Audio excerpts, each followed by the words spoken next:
round. Yeah, but even then, they're down so much gold. And Pvision, I like their itemization a lot, like just making sure that you don't go for like this BKB. No, you all in, you have a stronger timing, you all in for it, you go for the auras on all the different players. 9 class with the Greaves, he had good, stolen spells as well.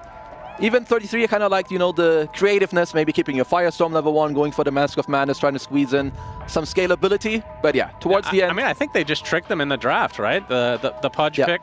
Well, we don't have time to talk about it because we got a more important thing, which is an interview on stage. That's right. Thank you very much. I am joined by 9 class of Pvision. Congratulations on the win. I know it wasn't the ideal situation to be in this game, but at least it seems like you guys had fun with it, at least in this game too. Yeah, we had some fun. It's for sure. We are here to make some show. Yeah, so then the showmanship, you played Meepo, you played Pudge, but Pudge is usually your hero, not no one's. Why did no one get the Pudge? It was my birthday and Estini said, I will pick Pudge for you, but I said, guys, it's so free game for Pudge mid and no one will destroy them. And he have same amount of, he have like same 1k games on Pudge, so we decided to flex, yeah. Did I hear that right? Is it your birthday today? Yeah. It is. Yeah. Okay, well then, Riyadh, you think you could help me out in wishing this man a very happy birthday? We're gonna sing it together, all right?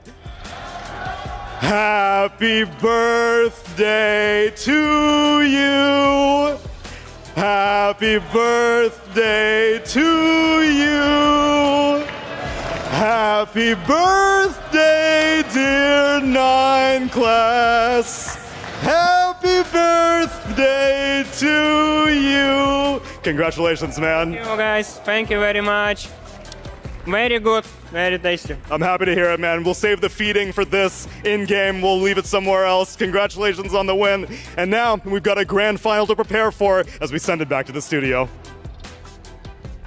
Thank you guys so much. As that buddy was right, 9 class's birthday. Now, the panel's going to sing happy birthday to him. Happy birthday. Can we start over? I didn't think that Roll it back. Okay, now. Roll it back. All right, ready? Okay, you in. 3, 2, 1. Birthday. Okay, we'll work on it, all right? It's an audio delay in my ear. It must That's be. the problem. It must be. That's what it is. It's the lag. It's the latency that's going on. We'll work on it, and instead we'll do something that you guys are very good at, which is breaking down some Dota games. Jenkins, we're going to start with you because you loved the Pudge when it came out in draft. We heard there that it was 9 class who said, I think no one's going to destroy mid with it, and he did. It looked fantastic. Yeah, that was a great Pudge flex. I think it's one of those things where, like, if you have over 1,000 games on Pudge, you see Puck and you know this is just like such a juicy matchup because this happens in pubs all the time. You know, a guy picks Pudge, you never know where he's going in a pub, right? And this guy's highlighted mid, a Puck comes out thinking like, oh, maybe somebody's going to pick Queen of Pain or one of these normal mid laners. Nope, you're against Pudge, and it's like one of the only matchups that Pudge can actually win. And I agree, it was a free Rubik game, and he's the birthday boy. He makes a call. That's what goes. And the wild thing about the Rubik as well is that it's such a good counter against Underlord, and then 3-3 was like, hey, I'm going to not skill much Firestorm. He gets level 1 Firestorm the whole game, but then he's an Underlord without Firestorm, and it just felt like he was AFK farming. Against Meepo as well. But the cleave is hypothetically good against Meepo, but he's got really high armor. The Firestorm would have been better. It's like, okay, the Rubik's less good, but now you can't kill Meepo as well. It just felt like a try, but it was not going to probably win the game. Also, on the topic of Rubik, he didn't go for the birthday fun blink Aether Lens Rubik. He just went for a Glimmer Cape into Mechanism. Like, he wanted to support his big heroes up front in Meepo and Pudge. And we saw Oracle ulting Pudge multiple times. We saw how big of a problem he was. And while you're dealing with this Pudge with an early Aghanim Scepter in your face, rotting you down and killing you, there's also just a Meepo on the other side, killing all of your heroes. So way too many problems on the side of Pvision for Tundra to solve here. Yeah, I agree. The Meepo was like this ticking time bomb to me where there just really isn't a good hero on Tundra to deal with it. I mean, I guess eventually Puck with an Aghanim Scepter like might do something, but when Tundra is spending so much effort dealing with Pudge on the front line, it kind of felt like Satanic just had his pick of the litter. If he wanted to farm, he could farm. If he wanted to show up, he could show up. I think they were clowning around, having a good time. So we saw that like crazy Wisdom Rune fight. I don't necessarily think that was like real calculated Dota. I think that was just like let's go, let's brawl, you know. And otherwise, I think Satanic could have just like chilled and farmed and had a free game and be an insurance policy. And it's clear they had fun doing it. We heard 9class say that they were just there to put on a show today. It seemed like it didn't really matter to them where they placed, but when P-Vision come with their pocket picks and have fun, they just look like a world-class team. I mean, they always do in most cases, but this time around, the time they weren't trying was the time they thoroughly crushed Tundra Spirits. Yeah, it feels like the when the energy is really high, which it was clearly for P-Vision, the fact that they allowed themselves that freedom, you get to let loose, you get to pick up whatever you wanted, it really worked for them. There were a couple of fights that went Tundra's way. What was key for those ones, and how could they have potentially snowballed it a little bit further? I don't want to say that P-Vision gave them those fights, but you can say it. That it looked like they gave them those fights because basically the one that looked like it would bring Tundra back into the game potentially or tipped the net worth a little bit back in their scales. What happened was they smoked, they killed Beastmaster first, they also killed Rubik, and P-Vision anyway, 3v5, they take the fight. They had an Aegis and they thought that maybe they could still win the fight 3v5, but they couldn't. Right? So that was just a miscalculation on their part of their strength level. In most scenarios, if two of your heroes are dead, you don't choose to re-engage. Yeah, I think that's what it was. Like anytime you can jump the supports, in particular Oracle, if you can kill Oracle, then a silence on Ricky is like Pudge just like absolutely DPSing himself down with the Aghanim Scepter because Oracle can't put the magic immunity on him, can't put the ult on him. So yeah, kill the supports. That's the name of the game. Okay. And Pudge, I'd love to see what sort of aspects of this game you wanted to break down and highlight for us. I would love to show you. I thought the gank rotations were super impactful for the vast majority of the game here. They were just very good at making all their heroes count. Here's a little lane kill. They're already up 9-1 with a 3k advantage, which is not insurmountable here, but Satanic doing a really nice early gate rotation to gank the enemy safe lane in this matchup where he has an advantage against this hero. If you get him further behind, it just increases your chances of being successful there. As the game continues, here we are at the Wisdom Shrine fight. This is one of those fights that I felt P-Vision was kind of like, yeah, we'll just go we'll show up with everybody and we'll see how it goes kind of a thing. This one actually went quite good for Tundra here. 3-3's got 3 points in his cleave already, so he's going to be cleaving both of the meepos. He's got his level 1 Firestorm also damaging it, and they just showed up really good on the Tundra side, including Nature's Prophet. This is 5 heroes showing up to the fight from their side versus the 4 of P-Vision, so they ended up actually cleaning up this fight and getting some gold advantage. And here's another huge fight that ended up happening on the other side of the map, this time with only a 2k gold advantage. Finishing off the puck first was really good for them, and then they're basically just running down their opponents if possible. Soxa can try to create a little space on the back line, but he's more of a utility hero, so they basically just get to run their tanky heroes forward. Meepo gets to go in. Ducalis can do what he can to help keep the Pudge alive if he wants. I don't even think he pressed his ulti here. I'm sorry, he doesn't have it, excuse me. But no one made a really nice play here with the hook into the Rot Chase, into the Dismember coming off cooldown right here. So just kind of convincing wins from the P-Vision side. And then as the game continued, they kept this net worth advantage. It wasn't insanely high, but what they kept doing was just getting kills on the map. The hook was a little bit too short here, but the lift into the Pudge kill is obviously fantastic to pressure the map because that makes him take the tower. But look at this catapult. It has vision of the Pudge. He's teleporting clearly to the bottom side of the map. 3-3's AFK jungling, man. Ends up not spotting it. They end up running him down and getting another kill. This was one gank after another. Sometimes a short hook is enough. It, if you use it the right way, it really can make a difference. So, yeah, that was basically just the story of the game. P-Vision getting more and more kills across the map. I don't fault him there. I mean, then the Pudge got flexed to mid, and it's a Pudge versus Puck with an Oracle, and you don't have enough damage to deal with it. At that point, you're fighting a mountain or trying to climb a mountain, winning versus that drafted the cheese picks. Can I please run a theory by you guys? I want to run the Dr. Suleiman Al-Habib's theory of the day. It's a new segment we're going to be running here. Okay. Did you just make that one up? I made that up. So I was talking with Avery backstage, and he had an interesting point about Pudge. So I play a lot of unranked with Avery, and we have this theory that Pudge is like the greatest unranked hero because the more chaotic a game is, you just get flush heap after flush heap after flush heap. It's also really tilting. It's very tilting. It's hypothetically in a 3rd, 4th place finisher match.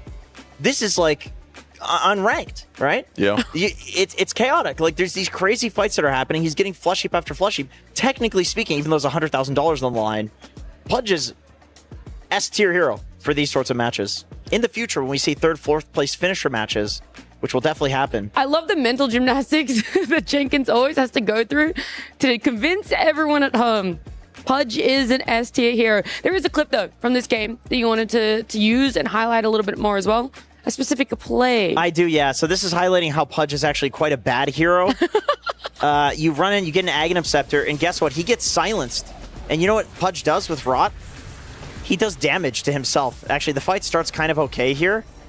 He had to use a haste rune in every fight. I don't know how he kept getting these haste runes. This was quite incredible. It's because he's not fast enough. He has to utilize a haste rune to even be good. Yeah. Blinks into the root. And the Sansa, there's the Oracle ulti. I think this is a big reason why he went for this Ags Rush instead of any sort of like tanky items, Blink Dagger, whatever. There's lots of options on Pudge. You have an Oracle on your team. You've got the setup. You've got defensive capabilities. But this is where like it looked like Tundra actually could make potentially a comeback here. That's the fight I was talking about, where they got the pick off on Beastmaster into Rubik dying on the side, and P-Vision took that fight anyway. But then we saw Pudge running in, getting ulted by Oracle, and nobody being able to do anything against him. You get two Pudges. It's a good combo. Two Pudges for the price of one. Two Pudges on your shoulder. Which one will it be? If somebody has debt and you double their net worth, do they just have more debt? Because if Pudge is bad and you make two of him, do you just get a worse hero on your team? No, debt is how much you owe the bank. It doesn't mean your net worth is bad. I owe a lot of money, Purge. Pudge had a lot of assets. He just also took some loans out on top of that. So if he doubled his net worth, he would be very wealthy. Well, you can stop listening to what they're saying, guys, because the only thing that you really need to take away from it is Pudge, good, even in pro games. And unfortunately for Tundra, they were on the receiving end of this Pudge pick, of this Pudge flex, and we will be hearing from Chrysis himself.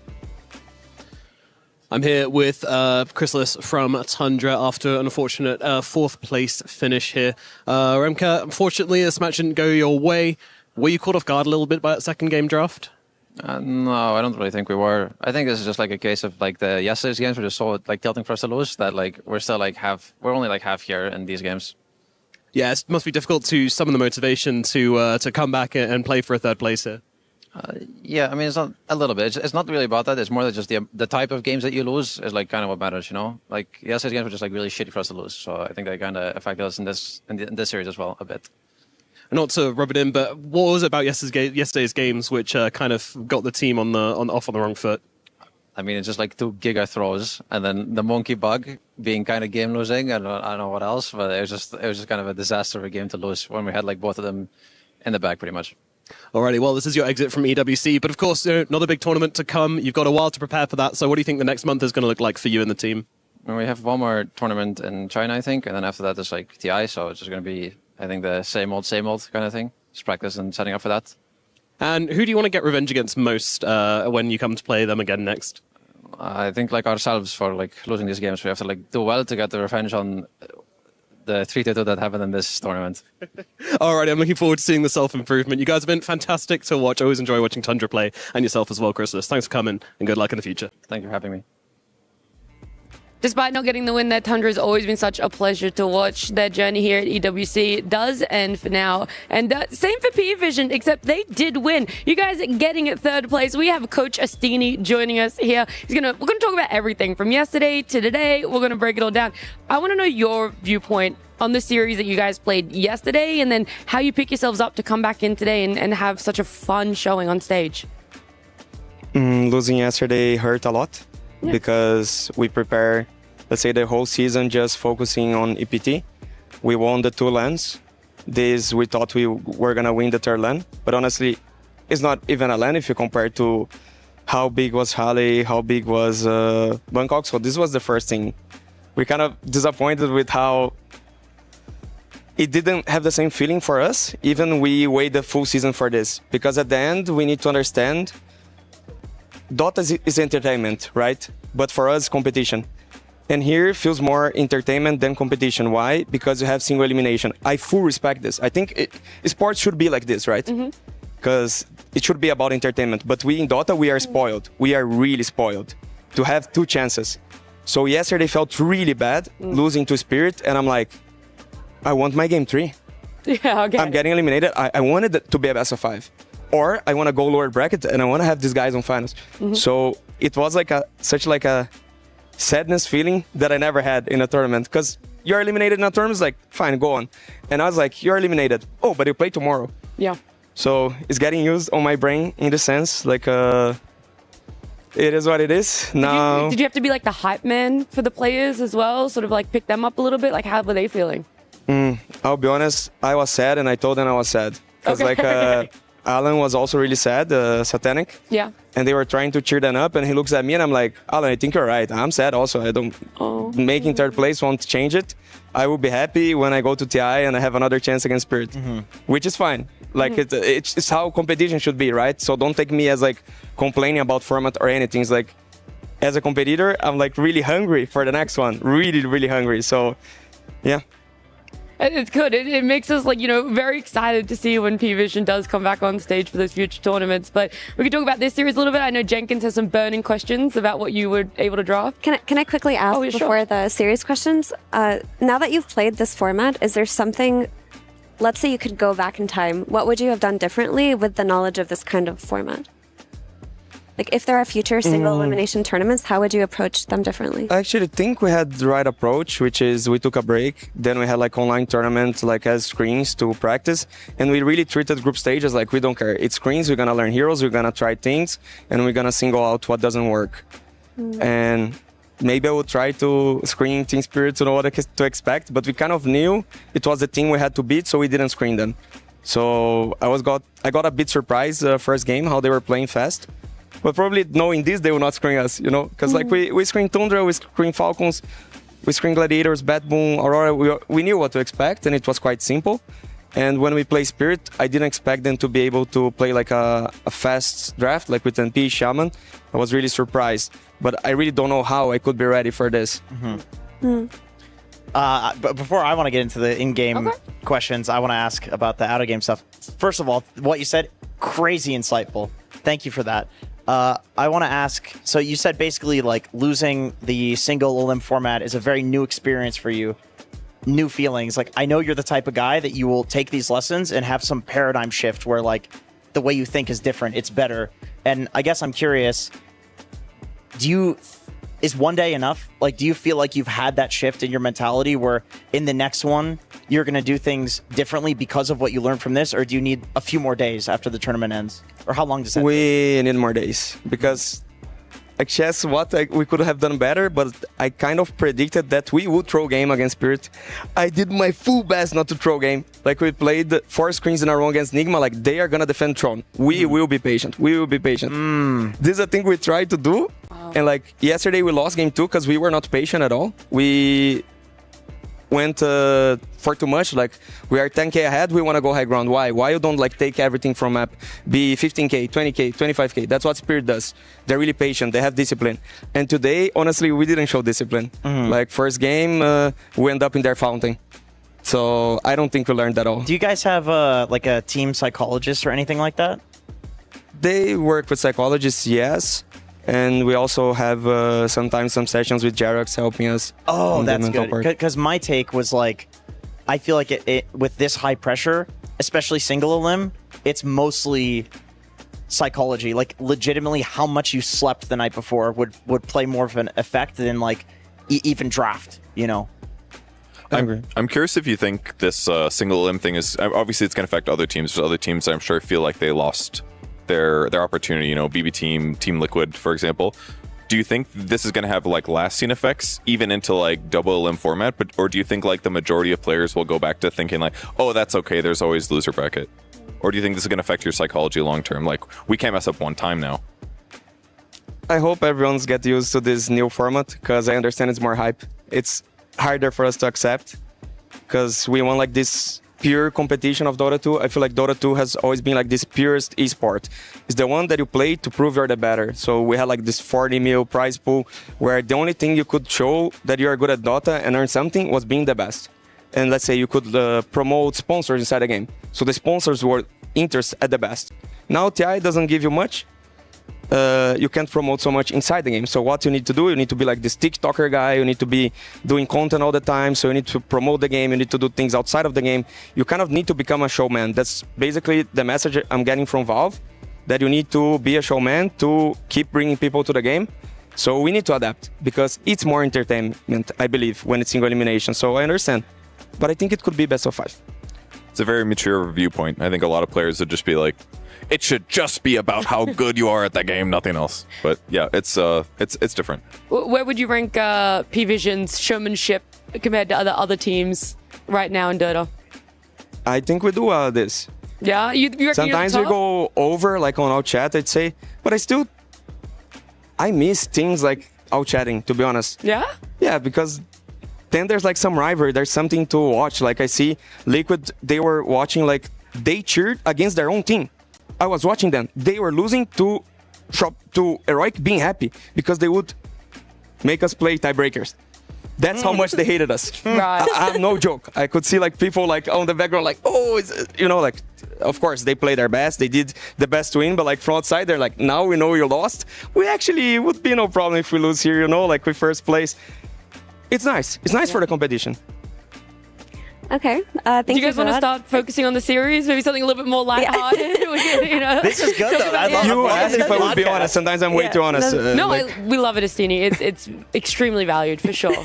So this series-wise, you guys looked like you were playing pretty effortlessly today. Like it was just for fun, and whatever the outcome was, you didn't seem to mind that much. Do you think your team plays better when they're not worried like that? Because yesterday, I didn't get that light-hearted energy that I felt watching you guys play today. Yeah, as I feel, we still feel the pressure. It's something kind of what Jenkins was saying. And I believe the only way to not feel is having more experience. That's why also on the other question, if I would go back, we can just move forward and have experience. And like Team Spirit, they have more experience. They are twice TI winners.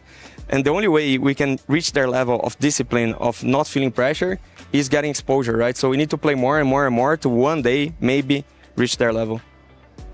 Okay, I'll ask the standard Pudge question, which of course I have to ask. You guys were contract. Yeah, you guys were whipping it out in like the online tournaments. You were playing it like for the past couple of months, and I'm curious, like where did the Pudge 4 go in Wallachia and then into this tournament? Is it like the carry meta? It's just not good against it. Like what changed? I believe it changed the heroes that you could pair with.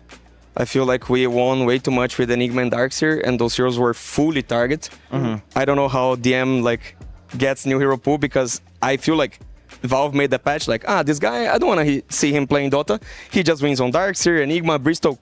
Please remove these 3 heroes from the game. And they were basically heroes that were enabling Pudge. So it made hard to pick Pudge, not because Pudge is not as strong, but you don't have so many good 3 partners on the lane. When it feels like one of your players has sort of been nerfed his hero pool because of a patch, how do you adjust as a coach? Is it you giving him new heroes to trial out a little bit more, or is it onto that player to bring more ideas to you? It's both ways. Okay. And I asked Kafs, what is strong? Tell me, Kafs. Because he's really nerd about heroes and matchups. He like, is, tell me, Kafs. And that's a way of getting insight. But basically, like, he's gonna try things at ranked. He's gonna see what is strong. If I see something that draws my attention, I'm gonna bring to him. He's really open-minded on trying things. Awesome. This Ogre 3, I know people have a bad impression, but it worked well for us to a point, and it's something really new. And what's the worst suggestion you've got? Like a hero Cass that you, in particular. not from anybody, from a player, just a suggestion that you instantly as a coach vetoed. I respect you, 9 class, we're not playing that. Or Cavs, you're a cool guy. That's totally out of the picture for us. I mean, for sure they were worse, but I can recall only like for recency bias. Against Spirit, second game, no one wanted DK. I said, there's no chance we're going to play this hero. And like that's a good call. I came to Kaz and I said, does it make sense? I wouldn't pick, like, if someone step in the stage and tell, you need to click, I'm not clicking DK. Because DK is like modern Viper, you win lane, lose game, and I wouldn't do this to him. Yeah, it does feel like that.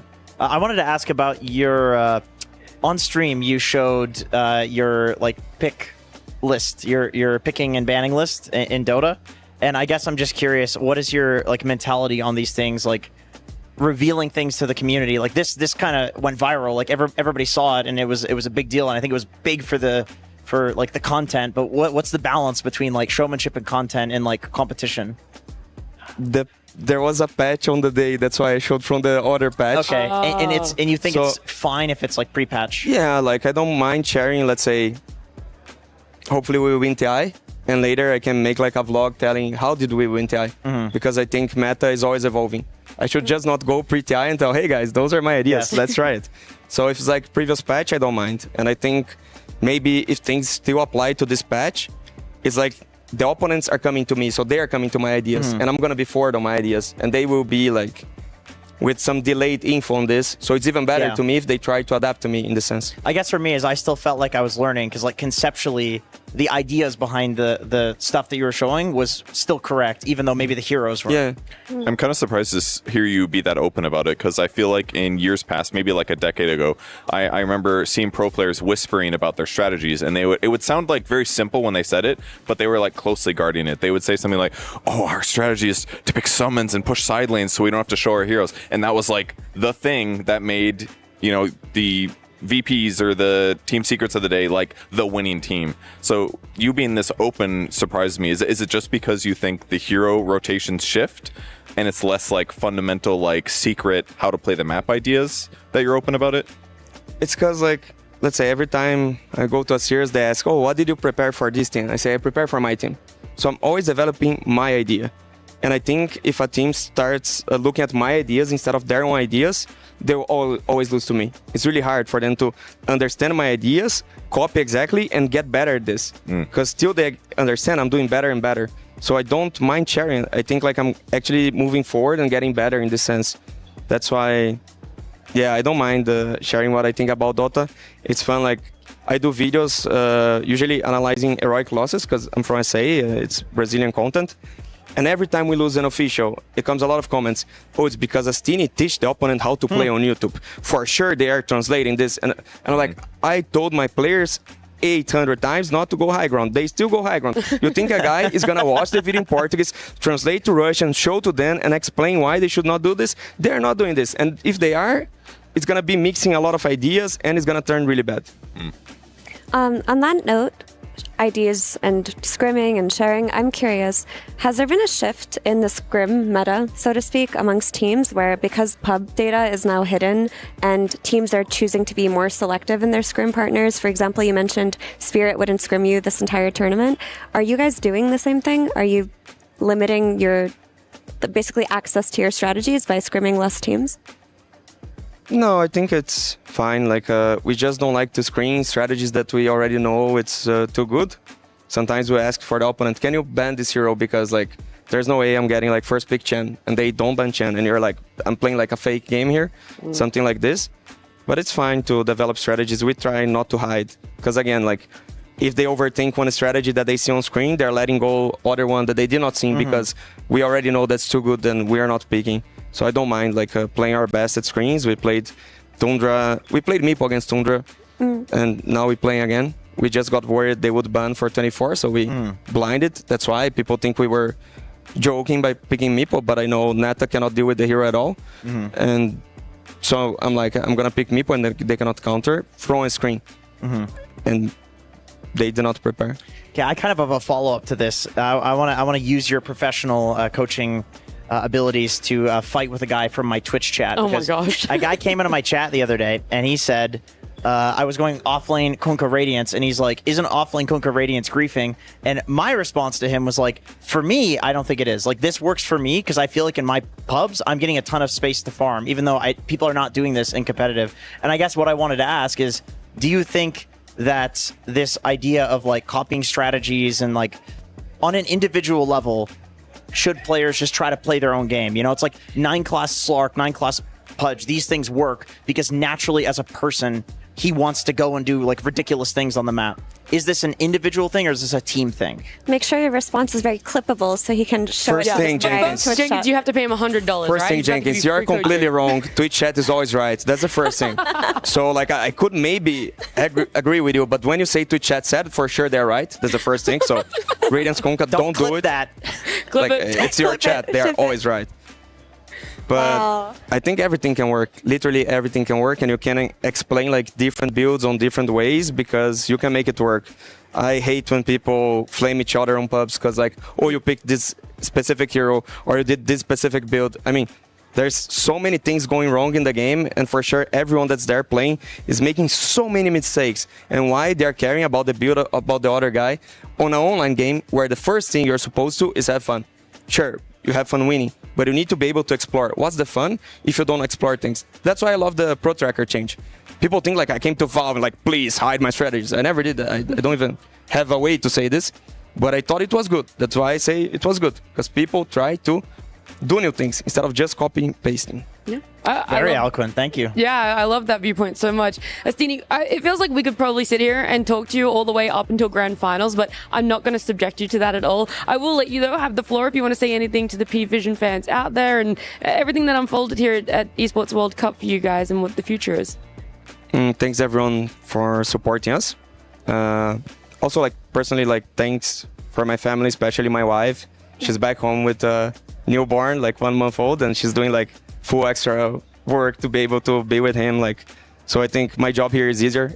It's way easier to win EWC than to take care of a baby. And yeah, shout out to everyone supporting us, and especially to my wife.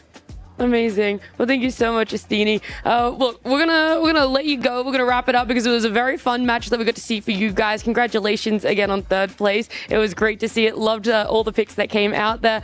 Whilst we are saying goodbye to Estini, we're gonna say hello to someone else though. You guys are all familiar with him. His name's Boog, and we love his blog updates. Yo, what up, boogers? So, me and Seth and Steve were walking around today, and we found this really cute lost dog. Wow. You were so cute. He's a good boy. He's a good boy. What kind of sick freak would leave the dog out here like this? Yo, fam, I think this thing got the rabies or something. Yo, Steve, what do you think? Where's that ugly-ass dog at? Steve, where you going, man? Hey, Steve, you okay? Steve! Steve! Steve! Yo, the dog's back! Woo! Let's go!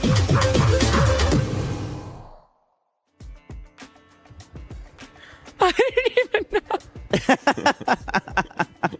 At first, my reaction would be, who comes up with this? But the thing is, we know who the sick man behind the content is. It's Avery. It's Avery, that's right. It's Avery. It's SVG. How is he coming up with this stuff? I don't get it. But yeah, Boog the Buglet giving us another blog update there live from the Dota map. Guys, it's been such a pleasure working Esports World Cup with you. There is the grand final where all of you guys at home watching, as well as those in the Amazon Arena, don't go too far. That grand final is just mere minutes away. But we're going to wrap up here because for us, this is the end of our Esports World Cup. So I want to get some opinions for you guys on what's to come in the grand finals, but also what's happened over the last 2 weeks. I mean, it's been a really fun 2 weeks, not just the Dota, but having all of these games happen simultaneously. You guys don't see this, but also in the studio, all the studios are right next to each other. So we can just peep our head over and see what the different game meta is. And obviously, we're the superior talent, being that's the only thing we've Dota really players, learned. which is, what really matters. But the Dota's been very fun. It's always a pleasure to be part of it. And I think we're in for a really good grand finals because yesterday Falcons showed us that they could also be a comeback team. Spirit are the biggest comeback team, and we're going to see some very long and very excruciatingly fought games. I just wanted to agree with what Mira said. I like that this is a celebration of video games and esports that we get to do with other games where normally we're completely separated by cities, by continents. I think having it in one place is very nice. I'm also one of the sickos that enjoys single elimination, so I thought that was fun for me. I know I'm not going to get it every time, and I don't think it should be every time, but once in a while, I'm very happy to see it, for sure. And your grand final prediction as well, Pudge? My grand final prediction. Yeah. Oh, jeez. Oh, that's a rough one. That's a You hard don't even one. have to do a team, you could do a hero, anything. Definitely not Phantom Lancer. I'm going to say I think Team Spirit's going to win that one. And it's by the way, it's a single elimination as well, if you didn't know. Wow, you're really good at this That stuff. does make really sense. good. That does make sense.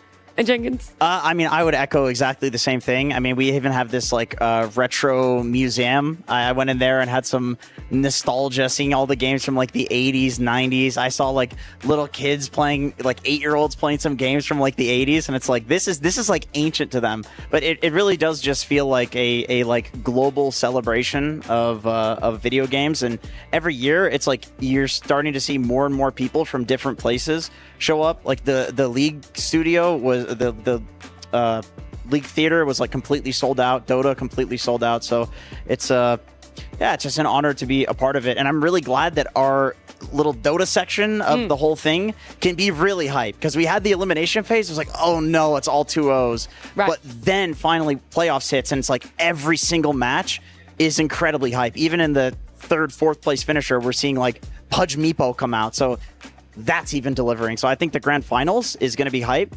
Not a 3-0, maybe 3-1, but we're going to have at least 4 games, hopefully 5.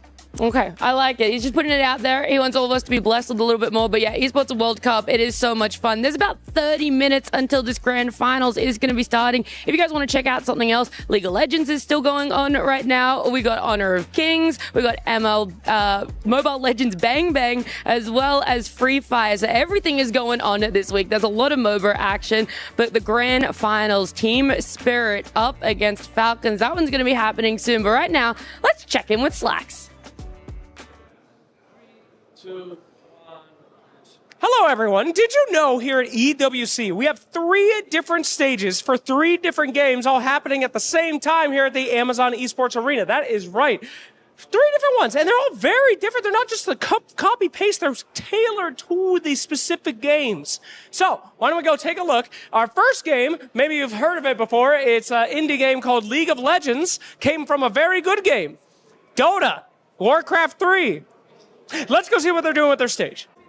So our first stage that we will be looking at is the League of Legends stage. Go ahead and take a look at this stage here, my friends. Now, first off, yes, it is much bigger than the Dota stage. Yes, it is packed full of people screaming for League of Legends.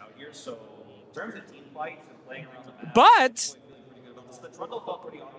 it's still League of Legends, though. So, I mean, when it comes down to it, I mean, a great stage, huge stage, beautiful stage, very nice, lots of people.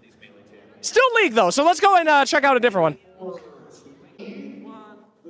Hey, everybody. We are here at the Free Fire stage. This is the secondary stage over at the Kidia section, I believe. Now, this is a really cool stage because this is made for the bigger games like PUBG, Free Fire, of course. What was the other one? Apex Legends, The stage itself actually has these panels that rise up into like a pyramid, and this trophy goes up there. The people go up there. It's really cool.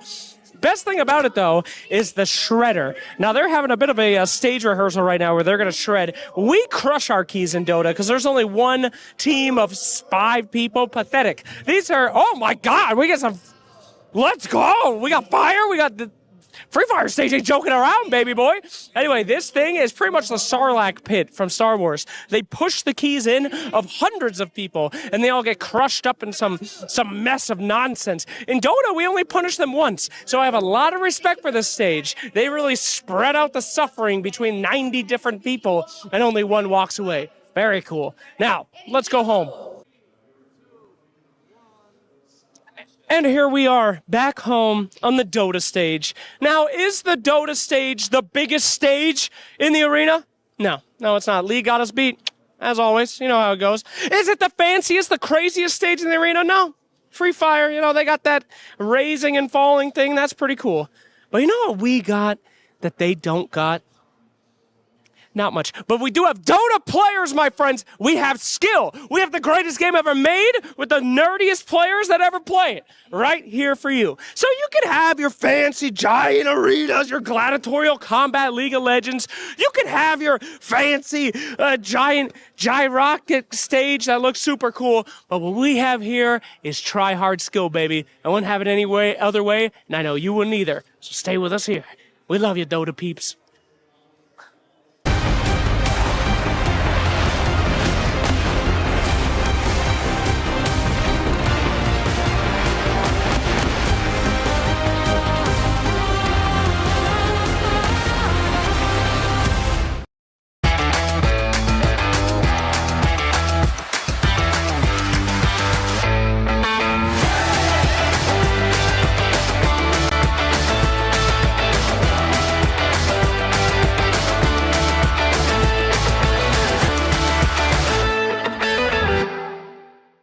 The human body was built to move. Not trapped at a desk in one singular posture for 12 hours a day. It's time your chair evolved. This is Secret Lab Titan Evo.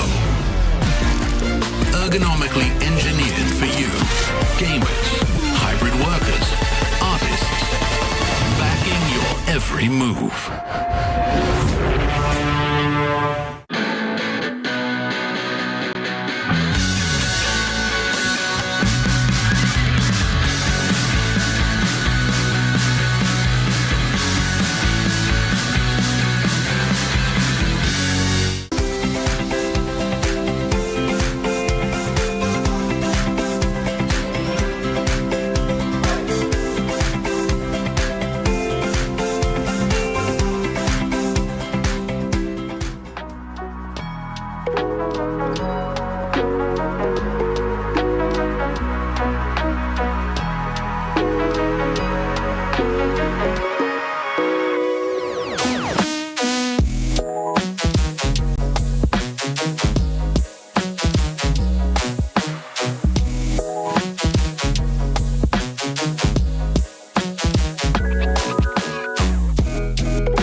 Hello and welcome to the grand finals of Dota 2 at the Esports World Cup. We are getting ready for a best of 5 to see which team we will crown a champion. And that means we have a lot to look back on, a lot to look forward to, and a lot to talk about. And for that, I'm joined by Fear, BSJ, and Lacoste. Lacoste, how are you doing this afternoon?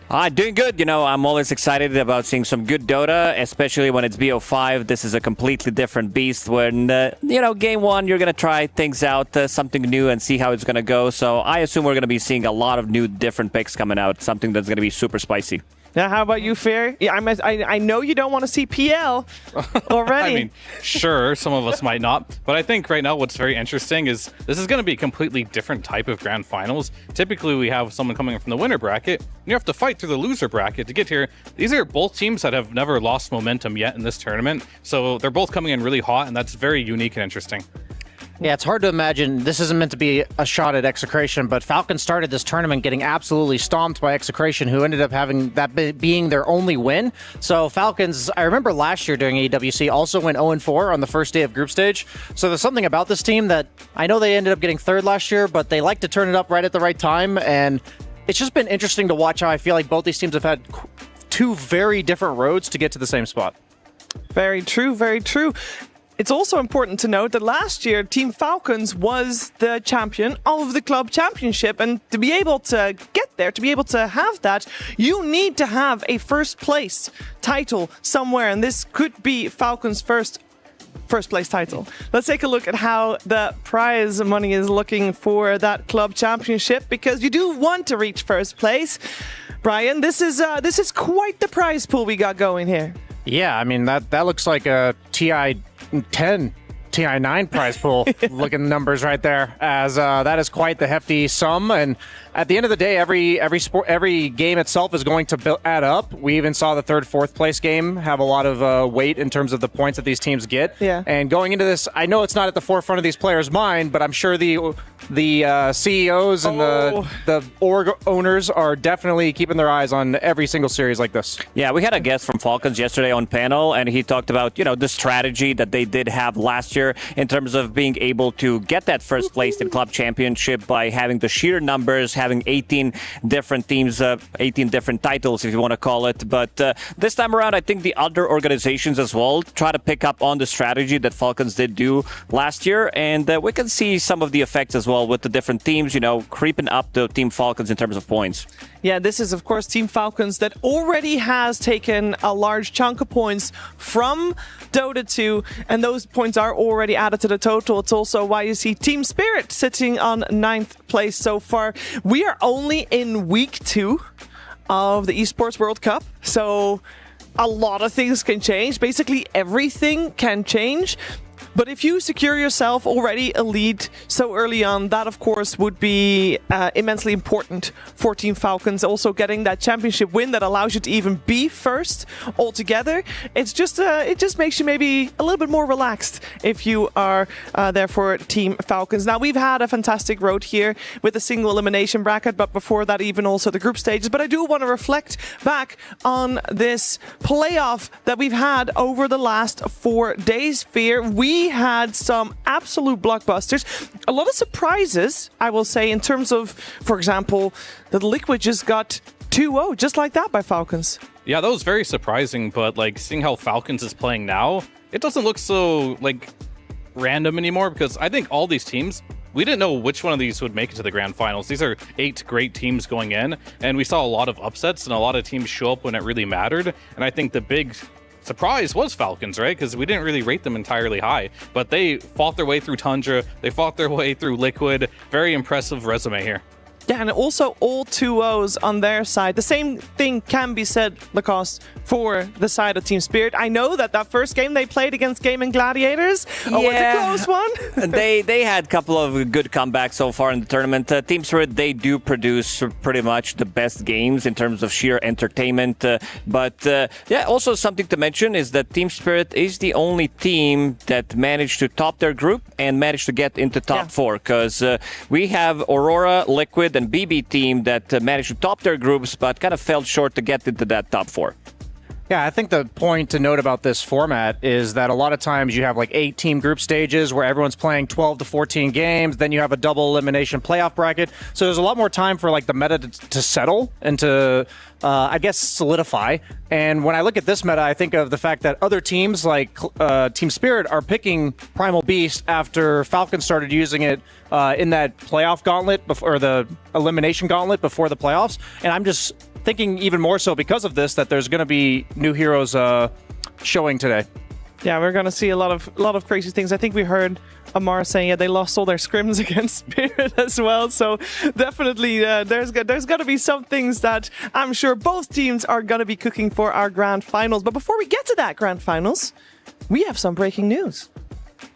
Online tournaments have dominated the Dota2 scene within the last year, and a new fan meta has emerged: live action guilding, or lagging. Fans have begun forming cliques, bringing the once parasocial online activity of bootlicking their favorite pros into the real world. While peaceful so far, concerns are rising, with pros and their over-devoted fans staying in the same hotel at the Esports World Cup. I met up with one of the Dota pros of all time, Saberlight, to hear his thoughts on these in-real-life guilds. I love my guild, guys. Yeah. Hey! I thought I told you Liquid Scounded for free is our territory. You're all juice, Marine. You're speaking to a guy who's on the TI winning team. You ain't shit. You're in the Falcon nest now. Bing bongs to me! Hey! You think you can have contest about me? Nobody can beat Satanic. No one! Hey, hold on. Sun's getting low for you, bots. It's about time for the nightfall. Hey! 今天我就要把你们这些脏水全部都打扫干净。Yeah! Alright! Before we go all guilds of New York, let's set a few ground rules. First of all, don't go for the money makers. Those are all the rules. Let's get to it!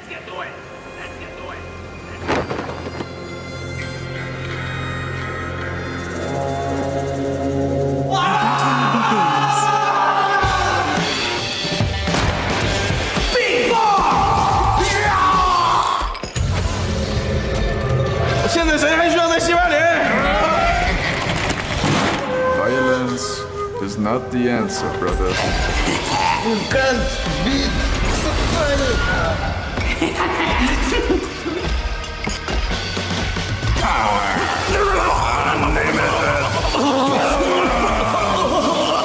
Focus, brothers.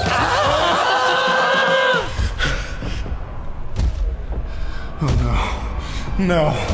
They're coming. The Soxas are coming.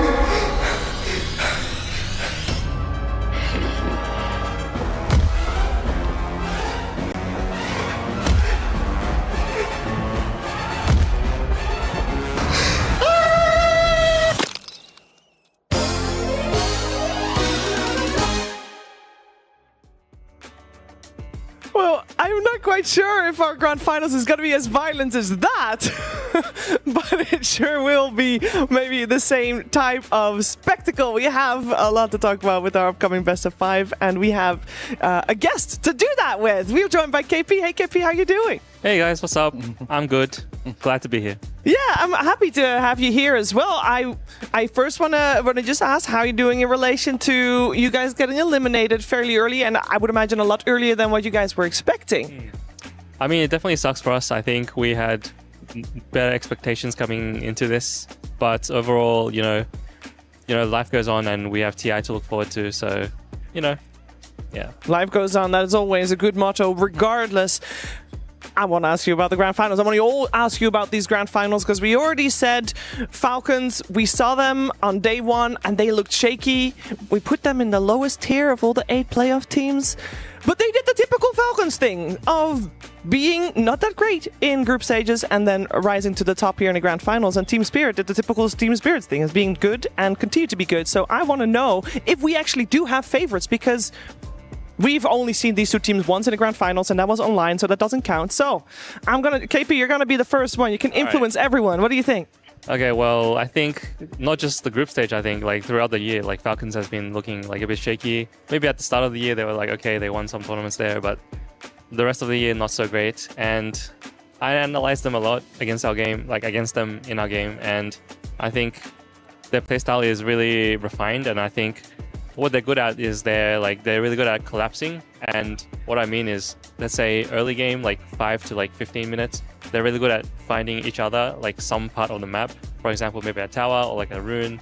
And they always end up like 4 or 5 heroes. And not only they do that nicely, but it always comes out as like a surprise. So the teams are never like ready for it.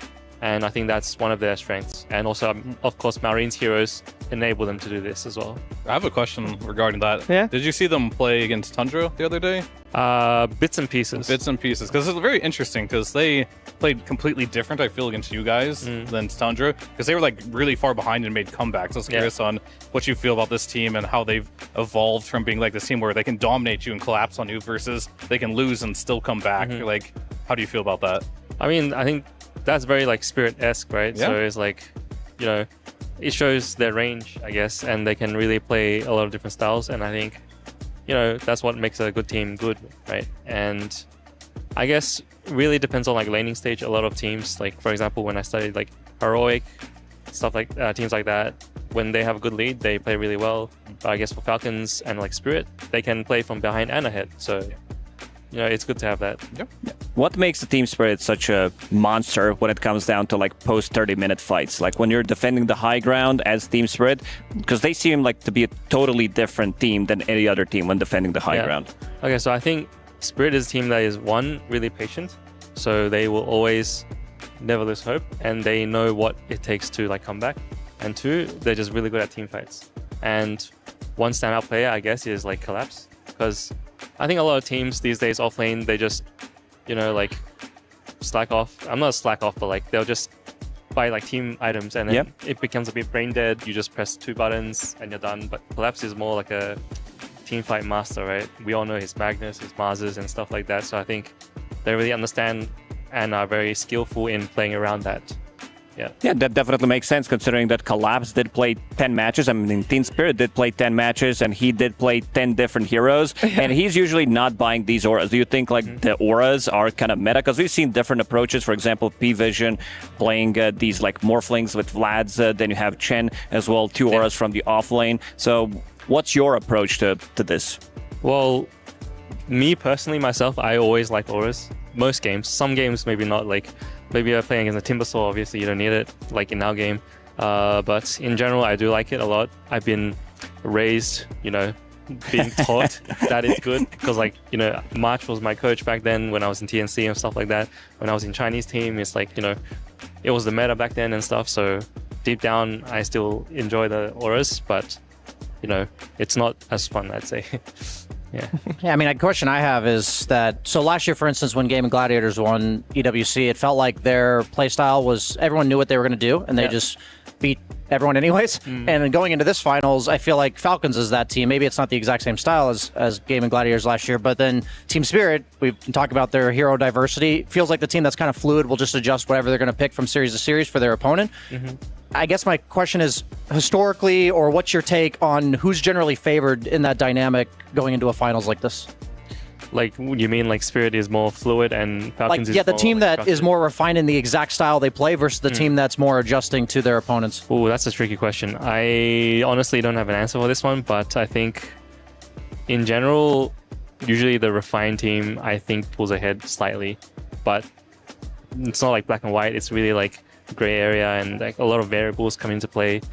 So, yeah. Well, I guess then to follow it up then, like last year, Gaming, you guys couldn't figure it out with Team Liquid. Do you feel like Falcons is more solvable than that state? Like, do you think Team Spirit will have a better time today than that? I think so, because especially I think Gaming had like the momentum throughout the whole year, and like teams really like studied them, like, and also I wasn't here with Liquid last year, so like can't really say for that. But yeah, I think it should be more like they can figure out this year better, I think. Yeah, for sure. Well, I'm happy to have your brain joining us and you yourself joining us for this pre-match with Team Spirit and Falcons. And we can see the players, of course, arrive with the Jamil Motorsports arrival, as Team Spirit will be the first team. We give a little bit of a deep dive in to all the way, apart from that one game, which we won't talk about, was the first game overall. Everybody gets away with one.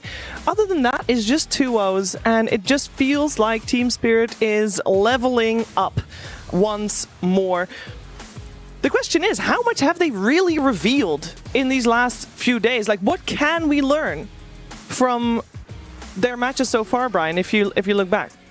I feel like they always want that hard disabler for Rue. They took Shadow Shaman a bunch of games in a row, and when that was taken away from them, they just took Lion. And what I noticed in the game, for instance, that they took against Game and Gladiators is that they always had kill combo duos on the map that no matter what point in the game it is, people try to play efficiently. They try to separate, especially when they have Aegises. And it feels like at any given moment, both these teams, but especially Team Spirit in this manner, will punish you very quickly if you find yourself alone. And it feels like they always have a play to make, regardless of the situation of the game, based on the heroes they're picking for themselves.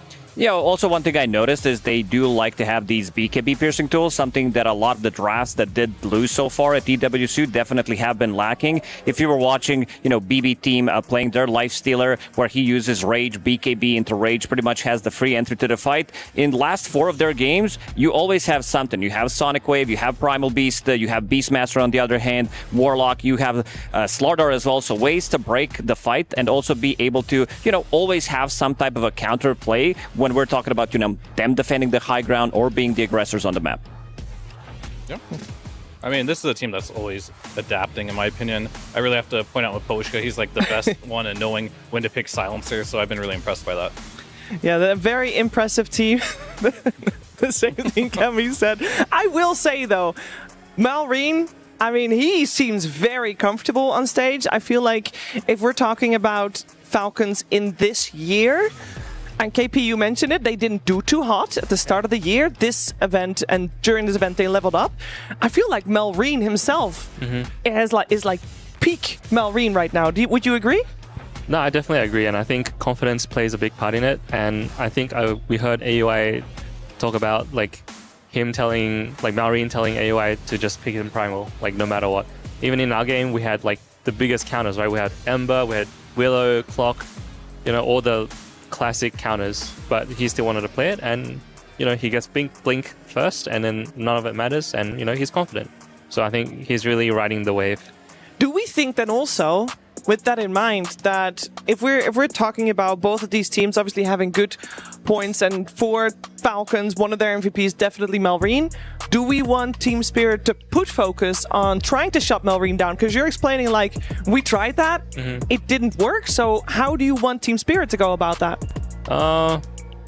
Actually, we tried it in the draft, but I think our play, we still didn't do it very nicely. So I think it's not out of the realm. I think it is possible to shut him down, take his runes. I watched some replays of him playing against Quinn, I think it was, and Tofu just came and took his 2-minute water rune, 4-minute water rune.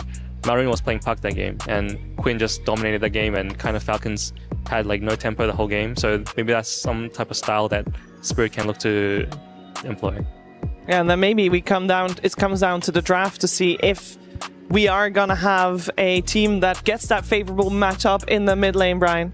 Yeah, as a carry player, I hear all about this mid lane, but yesterday we heard from Aoi that Skeeter was the effective emotional babysitter for the rest of the team in that game too, because Malrine, he got absolutely whomped by BZM in the mid lane. I think he was 0-4 at 5 minutes. 0-7 at one point in the game. But I will note that with Malrine, what we did see towards the beginning of their run was that he was just absolutely mid-diffing people. I hate to say it, I feel like he even mid-diffed Nisha against you guys.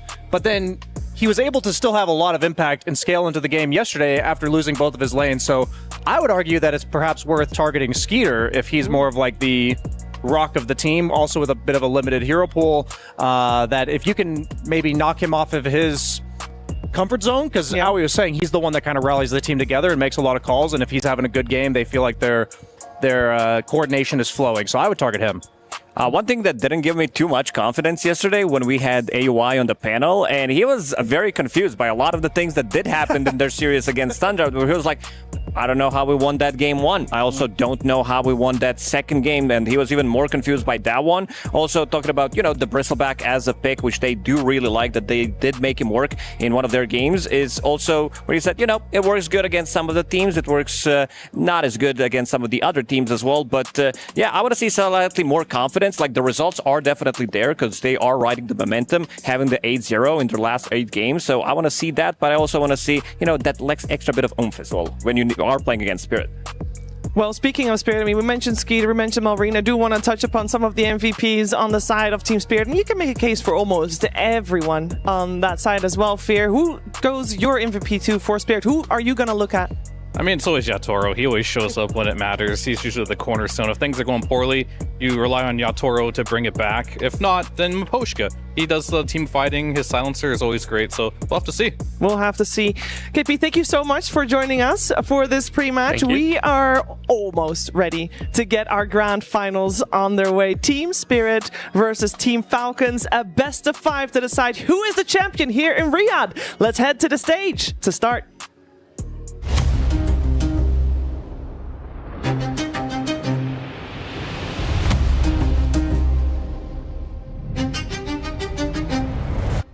My expectations about this event, just trying to play good. Improving actually by the tournament, and our enemies improving by every series. If you're gonna win, you're gonna be second champions. It's a very interesting experience. I'm excited to play in grand final.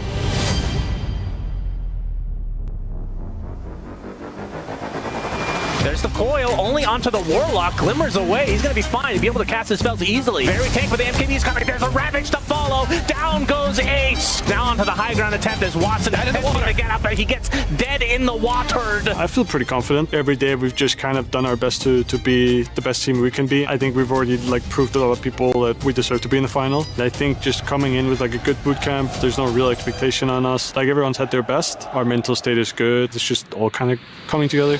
Gets grab on a Skeeter, and now the all-in. Wait, Chrysis, he's stuck up on the walls. The arena blocks him out. He couldn't get the Wukong cement he was looking for here. He finally jumps down, but he's been grabbed. Falcons is a good team. Gonna be very interesting because I'm gonna stay against Carry. Gonna see who is better. I'm actually confident playing. We're gonna beat them. We're just ready now, and I think we're kind of hitting a good form, and it's been a long tournament for us. All the series we've played has helped us, and I think we'll be ready for Spirit as well. Satanic in the pit. Collapse goes in again. Can he do it for He does! Unbelievable from Collapse. Jotaro focusing on the Rasa. Now trying to get Satanic with the Sonic Wave. He's going to get bursted to the ground, and they call GG. And Amar, he's going to get jumped on. Kicked out of position and into the jump. But look at the damage that comes out from the slice. Oh, Lord! They cannot kill this man. The Bristleback is too much. An arrow onto 33. Tops up in the air. Before he hits the ground, he's already dead.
journey to get to this point for so many teams.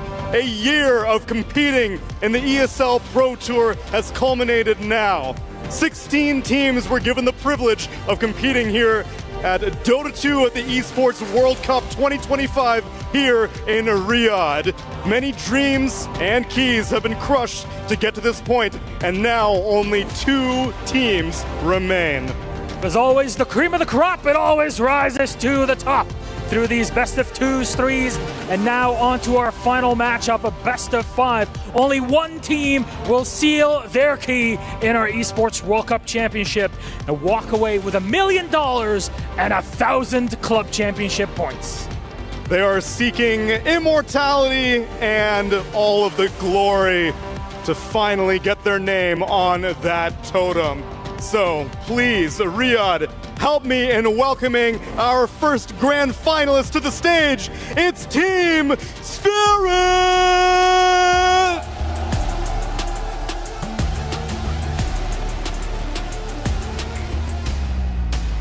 They've already got 2 Aegises to their name, and now they're looking for an opportunity to win a second time here in Riyadh. They're hitting their stride at the perfect time. And Miposhka's holding that key up tall and proud, for he's hoping that it'll remain intact after this best of 5 finishes off. What an incredible walk-in. Who would have thought we'd have such a crowd with Team Spirit cheering for them? But I think we're going to have an equal amount on the other side as it's time to bring out their opponents, the hometown heroes, Team Falcons!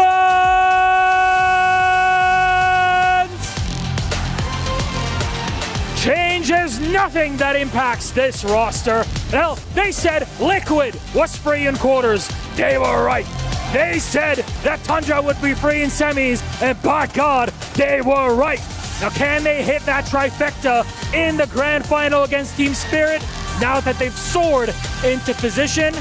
I think we're on the cusp of an epic conclusion of our Dota 2 finals here at the Esports World Cup. I think they're ready! ATF, Miposhka, for the very last time, can you please place your keys and take your seats as we get this grand final of Dota 2 at the Esports World Cup 2025 underway?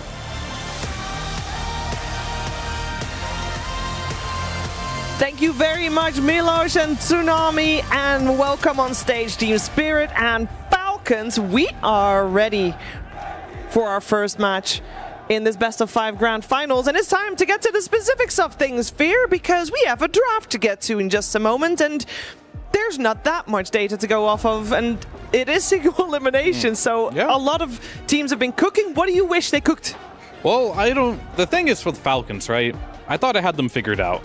But after their game yesterday against Tundra, I don't know anymore. Like, I thought they were going to be this team that's going to just steamroll you, and if they have this 25-minute timing, they're going to always beat you, and if they get behind, they're going to lose. But they lost their early game twice horribly against Tundra, and they became a comeback team, which is scary to see, but they are playing against Spirit, and everyone regards them as the best comeback team of all time, so if you are Falcons, you're kind of scared by that, right? Because, like, even if you do snowball, you have to be afraid one bad high ground, all of a sudden they're going to come back. But at the same time, if you're playing comeback versus one of the best late game teams in the game, you're at a clear disadvantage at both points here. So I'm very curious to see what Falcons is going to bring to the table. I think Falcons found their mojo playing their old heroes, pretty much playing it in this meta, which other teams, they don't want to do it. Like, they're playing their Mirana 5, they're playing their Dragon Knight, they're playing their Razor off lane, Dragon Knight rushing the Blink Dagger 10 minutes in. Pretty much the same thing that they've been doing, playing their Primal Beast, playing Timbersaw as well, Pango. So not much has changed. And I also think in this BO5, we're going to be seeing some of the more old school classics as well, potentially, you know, some Enchantress coming out from Miposhka, potentially Enchantress for Snaking as well, because if you remember that they had this amazing streak, they were like on 27 or 28 win streak with the Enchantress. I could definitely see this hero coming back, because I think in game 1 especially, there's going to be a lot of, you know, they're going to need to feel how both teams are doing in terms of like how willing they want to go and how deep they're willing to go in terms of some of the weird hero picks. Yeah, what I'm going to be looking for in this series is So we've been talking about both these teams making comebacks, but when we were going over the clips of Falcons yesterday, every time they made a comeback play against Tundra is because they immediately spotted that one of Tundra's heroes was not going to be able to be at the fight because they TP'd somewhere else, and then instantly took a 5v4 despite being down a massive margin. And then on the side of Team Spirit, they play it with more of a pick-off oriented style rather than taking the 5v4, they're taking in 2v1s on the map. My point is, rather than highlighting the comeback potential for both teams, I'm curious what the team who's ahead is going to do. Like, are these two teams at a different caliber where that sort of play style of coming back won't work as well? Or is this a situation where it just could be anyone's game at any given moment because, yeah, these players, they're not absolutely perfect and it just comes down to who executes better? Yeah, and if they're both comeback teams and therefore need to come back, aka they were behind, then they're both maybe not the greatest at the first 15 to 20 minutes. And that begs the question, like, who... We know both of these teams then can come back when they're behind, but what do indeed they do when they're ahead? Because that's a whole different way of playing. I will say that rather than highlight it as maybe these two teams aren't the best at the early game, I would like to reframe what we heard from Aoi at the post-game interview yesterday, which was that they elected to pick Crit AA and then put the Tusk top lane with Skeeter. Yeah. Because they basically said we needed a way to deal with Dazzle later on, but we knew that this screwed our lanes because we left Amar with like a pretty weak 4 position that couldn't lane very well against Monkey King Dazzle. So I think it's not as much a skill issue as it is like these two teams, I guess, like have faith in their ability to execute at a certain threshold past 30 minutes or so, that they know if they give themselves the tools, the abilities to bring down like the saves and the toolkits of the opponent heroes, that they'll be able to execute. So I think that's more the reason why. I don't know what you guys think. Yeah, I mean, I think Falcons, yes, they won their game versus Tundra. They probably didn't want to win in that manner. Like, you're definitely at the edge of your seat if you're a Falcons fan in both of those games because it was really shaky and some really key moments had to happen for you to win that series, which is good. But mainly when they do win is through early game snowballing. And I think if I want to take a look at supports, where oftentimes I'm more core-centric and looking at how the core players are doing, but there's one support player at this tournament that's caught my eye, and it is Miposhka. Like, his hero choices have been super good. Like, he's playing Silencer to counter Dawnbreakers or other heroes like that. He's playing Winter Wyverns to counter Dawnbreakers. These Banes as well. Like, he's having very high impact picks on his position 5. I would say that they had a formula, like Team Spirit, even before.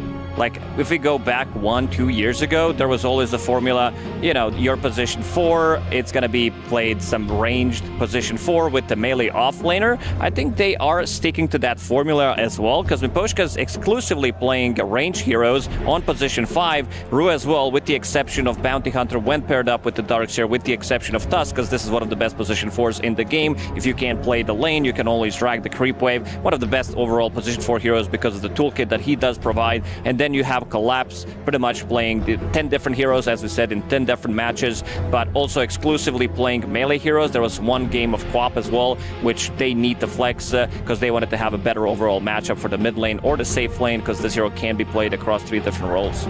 Yeah, I think what's really interesting about the fact that Collapse has played 10 different heroes is it's not like they're giving him overall last pick and just counterpicking. They're also a lot of the times drafting his hero either super early on or in the middle of the draft. Basically, they have a new game plan coming into each team, and they know they're probably going to pick his hero regardless of like what exactly plays out throughout the rest of the draft. So I just think that's a very unique way, because with Falcons, oddly enough, like I've seen a lot of overall last picks go to Skeeter, who has a bit of a limited hero pool. So I'm more so favoring every time Team Spirit has second pick, I think they'll be able to utilize it better than Falcons because of the fact that Collapse is able to be so fluid with his hero pool while also being picked early. I love to see this as well. Like, coming into this best of 5, you have 2 best Mars players in the world in this game, and it's gonna get contested. We're definitely gonna be seeing this hero also picked, because yesterday he showed that with different itemization he can also win the game. He had a bit of a slower start. He was not making like any moves, like he was walking from one lane to the other, basically being the lowest network core in the game, but still managing to do a lot, picking up a Blink Dagger, picking up Crimson Guard as well. And ever since he picked up that Crimson Guard, he pretty much did not die. The Crimson Guard plus the shield plus the Bulwark makes him extremely difficult. And I'll just throw it out there, Amar is the best player in the world playing Mars and Bristleback in terms of turning, because he just does it so well. Every single time you're going to see him hitting them from behind or from the front, depending which hero he's playing. I think what's going to be really interesting here is Primal Beast is still in the pool. And I know Collapse really likes the hero and is very good against Nature's Prophet, especially in the laning stage. So I'm curious if Falcons are going to prioritize that and pick it early. If not, I would be a little concerned just because this is one of your heroes that Falcons is owning on. Malreen's been great on it, but Collapse has been great on it too. And this is a Nature's Prophet carry counter in the laning stage. So that hero is like on my mind right now. What are they going to do about it? Falcons didn't play Nature's Prophet at all, but I guess seeing the win rate of the hero throughout the tournament and also seeing the previous series where Satanic had like 1150 GPM, I would not be surprised. They played it versus Liquid, actually. Yeah, they played it on Skeeter, right? Yeah, Skeeter played it first. I like this a lot. Yeah. Protecting their NP, taking Primal Beast for themselves. This is pretty similar for you having that puck opener and then also having a bit of a protection in the second phase, picking up a Shadow Shaman as a counter. So now you have like two heroes who can play really well with each other. And this combination really worked out well for them because it was them who just Primal Beast gets a Blink Dagger, and then with the MP as well. They played it once, never mind. So yeah, this was the combo that they did run, and basically with these two heroes, they were able to kill any hero on the map.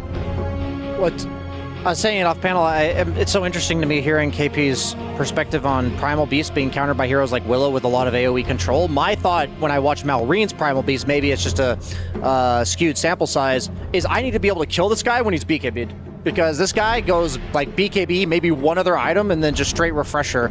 And so I see the co-op come out. I like that because the pure BKB piercing damage from her ulti. I was wondering if they were going to go something like the Beastmaster. I know it's taken out, but something equivalently that offers that single target physical damage. Because I think Malreen's going to hit his timings no matter what happens. Maybe his laning stage will be odd, like we see him play against like a Timbersaw and he goes boots first and cuts creeps from the mid lane. Doesn't even give you a chance to play the matchup.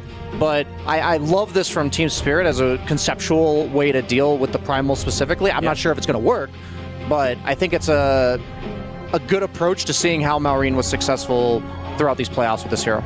I did mention prior to this series that Spirit, they love to have these BKB piercing tools. Probably coming into the series, they needed to figure it out because of the itemization that he is going for on a Primal Beast. Blink, BKB, into Refresher immediately, showing that he has 17 seconds of debuff immunity, and it's very difficult to counter this unless you have some BKB piercing. And also one thing to point out is with the Primal Beast, whenever they play it, there's a lot of stacking happening in the triangle, and he wants to clear those stacks. So it might be something that Team Spirit would try to maybe go into the enemy triangle and try to contest it.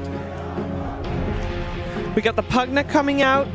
That doesn't really save you much versus the three heroes that are on the screen right now. It's a strong hero. A lot of mana cost on those spells. Okay. We've been seeing Falcons playing this hero a lot, and they pretty much, I want to say, got maybe 3 of their 5 favorite heroes already in the draft, which is a lot of teams don't like to give them this. So they're pretty happy about that for sure. And does it save against the bat?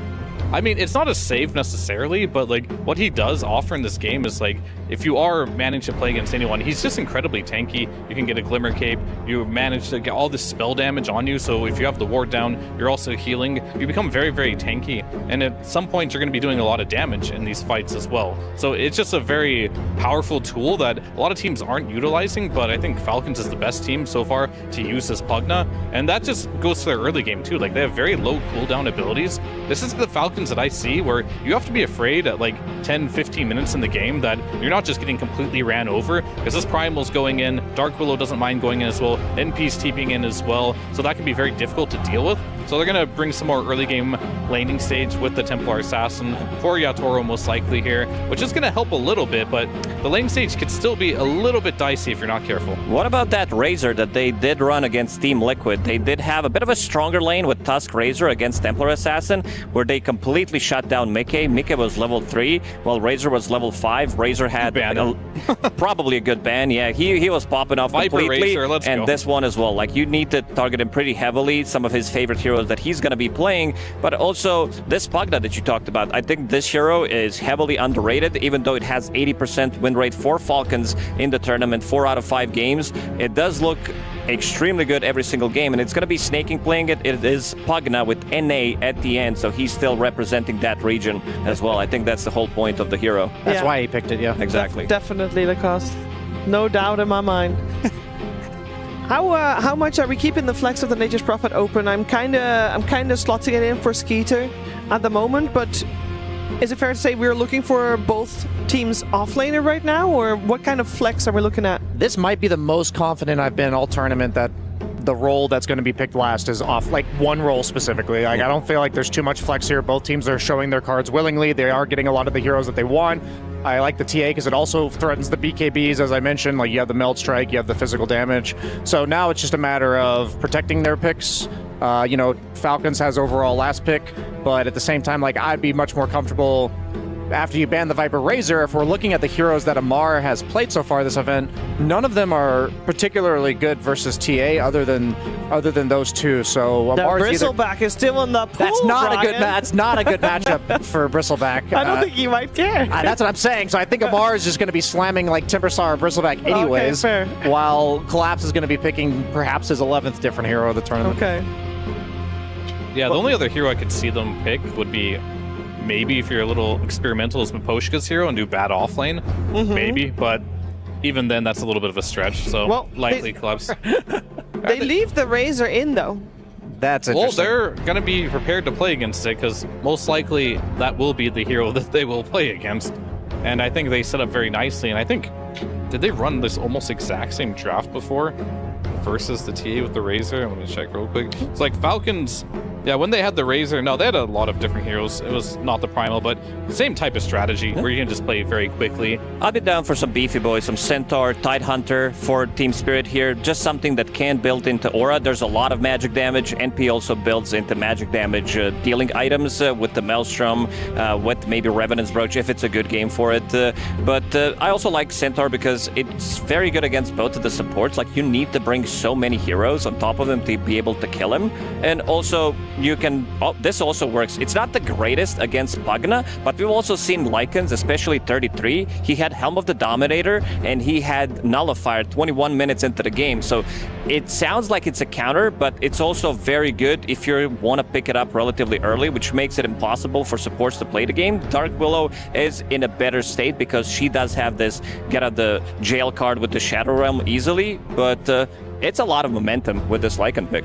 I also don't think you want to pick a Razor into a hero like Lycan. Right now, they don't really have a wall-type hero on the side of Falcons that can effectively say, yeah, go on me with your Lycan, it doesn't matter.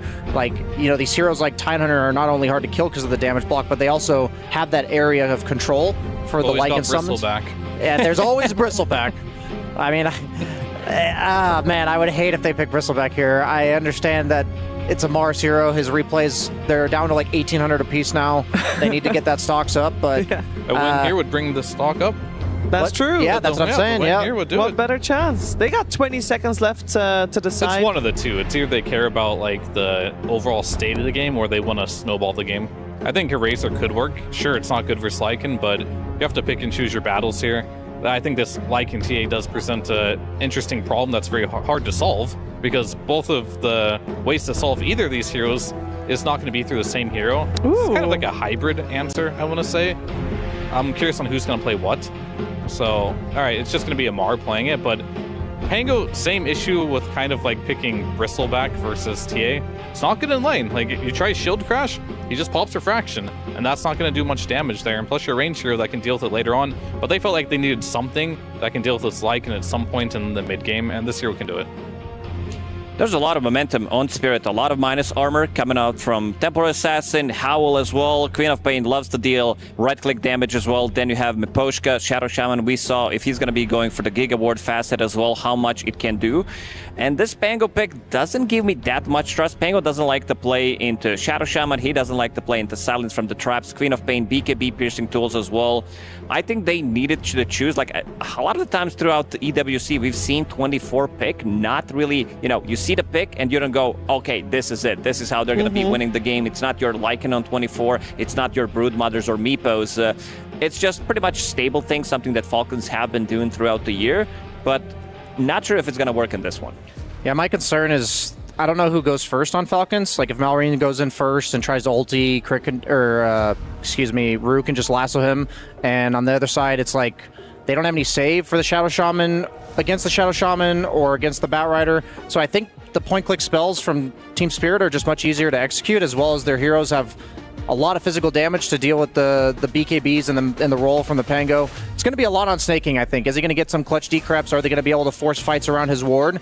If that's the case, then maybe. But I really feel like Team Spirit's got their number with this one. Yeah, a lot of game plan here still being discussed as we saw on screen. I wonder what is being said. From the sounds of it, though, we're all kind of on board that this draft for both teams is a fairly even playing ground. Fair to say? I think it's going to be very much so lane dependent. So we'll see on the lanes. I'm looking at Mar mainly. Okay, let's see how Amar will do on that lane, and let's see how all the other lanes and how the game will play itself out. Before we do that, though, we are gonna hear some more from Coach AUI2000. We certainly are, Shiva. Both of these teams undefeated at the point of the playoffs here. Aoi, is this the draft to bring down Team Spirit? I mean, I hope so. Honestly, Spirit are sort of a hard team to prepare for. Like, they have so many different strategies, they play so many different heroes, so hopefully. All right, we'll see. I mean, it was a last pick Lycan. Is that something you'd plan for, and do you think you have the answers for it? We didn't plan for last pick Lycan, but I think our line is fine versus it. They picked it because it's good versus supports. Maybe versus Furin, I'm not too sure, but I think it should be fine for us. All right, Aoi, thank you very much. Good luck here. Riyadh, it is time. Make some noise for your grand finals! Team Spirit versus Falcons! Despite being the most dominant team of the previous year, Team Falcons fell short at the biggest events. Looking to fix past mistakes, Falcons have made quite the run in this year's EWC, first sweeping reigning TI champs Team Liquid, then beating one of the most consistent teams in Tundra. But now, standing in their way is the final boss of Dota, the two-time TI champs, Team Spirit. What a final boss to go up against, too. I mean, these are guys who are looking to make history, win a second EWC to add to their two aegis, become perhaps the undisputed most dominant team of all time in the big clutch events. Their shadow looms large, and if you take a swing at the Kings, you better not miss, because this is the greatest comeback team of all time. Falcons have a very tough hill to climb here in this grand final. There's been few teams who have gone up against Spirit in a grand final and come out the better for it.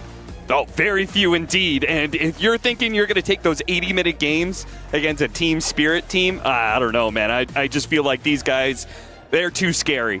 It feels like this is going to be a matchup that Falcons are going to be relying on some earlier timings than what we've seen from them. I love that Amar, in a little bit of in-game chat, good luck, two-time TI winner. And you know the response, good luck, Fissure Playground champion. From Team Spirit, which doesn't sound as great. I don't even think they won that tournament, but you know, what can you do?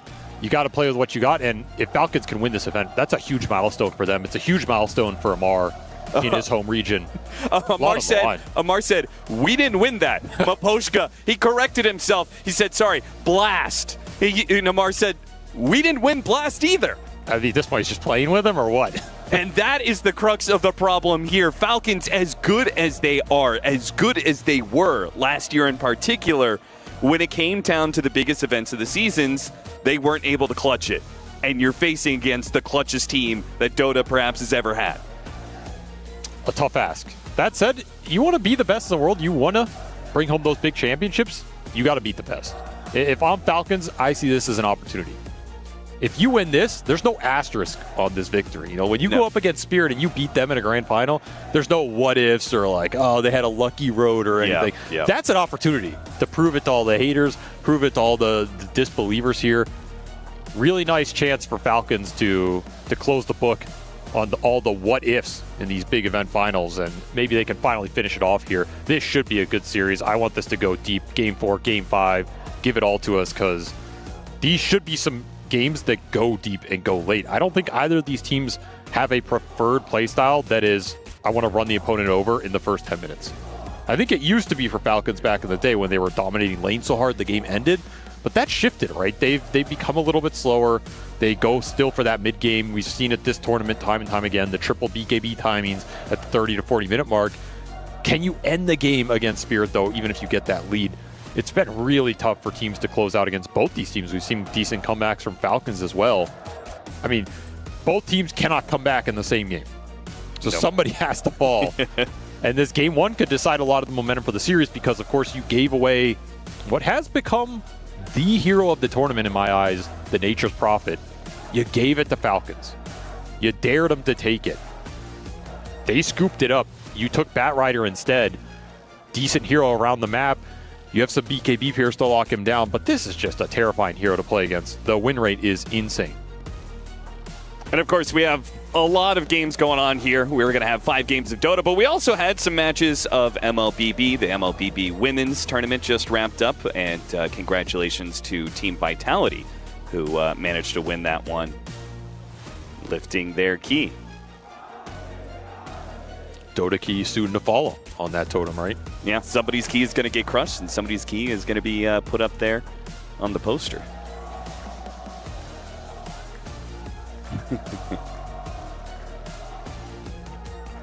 See, if Soxa had been in this grand final, they wouldn't have needed the crane. That's true. That's true. Just wheel the crane to the side. I'll just put it in there, nice and easy. It's like grandmother telling her grandson to put the star on the top of the Christmas tree, you know? Sometimes you are the Christmas tree. Well, hopefully we're going to be able to get this grand finals underway very soon. We can talk about matchups, though.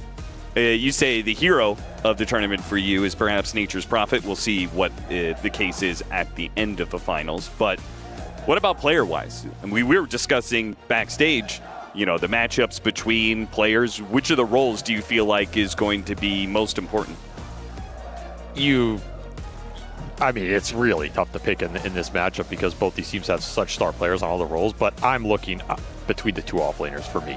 Maybe I'm a little biased because I think offlaners kind of decide how a team plays in terms of how fast or slow they're going to play and what that actual clutch factor looks like. But for me, Collapse has been at least my MVP of this event so far. I think he's absolutely stepped up when Spirit need him to. Yes. As solid as Yatoro's been, as solid as the rest of Team Spirit always are, Collapse, I think, has looked incredibly good in the moments where you need someone to step up and win you that game and make that clutch play, right? I mean, the man he stole not just one Aegis, but two. Come on. Because he had 2 rings, so he's got to fill it up. On the flip side, if you're looking at Falcons, I think Maureen has had the standout tournament for them. Like, he's the player I'm looking at. Particularly that game yesterday where he got completely decimated on that Ember and then ends up being the highest damage in that game. Yep. That's insane. But I'm still looking strategically towards ATF to continue to step up and play his game. He's brought out all the signature heroes. He's made them threats. We saw a Mars ban in this game. That's because of him, right? Yeah. Mars is not a hero that has been at this meta, this event at all. That's his influence. He needs to find a way to continue to influence the draft, the bans, the pressure that is on Spirit, and make them respond to his heroes and his hero pool instead of the other way around. That's when this guy shines, and that's when he can be the best offlaner in the world. Do not want to get shut down early in this series and have some weak performances where Spirit can go, oh, like, we'll give you the Pango again. You know, we'll give you, maybe we'll let the Mars through or, like, put him on some weird hero, right? You have to put the threat in them early so that you get to play your game. And that's why I'm looking at these two offlaners to strategically set the tone here. And I love that you went in that direction because it was the heroes I wanted to talk about first and foremost. I feel like read your mind. When it comes to our offlaner players, incredibly good.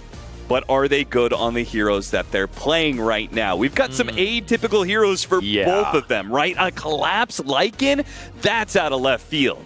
And a Mars Pango, frankly, there are better heroes for him. He's good Pango, but it's not the, you know, the Mars, Razor, etc., Timbersaw that we saw in the run-up to the finals in the first place. I think they really wanted to get his Razor last there, as the panel was alluding to, and the Lycan pick just dissuaded it too much. There's too much single target control and backline jump in this game for the Razor to look good. Too much kiting mechanisms. You would have had to steamroll that lane like they did against Mickey, and there's a different team, different situation. They've seen that once before. That helps them be prepared for it. You were looking for AoE control. I think they would have gobbled up the Mars if it had not been banned. That was a very good ban by Spirit. Yeah, Pango's like your settle hero here. At the same time, like you said, for Spirit, Lycan is not the go-to Collapse hero. You know, you can't blink, make a play with Lycan. Well, maybe he will, I don't know. But it is a hero that's very good for this game, and it is a hero that Collapse has had some success on when you look at how he plays all these summons heroes. The two I go to are the Beastmaster and the Lycan. He played Visage a little bit, but that one was the odd one out for me in particular. And the offlane Furion was never a big thing. Hasn't been a big thing in the meta for some time. So I do think this is well within their wheelhouse, and he's very comfortable on it. But it does provide a lack of that playmaking in the late game. Right, if this game goes late, if it turns into the chaotic ultra late game Dota where Spirit make those big comebacks, Lycan is not a hero that's going to go in and get some crazy arena spear, some crazy RP, and drag you back in this game despite a net worth deficit. It's a hero that generally wants to get ahead, have the net worth advantage, and pummel the backline supports with the early helm, with the early nullifier, just eliminate heroes from the team fight, get a numbers advantage, and steamroll that way. You do lose a bit of that comeback playmaking that Spirit are known for. If you had to guess, how many times would you say Collapse has played Lycan in a professional match? 10 or less, probably 8. Yeah, you would be pretty much on the money there. He's played it 10 times for this match. Now, he has only lost with it once. Really? He is 9-1? He is 9-1. Well, he should be playing it more than that's all I'm learning. Maybe this is going to be a signature hero for Collapse by the time this finals is done. What is happening bottom? Maureen is killing bottom wave with an early trample while this fight is going on. He's going to get the fast level 2. Dude, that's so unfair. It's bad enough when you give up like First Blood or extra bounty runes in this 1v1 mid matchup. No, they're just putting ATF mid. Okay, this is completely out of left field. There is no way Spirit expect this. This is the kind of strat you pull off in a grand final. Maybe you scrim with it once before and then you hide it. He's trying to catch the courier. But it looks like Laurel knows about this. Is he actually going to cut another wave? That's a Bat Rider courier. He's going to steal this one. Is he? I mean, this is just mega confusing right now if you're Spirit. He killed bottom wave. He's killing the mid wave. I guess Crit's plan is pull the next bottom wave, but he might die for that. Yatoro was ready for it. Yeah, not able to pull that one. Will put it under the tower. Send the Pango bottom now? You just bypass the early waves for the Queen of Pain Primal matchup, which was the hardest part here. Yeah. And you got ATF a free wave as well. He doesn't have to play into the TA level 1. This is really smart if you get away with it. Is he going to continue to back lane here? Does he want to keep this going? He is, yeah. He's going to charge through, pull the creep wave. Laurel can't chase after him, can't punish him because he's got his own wave to deal with. This is pretty sick, to be honest. I mean, this is Radiant's middle tower is going to be better than the default outcome, and it's just going to throw Spirit off in this game. Like, they're just not sure what's really happening right now. The upside for Spirit is they did control the wave bottom a little bit here. It's not going to fully swing back out, and of course, Laurel is going to free farm. I say that. He is suffering a little bit CS-wise, but he will free farm here, and he's going to have a bottle, uncontested resources. In the end, worth it for Mauri, for sure. Oh, yeah, 100%. I guess the question is, like, how much did Amar suffer from, he scooped up that lane mid, but then he has to make the rotation. Caught the courier! There goes the bottle! Maureen might have to TP. He is. He's actually going to TP all the way back to base here where he's got his own bottle that is coming back on the courier, so he gets there before the courier does. I mean, normally a huge loss for Laurel, but to be honest, he has full resources because he hasn't had to do anything to anybody in lane. So that's true. It's not as if he needs the bottle, but that's a big courier snipe, more gold. I mean, the net worth of the CS is looking great for this Primal Beast in a matchup that otherwise was going to be really difficult. As you said, the other downside, though, is you stole a wave from this off lane, but that wave did get picked up mid from the Pango, so XP-wise, it actually evened out. Yeah, they still went even. That was a very interesting switch up. Who suffered was, I guess, the Dark Willow. There was a wave that she just didn't even get to participate in any way. Yes, that's who the wave got stolen from, and then the shared XP, but do you really care about that? You care more about these core matchups, getting these melee heroes out of the lane against the double range. And did Amar miss anything on his rotation back to lane? Right. Don't think so. But then the Dark Willow would have covered that. Yeah, that wave got delayed. Interesting tech. Puts Falcons up in a nice spot here. I mean, that feels like some AUI 2000 bullshit, Oh, yeah, I mean, I'll tell you where he got that from. That's an old Eternal Envy. There you go. That feels like an old Envy maneuver right there. Never worked for us, but it's working here, so. Good to see it lives on as lanes looking good for Falcons now after all this maneuvering. You have a free farm Nature's Prophet. This Primal is high resources because he came out of the base, remet the wave, still has some bottle charges. Not a great feeling for Laurel. Like, he didn't get this vacuum one-on-one to abuse the melee hero. Even if you're going to continue to put the pressure on the Primal Beast here, you can't help but feel like you missed your window to take him out of the game.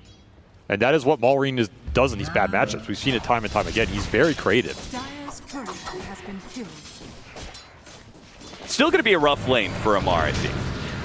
Yeah, nice double shield crash, but it's still a Templar assassin who has been a really tough hero to combat in the laning phase. Swashbuckle away. Yeah, good enough, I guess, with the full wand charge. Yeah, massive creep wave pushing in, so he's good for now. Maureen now cutting more creeps. Glyph is going to be used, so he is going to have this wave following him for a while. He's going to steal another. I mean, come on. Whoa, the courier! Yatoro! Another good courier snipe. Can't take this the primal beast gank my courier. What am I doing? This is just some troll action right here. He's got a lot of stick charges and Lotus. So Maposhka, okay, well, with the teleport coming in from Skeeter, there's no way he lives through this. Actually does get the neutral creep deny. Wow.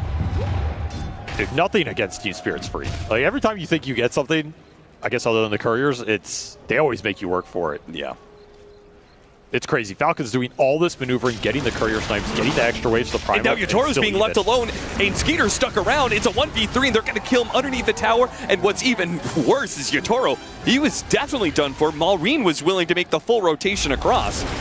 Pre-level 6, run back to the top lane, though. Skeeter teleports up to top, is not able to help snaking in time. So the normal quote-unquote lane is this top lane, which Collapse, I assume, is free farming. Looks like he's doing all right in network. He is.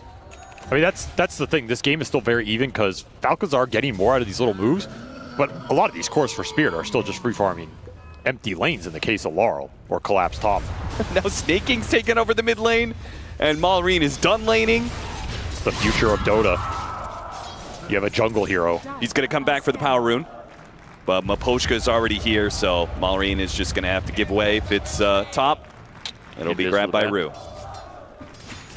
I mean, you can do this with the Primal. There's not a lot of heroes that can just skip the laning phase entirely. This is one of them.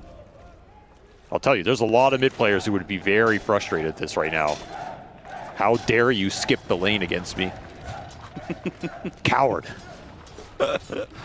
Oh, man, it's such a Maureen thing, too, considering he has taken some of, like, the worst 1v1 matchups of this year. I mean, he's top 2 network in this game. Kings versus Vipers and such. He's cruising, man. Absolutely owned it here in the early game. And now he's level 6. He's got phase boots. He's looking for the Lycan top, but Collapse sniffs this move out. Not going to work for the Primal.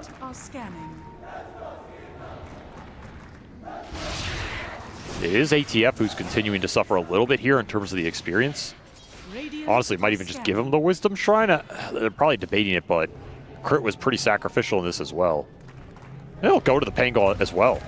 He's actually lower level than the Pudge, so he got it in the end anyway. That's the Pudge has been soloing half the lanes with the Furion teleporting away from the safe lane and then him collecting the mid wave. Oh, this is a core Pugna at this point. Pulverize going off in the jungle. Maureen continuing to do some stacks here as Falcons dodge this Queen of Pain matchup. Put the Pugna back there. I mean, if you're not getting killed in lanes, this is so much more efficient for Falcons. Look at this creep swing. This is from the Lycan top. Just putting numbers, bodies on this tower. If you're not going to lane anyone here, I'll get some extra pressure and does feed the creeps away, though. He does. 100 gold going to Maureen, but this is a one laning phase for Falcons. Agreed. Like, they have the top 3 net worth off of the extra couriers, the creep here. Spirit simply don't really have like the best heroes to punish that. I mean, they're offlaners alike, and it's not really a good kill hero in the first place. Almost got his hands on Laurel there. That could have led into a Bramble and some hefty damage, but no. Got to think about Pulverize into the Dark Willow fall of this game. The Pugna does not offer you a lot in terms of the chain stun capability, but the Dark Willow definitely does because the range on this Terrorize is so damn good. Right. Of course, you have Rolling Thunder to go in these fights as well. Like, some nice control mechanisms for Falcons. And they've gotten out of this laning phase. They're definitely going to be able to use them. Whereas if you're Spirit, I mean, you're going to have to put this Lycan ult and the Sonic Wave to use here. Those are your 2 big tickets in this early game. The more you can use them, the more they're on cooldown in exchange for kills, the better you're going to feel here. Or you just push the tower straight up with the Lycan if you think Falcons are completely dodging you. Yeah. That's where that Furion's scary, though. Like, Skeeter's just in the jungle. You try and push these towers, they TP the Primal in. The Furion can TP in on the backside of that fight. A Wrath of Nature comes through, you get Pulverized. That's just a dead Lycan. Need information to make these kind of plays right now. Radiant's middle tower Rue, is under right read, but he's going to have to go up to the high ground here to top tower is deal with this ward. Malrine is not going to catch him initially. We'll catch him on the low ground. Teleport coming in from Skeeter. Everybody wants to join in on this kill on Rue. This Primal is cooking in this early game. are fortified. And honestly, it's a lot of experience for this Pugna because of all the lane swapping. Like, this guy's already 6. Tower is under attack. We saw how much snaking has been able to do on this hero. Looking for Yatoro with the roll. Yatoro doing a good job dodging the brambles. Cannot dodge the jump in from Malrine, but Malrine's actually going to back out. The first sight of Laurel teleporting in. Full retreat from Falcons. Not going to get far enough away on Amar, though, as he gets hit by Miposhka. Gets off the shield. No, he doesn't get off the shield. Nice little flame break there. Yeah, good timing on that. A couple small things went well for Spirit there. I mean, it's a TA under the tower, but that refraction blocked the Wrath of Nature. It's a lot of your global damage out of that play. We'll get some more creeps up here. Collapse his helm, not doing a lot for him. Creep just keeps on dying. Is under attack. But Falcons running around looking for kills and not finding them. That was a move that they wanted to get the kills off so you can get this tower. Instead, this tier 1 bottom's going to continue to stand down here. I feel like it just becomes more and more entrenched, right? The Templar Assassin gets level 6. She starts laying out all these traps out. And the Lycan, I mean, he's inevitably going to take this tower. And then he's free to start making rotations.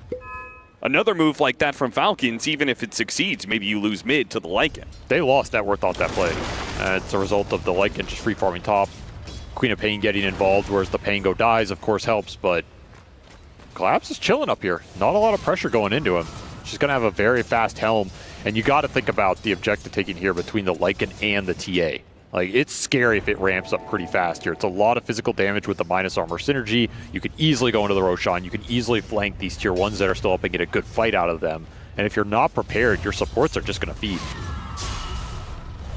Snake can be very aggressive on this mid lane, just trying to force somebody to show, get some information on the map. Everybody's jungling right now for Falcons.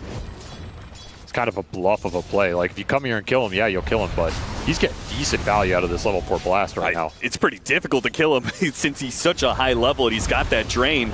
This mid tower is going to fall. Team Spirit trying to trade out top. Yeah. They simply do not have an answer to this. Kill the creep wave where they can, but snaking, just keep going to work. Could bring Yatoro in here. Yeah, they're going to drop some traps. I mean, these traps would make it a lot more annoying. Have to bring some sentries. You have to run up the hill now against the Queen of Pain. Another power rune coming out as well. Really important power runes here. Particularly for the Primal Beast, if you can win them. Unlucky for Malrine. He would have liked that amp damage here. Yeah, that's so valuable for both of these mid laners. Such high damage heroes as is. Amp damage only increasing that. I just think Primal's one of those mids that power runes change his entire early presence in the fights. Yeah. Like, the haste is insane on this hero. The amp damage is insane. Even the invis just running around the map, set up some play can be good. Meanwhile, Rue, he's been sitting down here for at least 3 or 4 minutes now on this bat. No one is contesting him. Finally, the punish comes in. Snaking will get dropped by 3 heroes of Team Spirit, and with the Giga Ward, they will be the ones to take the mid tower first. Hey, I don't know if you needed to drop it there. Yeah, that felt gets pretty the job free. done. I mean, Miposhka wanted to assert dominance early in this series, you know? It's like, you're blasting my tower? No, no, no. I will blast your tower. The battle between fives, and the result is Team Spirit actually up in net worth now because they have a tower advantage.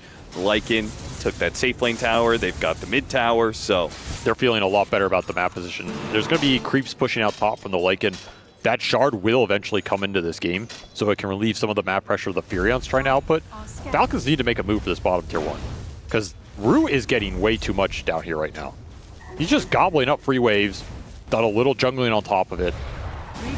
Well, Snaking's on the case. He says, you put TA traps mid lane to catch me? Okay, I'll just go hit a different tower.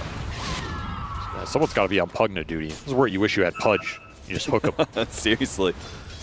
And some fun watching the Pudge from earlier today. With the Diffuser plate done, Amar is a bigger threat. Seemingly not enough to go after Rue underneath this tower, though. Still kind of tentative to make the committal play down here. Like, even Snaking doesn't want to go blast this. They saw the Queen lurking down here. They don't know where some of these heroes are on the map. A smoke came through for Spirit. Kind of an awkward one because they're trying to finish Helm of the Overlord for Collapse. He went to the shop with it. Yeah, they're trying to Maposhka solo gank with the Lycan Dragon and his wolves. Not an insignificant amount of damage. He's going to find Skeeter. He's going to get him. Oh, if this works, it's just straight nasty. Yeah, put the fire on him. Easy. I mean, he's stuck in one spot. The Dragon's actually the best creep for that. Dude, Skeeter's like, what is this game, dude? Come on. And we've seen the rise of this, right? These Lycans that play... Is he going to get crits? Oh, he's missing him. Sister Shroud too strong, but... Oh, he bailed out by the Pulverize. And he retook the creep, so didn't even get that one. It did mean he had to take a range creep for that in order to stop them from getting the gold, but nice, smart heads-up play from Collapse. I mean, super good use of this Lycan. He's jungling the whole time, just pops ult, gets the creeps in there. You get a Furion kill with a solo Smoke Shaman. You get the Pug to kill bottom with the Bat Rider, who's still been down here, by the way. Falcons have not made a move to kick these heroes out of the safe lane, and it's killing their map control. They will finally get Blink on the Primal to make some plays of their own, and they're going to look for the Lycan. They're looking for the hardest hero to find, though, because he's rarely showing on map. He's doing the Lycan thing where he's just hitting neutrals and he's controlling his wolves and letting his wolves do all the work. The interesting part is he has the pack leader facet. Oh, they found him. They get him on the neutrals, and he'll die here. No shapeshift, so certainly no way out, especially against all the control that Falcons do have, but an interesting trade-off here. The other half of Collapse is still with Maposhka, and they're trying to cheat themselves an early Roshan right under Falcon's nose. Man, Maposhka's been making some really nice plays with the backup of these summons. Like, this is a nice 1-2 punch around the map. You get a carry kill into a Roche kill. Falcon's just not expecting it. They will finally get that tier 1 bottom in exchange that they've been looking for. A nice objective for them, but a super early Aegis. A nasty surprise, a Queen of Pain with an Aegis at 16 minutes. This almost reminds me of how people used to play with the Grimstroke Lycan combo, where you ink swell the wolf in, and all of a sudden these summons were a lot stronger, only you're putting in behind a shaman with a shackle that normally doesn't have a lot of damage behind it. Well, guess what? Now there's a Lycan with Howl and an ancient black dragon beaten into you. It's so sick that in the best of 5 between these two teams, we have both of them bringing out some obscure strategies that we really just do not see hardly ever. You need finesse to win a championship. These little things matter a lot. Put some mental pressure on the enemy. Spirit going back into this ward exactly where the Lycan died. Lycan, and with the Quap here, this is going to be a rough one. The Sonic Wave goes out. It's over to Malrine. And Malrine, he's stuck in the middle of this. He does what damage he can to throw out the Terrorize, give him some heals, but it's not good enough. Snaking can't out-heal the damage. Now the Rolling Thunder, though, from Amar. It hits onto Collapse once. Collapse on the run. So he goes to Laurel, but of course he has the Aegis, and he's coming back soon. That's why Skeeter, he just teleports away. Falcons are on the run. Laurel's going to jump after them. Jumps right into the Pugna, though, and Snaking with a great response. Not able to kill Laurel just yet, but maybe Amar and Crit, they could do the finishing blow. They got him. Yatoro manning up. The Furion's going to come back, though. Skeeter is going to come back, and he is going to start swinging at Yatoro. Amara and Crit manage to play the distance, get away from Yatoro, escorted by Skeeter out of here. But does Skeeter make it out? They're leaving Skeeter behind. They just hope that Skeeter's going to be able to make it through the gate, but Poshka from the cliffside will catch him. Super nice body blocking with the Wolves, too. Just can't get in front of them. Collapse has been on point with these Wolves around the map. You're able to get a couple heroes out, but that is an expensive death for Skeeter here. TP'd into that fight twice. Ends up dying, doesn't get a lot out of it. These are costly deaths for the Furion in the early game. This is the fastest farming hero in Dota right now. Take him off the map, you limit that GPM. And those are Deso charges for Yatoro. It's going to start adding up here. He is so high level. He's already level 16. Oh, got him again on the shield crash. That force movement of Flame Break almost killing Amar. Maposhka, he tries the long-range blood grenade. It doesn't. Oh, he did actually land it on him, but it's not going to do enough damage still, though. If he had gotten him with that, that would have been insane. This is still a blistering pace now that Yatoro's gotten involved. Like, these fights are going to start to pick up for Team Spirit, and you do not want to fall behind against this Templar Assassin.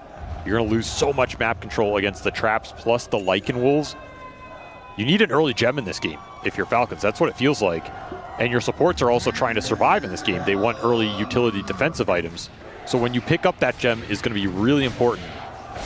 Well, you say, you know, don't fall too far behind. The Templar Assassin, that kind of has already happened. Spirit are up by 3K, but the Templar Assassin specifically is up almost 3K on the Nature's Prophet and other heroes. Well, the Shadow Realm goes off. Glimmer Cape teleport away. No detection. He's good. No detection. Important to get out versus Templar Assassin. Extra damage adds up quickly. That Nullifier already done for the Lycan as well. Talk about the damage ramping up. I mean, Desolator with this Giga Ward, it's not just the hero damage, but the tower damage they can put out. The push comes really quick with this lineup. You do not want to give bad kills away on this map. Radiant's middle tower is under attack. Need to get to the Primal BKB here and try and take a good timing fight with that going into that second Roche spawn. That's the period of the game where you're going to be able to turn it. You can definitely look for some early kills now as well. All the ults are available for Spirit outside of that ward. Trying to catch Laurel, but he is way too wily for them. Another move, Spirit, just read. Maureen, he's going to sit in front of this mid-tier 2, hoping maybe he can get some initiation. Speed along this BKB, but as it is, it's being slowed down by the lack of kills for Falcons. And Spirit are just going to continue taking objectives straight into Tormentor, 20 minutes. No contest. Too easy with the single target burst. A shard for the Batrider. I mean, they finally get this jump, but it's taking so long to just get this kill. It hardly feels worth it. You committed 4 heroes, a smoke, and a lot of time, all just to kill Maposhka. Does swing some of these heroes bottom for Spirit, which is where the good vision is for Falcons right now. So they don't mind if Spirit linger down here. Lets them set up plays. They're trying to do exactly that. Invis on the Primal. Keep the momentum going. He got scouted on that sentry, though. Yeah, more sentries on the ground, too. Once more, Spirit vacate the premises.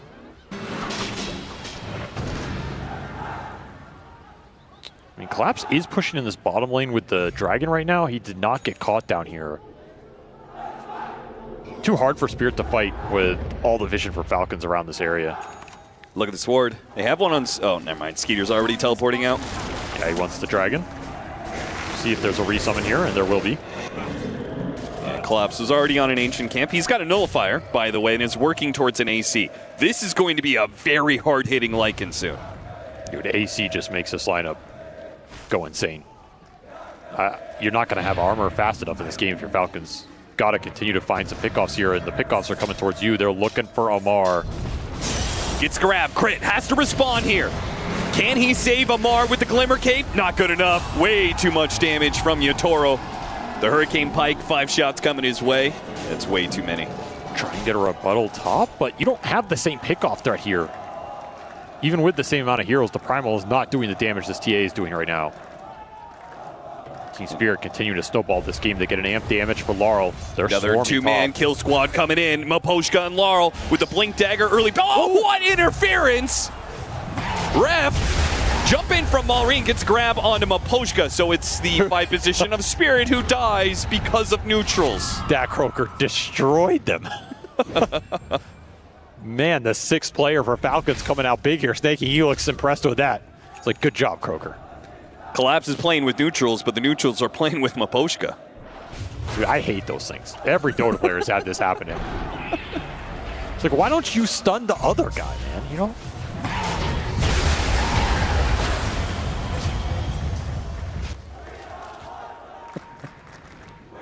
That was a funny game, man. Whoa. Skeeter just teleport? Yeah, he teleported right on top of Collapse. You're not winning that fight. It's not a place he wanted to be. Fortunately for him, Lasso wasn't up yet. I'm not sure what information he had on the map, but teleporting into the enemy Ancients there. I think he's just trying to farm it, honestly. I don't think he was looking. No, I think so too. It's just... The wolf's waiting for you. Yeah. Still fairly even game for Falcons if they can get a one-team fight into that Roche. They have the BKB on the Primal. Like, these fights can go really well for them if they can start on a core target. If you can get the TA or the Lycan in particular, that would be huge here for Falcons as Roche spawn available in 20 seconds. It looks like Rue may be the target here. Okay, they spot Maposhka. The smoke nets them another support kill. It's something. It's something. It's not that big core you want, though. Yeah. This 30-second death timer. I mean, Roche could instant spawn here. Wow. The Templar Assassin knows exactly when it's going to spawn. Yeah, that's the issue. Yeah. So you're not going to catch Spirit unaware. He's almost level 20, by the way. This is an insane XPM for Yatoro. This is one of the ways you can kind of outpace the Furion, even if he's getting more gold than you on the map. Just out XP him. Because a lot of that gold comes from Wrath of Nature bouncing through, split XP. Yatoro's just been doing solo Ancients this whole time. He will hit that level 20 Refraction Dispel. Yeah, he's got the Dark Willow here. Brambles he can get rid of, an offensive Decrepify maybe. Good versus the supports for sure. He gets this Daedalus before that Roche fight breaks out, which, you know, Roche is on the map right now, but hard for Falcons to force the issue. Way easier for Spirit to force it with the amount of vision they have off traps and wolves. Falcons kind of just have to make the smoke plays, utilize the Furion ult, and hope that they get information off the lanes naturally. Radiant's middle tower is under attack. This is where you almost wish you had the Naga Siren instead of the Furion to give you a bit more direct vision control. But of course, that hero is almost never getting through. I say that, and people let the Furion through, so maybe next game we'll see the Naga Siren. That said, Spirit are dealing with the Furion so far. Yeah. It always comes down to these best of fives, right? That first game got thrown. One team is going to take the risk of giving out some crucial hero. For sure. And if they can beat it, it's a huge advantage for the following games. It's too tempting not to do it, so. Yatoro is 250 off that Daedalus recipe. Big item missing for him if this fight breaks out right now. And you have an Ags done for the Pango, so big damage upgrade for Falcons if Amar can get in there. But you really want to take this fight around your wards. Yatoro's going to go back for it. He's going to call Falcons bluff. He thinks they're not going to do Roshan right now. It's a bold call. That said, you do have wolves in the pit right now. Did not get killed by Falcons. This is where not having that early gem hurts you a lot. Or even just Sentry guarding the pit. They have one, but the wolf does expire. I just don't think they can do the Roche fast enough without the fight breaking out. Yeah, I think you're right about that. And if anything, Team Spirit, I mean, they're matched up against Furion. You don't want to be stuck in this face-off around the Roshan pit for forever, because then the Furion just gets all the lanes pushed in, right? For sure. He's just out farming you. So you do complete that Daedalus. Is that the AC done for Collapse? Yeah, recipe. He's flying it off the side of the map, so I assume it's done. Yeah, it's going to be a little hard to get it there. A little treacherous territory, but he's going to take it the long way. These are huge items for Spirit. I mean, just as Falcons got that Ags on the Pango, the damage is going to be met here with two big item pickups that just amp this physical through the roof. And that Roche is still not being forced by Falcons. They're kind of in this stalemate. You understand why, but it gave Spirit time to hit their items, and they're just going to go straight into you. They don't care, because they have vision mechanisms to throw up these hills. Send the wolves in, see some heroes, look for the Batrider jump. Or there's no way you force Roche against the Pango Primal here. Surely you try and play for that lasso. Rue finds it! Jumps up to the high ground, catches crit. Can they burst him down fast enough? The Sonic Wave over the top will finish him. What more can you catch here? Oh man, look at that damage! Nullifier plus the Prowler. Maureen's gonna pop his BKB. The physical damage almost caught him. The one wolf. He's got a blink dagger. He blinks up into the trees. No TP. No TP. Why does he have no TP? Do you have a sense that he's here? Oh, Root, meanwhile, he gets hit big time with the Rolling Thunder of Amar. So Falcons still find a pickoff here. Let's help the Wisdom Shrine while he's around the area. A nice pickup for ATF. Finding something out of nothing. Downside for Falcons might be they lose the Roche here, but they do escape from a bad engagement. That minus armor was crazy. Yeah, that was insane. I mean, he has no armor on this Primal. Yeah, the Prowler takes 50% of your base physical armor. And then you've got the AC minus armor aura on you. Then you've got Hal. Absolutely absurd, but a pickoff while they're doing the Roshan on Maposhka, but they got to get out of here. And Amar, he's going to roll it up, but he doesn't have the Rolling Thunder to keep rolling, so he'll be cut down by the side blades. Now Skeeter, he runs up. Spirit runs south. I like the blink up to the cliff to see if he was in one of those hidden tree lines. Sure. Smart play by Laurel. Doesn't pay off here, but you never know. Skeeter will escape with that slow move speed. Well, they trade Maposhka for a core Pango. They'll take that every time. Furion does escape. The map gets pushed out by the rest of Falcons. Continuing to keep this game even, but now you have an Aegis on this Templar Assassin for 4 minutes. Let's see what Spirit can get done with this advantage. Yatoro is going to hunt for some prey right now.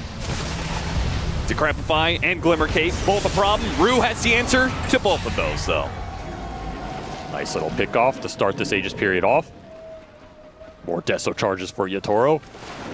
And you do have to think about getting the armor items soon if you're Falcons. AC is next for the Pangolier. It's going to be the refresher build for the Primal, but he needs a Shivas in this game at some point. And until then, dude, the minus armor is through the roof. You have the AC, you have the Howl talent, max level Howl, plus Desecrate, whatever you want to put into these heroes. The meld hits, the Deso hit. You know, if you think about it, Furion, the highest stat hero in Dota, right? He has a ton of base armor. If Lycan gets to him, it's minus 15 armor, and then it's minus 50% of your base armor. He's got 25 armor. It's all gone. It's all gone. That's why You're you in the need negatives. You need the bonus. You need the plus armor in this game, right? That's what you need here. But like Furion just doesn't naturally build that. No. The other answer is evasion here. Yeah. Could build a butterfly, I guess. They don't have the best evasion builders, right? Like, the only thing I can see is butterfly on the Furion, and that's a very mixed item on this hero. Yeah. You don't have a Radiant Spire in this game. That feels a little bad. That's kind of it. I mean, otherwise you just have to build armor and survive. So it's just AC on Pango, Shivas on Malrine, and... I mean, your other option is kill them first. That's always the answer in Dota. Like, if there's some truth in it. If you just get refresher Shivas on the Primal and you run this guy in and you double pulverize the TA or something, there's no one dealing a huge amount of physical off the bonus armor reduction. The co-op's mainly magical. Something Falcons could think about, though. It is a lot harder with their support duo because they don't have a hero like this Batrider that can go in and look for an easy initiation target. They're pretty dependent on this Primal getting pulverizes off in this game, or finding Team Spirit at an objective or a choke point with the Rolling Thunder. Let ATF provide the control.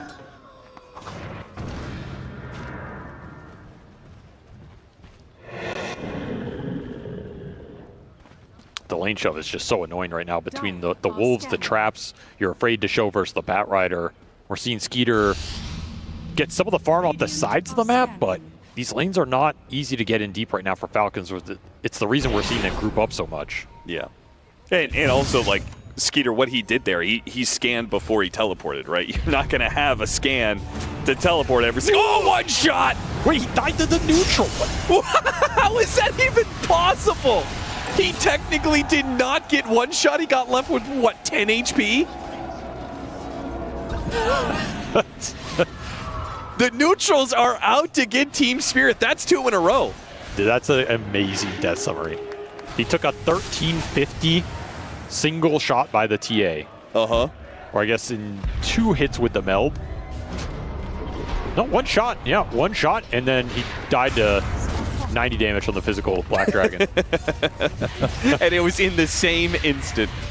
That's crazy. Well, Team Spirit maybe denied the last hit on that Snake King kill, but will not be denied a lane of barracks. Falcons can't stop this one. And if Skeeter's not careful... Is he dead? If he gets lucky on the crits, nope. That's not a good sign for Falcons right now, though. No. This Aegis got some work done, and it felt too easy. Single support pick off, you find another hero with the Batrider, chain it into a barracks, use that banner.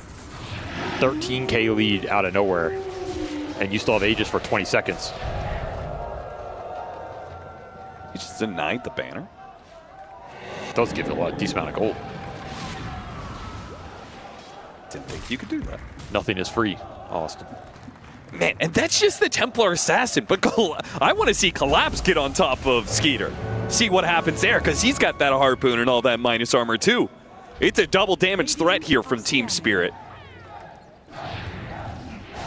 That's where you just have to jump first if you're Falcons. You can't let these fights develop in a way where the damage is going into you. You have to jump this TA. You have to remove Yatoro's ability to just slay you in the fight, and that means getting Maureen in here. The refresher is done for the Primal Beast. This is your chance to turn this game if you can find some big core pickoffs. No Aegis to deal with. The Furion can help deal with the lane pressure while you make moves. But once again, Spirit... They always know. It's just so hard to catch this team. They're incredibly patient. They're incredibly disciplined. They don't mind giving up some net worth to make sure they don't die in the wrong moments. And still items flowing in.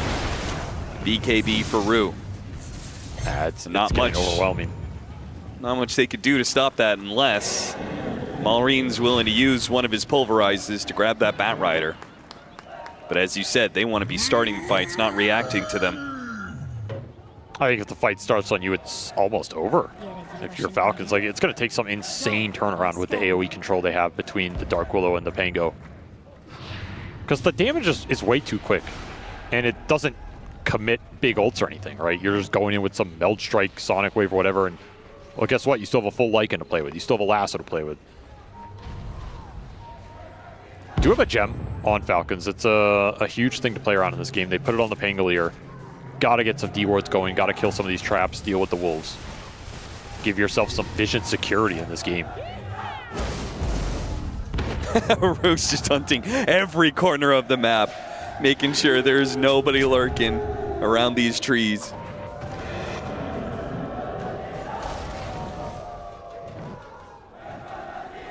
Level 25 online for Yatoro. On top of that, Swift Blink, plus the monocle range, plus Alert for extra attack range. This TA is insane right now. Oh, Rue tried, but Maureen, he pushes out the wave, just blinks back. There's a reason we see the Blink purchase here for snaking. I mean, that's your best defensive item at this point in this game. Yeah, this one, they go on you, you somehow blink out. Nothing else saves you at this point. Well, when Yatoro has the capability to one-shot you, what's going to happen if he has an extra second, thanks to this Meld Bash talent? Yeah, it's just disgusting. If you look at his attack range, too, that's another problem. He's basically just a straight ranged hero at this point. Falcons, they'll get their chance to make an initiation, but Team Spirit is not going to give them an easy target. They're slow pushing the waves in with the Siege Wagon and the Dragon and Yatoro. Oh, he jumps forward, 1,000 damage, not good enough, but he got down before Mark could get him with the Rolling Thunder, and now he's pushed away with the Sonic Wave. Now he's dead! There's your gem, too. Complete and total counter from Team Spirit. Everything that Falcons are trying to do here, Spirit has an answer. Maureen tries to get the grab on Rue. It's not good enough. Team Spirit now pushing in more forward than before. A ward to be dropped, 5 heroes ready to go, and they're just waiting. Falcons, they got to make... Oh, there's another Bout Bash. Great Decrepify timing there from Snake King, but Laurel still has the finishing blow. It's not all physical damage here as much as we're hyping up the Lycan and the Templar Assassin. There's more to come from this Queen of Pain. You got to the Butterfly on the Furion. I mean, that's your best item to try and combat this timing right now. Skeeter has to be able to sit in the middle of the fight and deliver some damage. There's no one else who's dealing in the big deeps right now. You're just watching another lane go. And that's to wait for the respawns. Spirit are out. And there's still the fact that Yatoro could just play off of Sideblades. Oh, yeah. I mean, half of his game has been Sideblades this entire time. There's the fact that they don't even have to commit for these pushes. They That's can just throw the summons in, the Giga Ward. If you go up to try and hit these, guess what? You're getting lassoed by a BKB Bat Rider. Then you have to commit your Primal. These pushes are not easy. To collapse want the amp damage?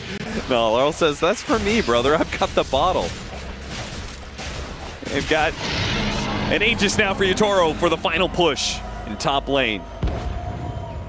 Falcons, they're in trouble. They have been giving away a lot, but it's time to make your final stand. This is where, you know, we've seen Falcons be in this position in that previous series, and they managed to make the comeback with a very similar lineup. But this is just a different team, man. They know. Falcons know they have to go outside of the base. They can't just wait. And Laurel jumps into a ward here.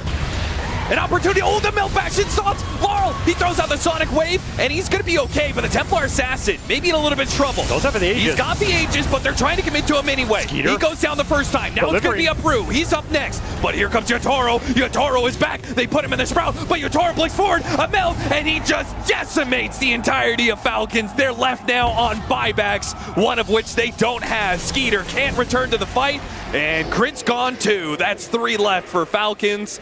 The end is nigh in this game 1. Team Spirit are going to close this out. Overwhelming net worth advantage. You had a refresher shard on that Queen of Pain, so you have a second round of everything for Laurel when he escapes there off the Meld Bash, stunning the Primal. This TA just got way too high level, way too fast. There's an MKB to top it off. Again, the Meld Bash. You get half a second, if that, of a grab on a collapse before Yotaro. He strikes, and he strikes hard. 2 down, and the final snaking. The captain of Falcons sent running back to the fountain as they call the GG. A commanding game from Spirit here. Didn't feel like they were on the back foot other than the first 2 minutes where it was what's going on in this laning phase. Yeah. But all of that is to dodge the bad lane matchups to give Falcons a chance going into that mid game on even footing. They got that. They executed that very well. And then they could not claim a single objective. We saw how stalled they were around that Roche pit. They can't commit for that Roche. They can't just do it with 2 heroes. The first Roche goes to the Rasta Giga Ward plus some Lycan summons. The other one going to the power of this TA and how many levels Yotaro got early. Too many objectives going Team Spirit's way. This is not a team you're going to be able to come back against in a lot of situations. Like, they know how to close those games out. They know how to be disciplined. I don't think we saw a single smoke move from Falcons work once they were behind. It was just can't find them. constant misses. Yeah, Team Spirit were ghosts on the map every single time a smoke was popped. And I like the strategic idea behind TA and Lycan against this Furia, right? This is a deadly hero to give away. Part of it is the map control the hero gives you. When you have the Lycan shard pushing in waves, you have summons pushing in waves. There's a Black Dragon killing this bottom wave for half that game. You have the TA traps eliminating where you can move around the map without getting spotted. It gives people safety to push out waves. You have Bat Rider cleaning up some aggressive waves of his own. That's a lot of map control for Skeeter to try and push back against on his own. Took away one of the biggest factors about this Furia and turned it against him. And yeah, Spirit masterclass in game 1. It is the best of 5, so plenty of games to go, but this win from Spirit was so dominant, it's going to have ripple effects for sure. Thank you very much, Captain SVG. Ripple effects for sure. I think maybe getting rid of the Bat Rider, but there were so many problems that Falcons had in this game that it felt like everything was a problem and they couldn't really do anything to begin with. That face is kind of, I feel like, how Falcons felt in this first game of this best of 5. I'm here with Fear, Lacoste, and BSJ. And Fear, this was this was a warm-up game? I hope so, I guess. But I think this game was very strange to watch, and I'd have to really sit down and break it down on why it ended this way. But it felt like Falcons, they won all 3 lanes. The primal rotations, or just the way he played the mid lane, was good. But what happened at some point is they just stopped applying pressure. They had a good first blood on Yotaro. Then after that, it just felt like, yeah, Yotaro, take all these stacks. Go ahead and continue to farm.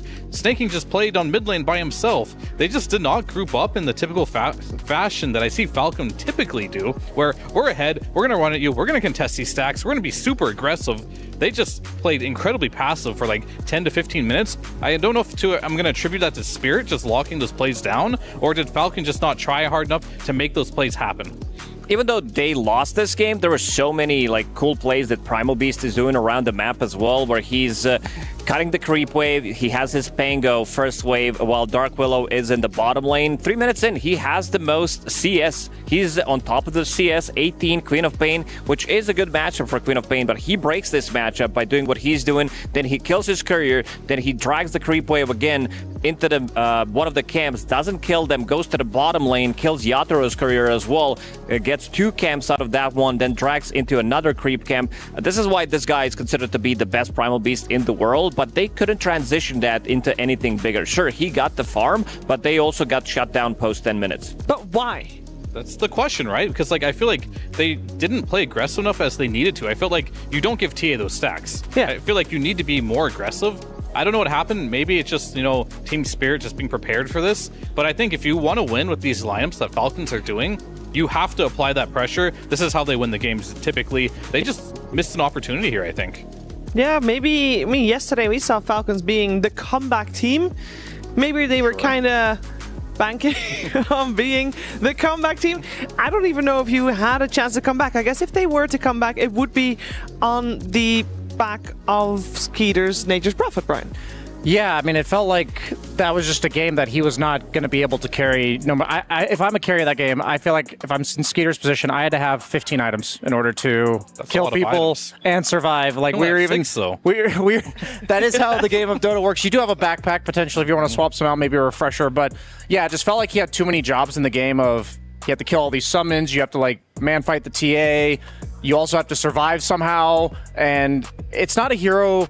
Sometimes when we see Pugna, we'll see heroes that do damage despite getting decrypt, but Nature's Prophet isn't one of these heroes, so there's no like defensive tool that his teammates offer him that also allows him to output damage at the same time. So it just felt like there was too big of a weight on his shoulders. It was also a really nasty Lycan pick on 23. Like, sure, Dark Willow, she has protection, but also what Lycan's able to do throughout the whole game makes it very difficult for them to play the game. Avery did talk about them pushing out the waves with the shard as well, but also this early nullifier that we did mention that it's going to be coming out, it really shut them down. You're playing against a Pango who wants to be able to, go in, but you're playing into multiple BKB piercing abilities as well. You're playing into nullifier, so your double shield crash is not going to be doing much. And also Pugna, like, he wants to build into all of these defensive items. He's Solar Crest, he's, Glimmer Capes, Decrypify. None of that is going to be working against this nullifier. No, and that led to some cool moments or to some Brian's bangers. Yes, I had a few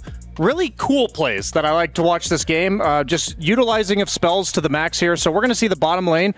This is after a gank from Falcon's attempt that failed. And we're going to see Amar get gone on by 4 of Team Spirit's heroes. And you're going to see Rue hold on to his flame break until Amar goes for the jump, which that double shield could have given him a bunch of HP to potentially survive, but utilizing that flame break perfectly there. And then we're going to see the Maposhka gank. This is something I mentioned coming into the series, that they do these cool 2-hero plays. Last thing I thought they were going to do is a hero plus summons gank. This is something as a carry player that there's just no way that Skeeter is going to be ready for this in the draft, in the game itself. You end up trading the 5, but this is another 2 TPs as well from Falcon, so such a good resource trade there. And then we were talking about the usefulness of this Pugna ward against all the high mana cost spells that Team Spirit has, but notice how Laurel is going to pop a shield rune and then use all of his spells, effectively allowing him to play the fight. Effectively use his entire shield rune in order to literally cast spells in the fight. So I thought that was a really cool usage of a shield rune. And then we're going to go to Yatoro with the classic side blades. Amar maybe regretting buying him, or Skeeter regretting buying a Manta here, utilizing the side blades perfectly in order to kill Amar. It just felt like not only did they strategically have all the answers on the side of Team Spirit, but every single button pressing that I watched in that game, I was just like, that was cool. That was cool. So I very much appreciate what they brought to the table that game 1. Yeah, it's good to highlight what went right for Team Spirit, as well as it is so easy to look at the big picture and say, oh, maybe Falcons didn't do that much in this game, but it was basically because they didn't have those openings, because Spirit just played really cool and fairly clean as well, Lacoste. Yeah, for sure. I think Collapse has just been the shining star as well. The clips that the stuff that he's doing in the game is he has a pretty free farm in the top lane. He's not contested. Like right now, he's in the jungle, but also sending his dominated creep plus the 2 wolves to the mid lane, making sure that there's going to be some tower damage onto it, and also showing 3 heroes from Falcon. So that also means that Templar Assassin is going to be relatively safe in the next couple of seconds. And this is going to be the fight where he does have the big Dominator creep. So he feels relatively safe, showing that, he's going to be tanking the whole gank of the squad of Falcons. But also the play that he's doing, he's sending this Dominated creep. He's sending also the wolves inside of the Roche pit, and you have Shaman with the Giga ward. Even though he's going to die here, he still shows 3 heroes from Falcons again, and they're going to be able to transition that into Roshan. The reason why this is super popular, because Shadow Shaman does have this ability to go into Roshan with +1 and be able to kill it, that he also sent out 1 wolf just in case they're going to be doing something sneaky, maybe trying to read the play. And this is also going to be another one, because they picked up that Aegis relatively early on. He's going with the Facet, the pack leader, so he's going to get the kill, extend his shapeshift for another good 5 seconds. It does allow him to kite the fight for another 5 seconds. Laurel's going to be dying buying here, but it also allows them to buy a little bit more time. TA is coming into the fight, and what he's going to be doing with Lycan is also pretty impressive. Like the micro that he's doing, it's coming out in a second, but he also dragged the fight a bit more to the left side, trying to bait a couple of spells, and then he's going to resummon the wolves, which is pretty nice. And also, Team Falcons, I think at this point, they understand we need to fall back to the gate. We need to be able to get out. So one wolf tanks the Bramble Maze, which does allow Templar Assassin to go through while he's body blocking with the other one, and it gives you just enough time for Shadow Shaman to go through, get the Hex, and they get a big kill out of it. I mean, that looks really cool and really good. I also think maybe Shadow Shaman seems to be recurring in a lot of these clips, and obviously these moments being able to take that Roshan so early. And that begs the question, Fear, where to take it from here? Because Team Spirit on a roll, game 1 in their hands, but Falcons left scrambling a little bit. What do you want to see from them in game number 2? As we saw through like pretty much every single clip there, it's pretty much just them being on the defensive on Falcons. They were never really playing on the enemy side of the map. So I think going into this next game, yeah, Spirit, they played a very, very clean game. Everything they did looked and made a lot of sense. For Falcons, they need to get more aggressive. I think there are all there is to it. Like, not many aggressive plays really stuck this game, and that really put them on the back foot. So I want to see them just believe in themselves a bit more and just go for these plays, because I didn't see enough with a lineup that should have been much more aggressive. Yeah, there were just so many puzzle pieces that Team Spirit connected in that game. As a Batrider first pick, first and foremost, they did ban Abaddon in the first round, and I think going into game 2, Batrider's had enough success at this tournament, even though he's been banned most games, that you have to counterpick it at least. You have to have like an Oracle, an Abaddon, an Omni Knight, something that removes that lasso, or like a Shadow Demon. But then at the same time, one thing Batrider always does is he doesn't really play the lane very much, and he stacks. And then you want to pick it with an offlaner who takes stacks. That's what most people have been doing. The Bristlebacks, which is what Falcons used yesterday, the Axes. But in this game, they picked a Lycan, but they had the TA from Yatro, who was a level 11 at minute 12. We were talking about this because of the fact that he cleared like a 5 Ancient stack that early in the game. It just feels like somehow they've thought about all of this stuff. They have the team fights, they have the map mobility, they have the playmaking potential as one or two, as an entire team, and also just these little efficiency plays that get them to that point in the first place. Okay, we want Team Falcons to be maybe playing a little bit more heads up for game number 2 if they want to have a shot here in this best of 5 grand finals. Game number 2 of this finals coming your way after a break.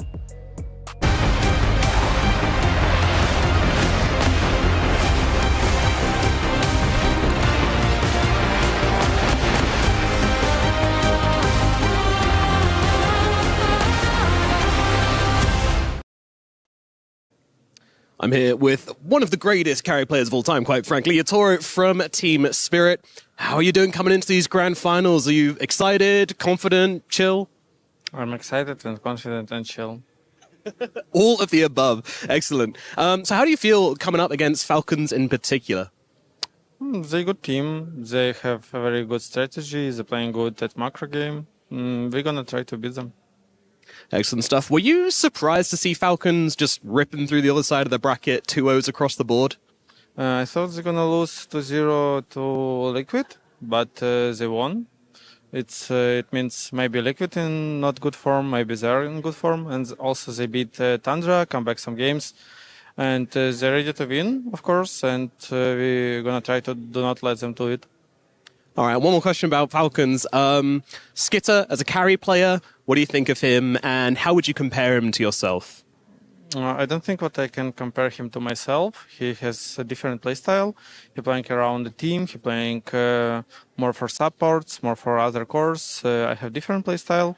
He's also a good player who understands like macro game, meta, and blah, blah, blah. He's a good one. He is indeed. It's going to be a tough adversary. Well, a little bit more about your own journey then. Which match do you think you learned more from in these playoffs, Gaming or P-Vision? I think Gaming Gladiators first game for sure. Like it was a very good comeback from us. It certainly was. All right, and how are you expecting these games to go? Are we expecting a nice 3-0? Or expecting some close games? Are we going to see you guys breaking that 60-minute mark again? We're going to see. Play your cards close to your chest. All right, Yatoro, I'm really looking forward to this grand finals. It's going to be awesome. Thanks for coming to talk to me. Thank you. Bye-bye.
You are watching Dota 2 at the Esports World Cup, and we are in the middle of our grand finals.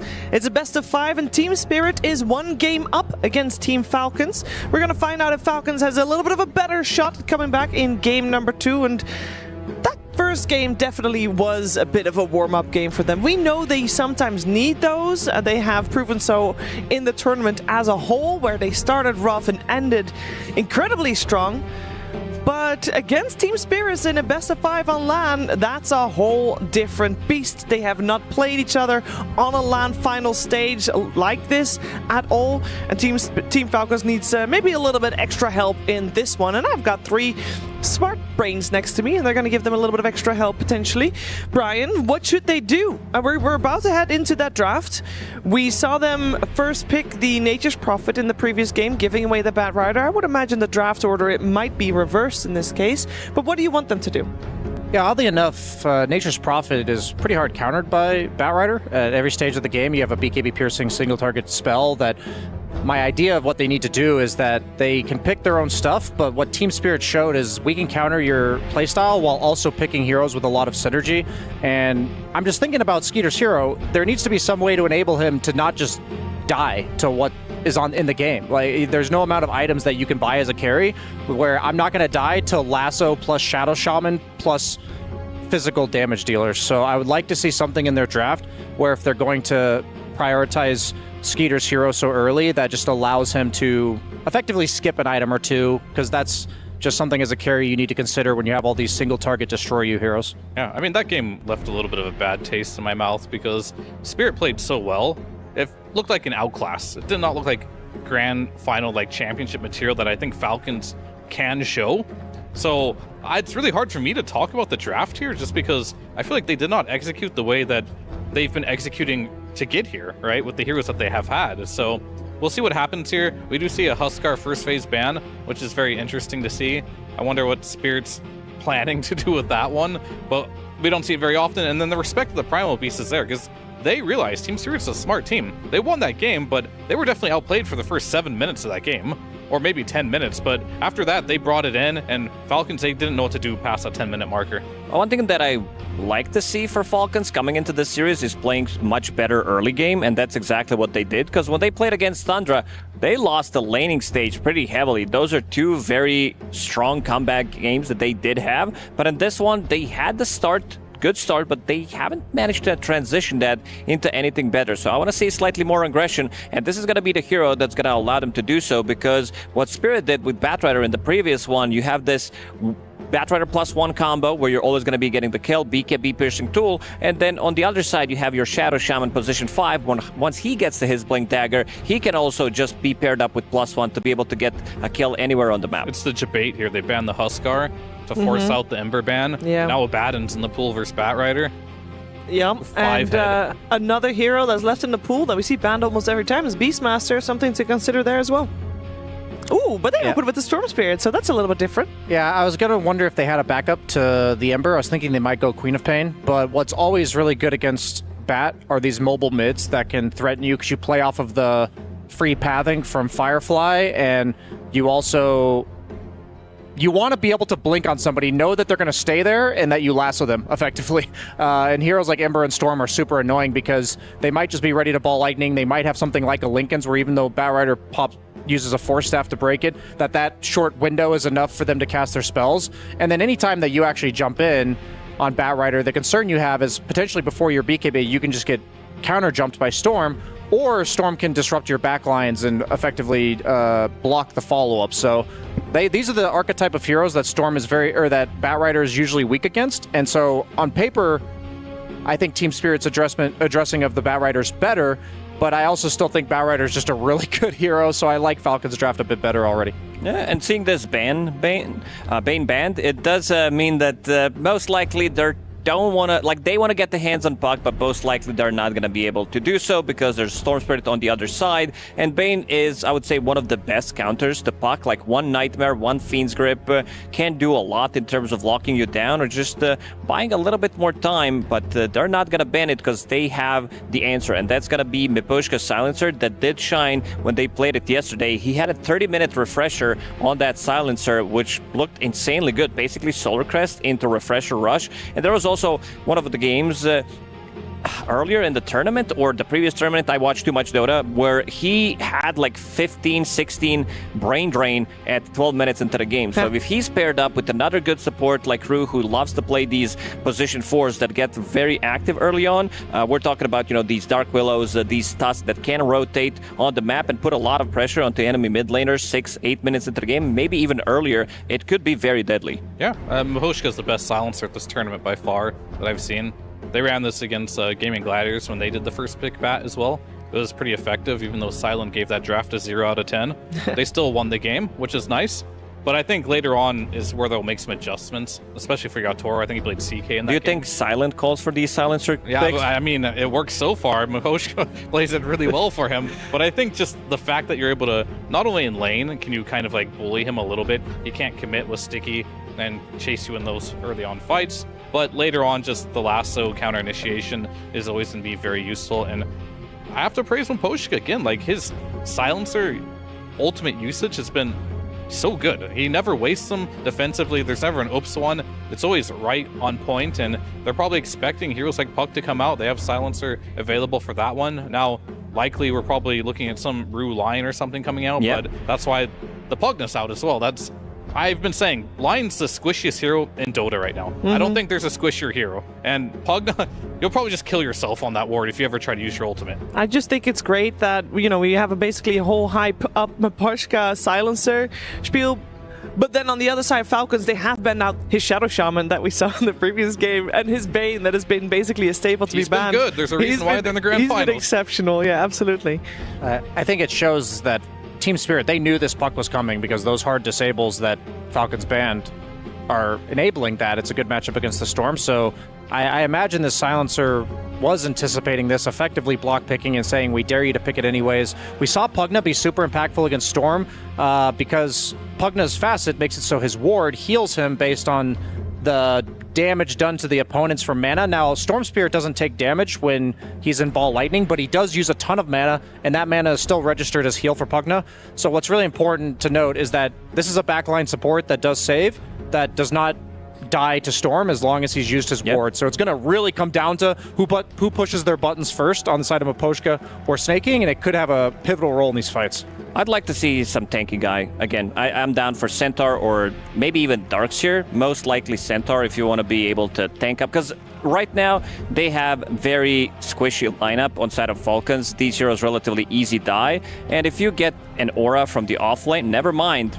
I don't think this guy is going to be building into Aura, considering how Collapse is playing. But Rubik also, he doesn't have too many good spells to steal in this game. It's more about him having that instant lift against Puck. We've seen it a couple of times at EWC where it was super effective. Gives you just enough time with Global Silence, maybe with a Rubik lift. Storm Spirit can jump in, or Mars gets close with the Blink Dagger to be able to kill him. Because right now, there isn't that much protection, and Bloodsport works really, really well against these positions 4s and 5s that have a saving toolkit, so Pugna's not gonna be able to do much.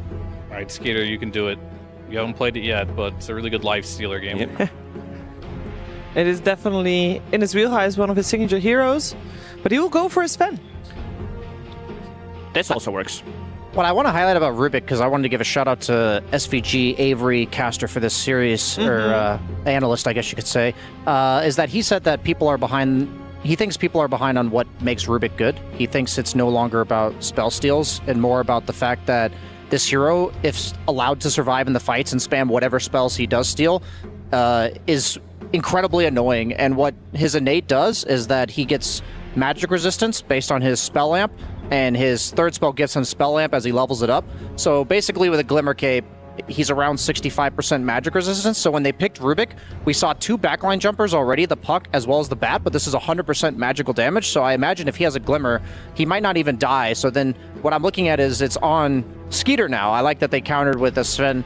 It's on him to jump this Rubik, but I'm actually thinking this is a really powerful Rubik pick, because if the carry has to focus you and you're also against the likes of heroes like Mars and Storm where you have to BKB the second you go in, it just seems like a tall order. So it's going to boil down to basically Skeeter taking Rubik out of the picture and the rest of his heroes surviving through the global. Yeah, I mean, Sven is definitely not a support killing type of core because it's so heavy commitment. Sure, if they group up and you can get a freebie, that's fine, but if his job is to kill Rubik, and he's going to get counterpicked by Yatoro, and you're the win condition, that doesn't feel great necessarily. No. So, but you do need physical damage to kill this Rubik. We'll see how it plays out with like the magic resist, because it's a very interesting concept. And if it does work that way and Puck can't actually kill this Rubik, that's really big impact for sure. So we'll see if that ends up happening. But yeah, Skeeter, he's going to play his Sven. He's been very good on it so far. It is the physical damage they need. It is a BKB buyer, which they also need, which I was thinking Lifesteal might be better because it's built in, but you do have to build it this game. But you're on a bit of a timer here too, because you're going to get kited out really hard if you don't get a good burst. And then now you have to worry about all the heroes that Yatoro can potentially get on this last pick here that can counter you, like these Ursas and Lifestealer, Troll. He can pick all those himself too at the end of the day.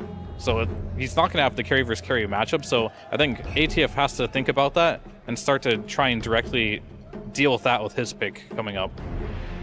I do like the Sven pick, though. I do feel like this hero is going to give them explosive damage if they get the first jump, or even if he gets jumped. There isn't, like, sure, there is good amount of follow-up with the, some spear lift, global silence, but we've seen Sven's even, like, lose the laning stage, go to the jungle, and then 17-20 minutes into the game, he's showing up with Blink Dagger, BKB, Mask of Madness, Echo Saber, pretty much. He's ready to join, and I think with the heroes that they do have, they could make enough space on the map, and this is going to be anti-hero pretty much, that's saying we don't know what you're going to pick, but this Doom most likely is going to be used on Yatoro because we want to have a better carry-to-carry matchup.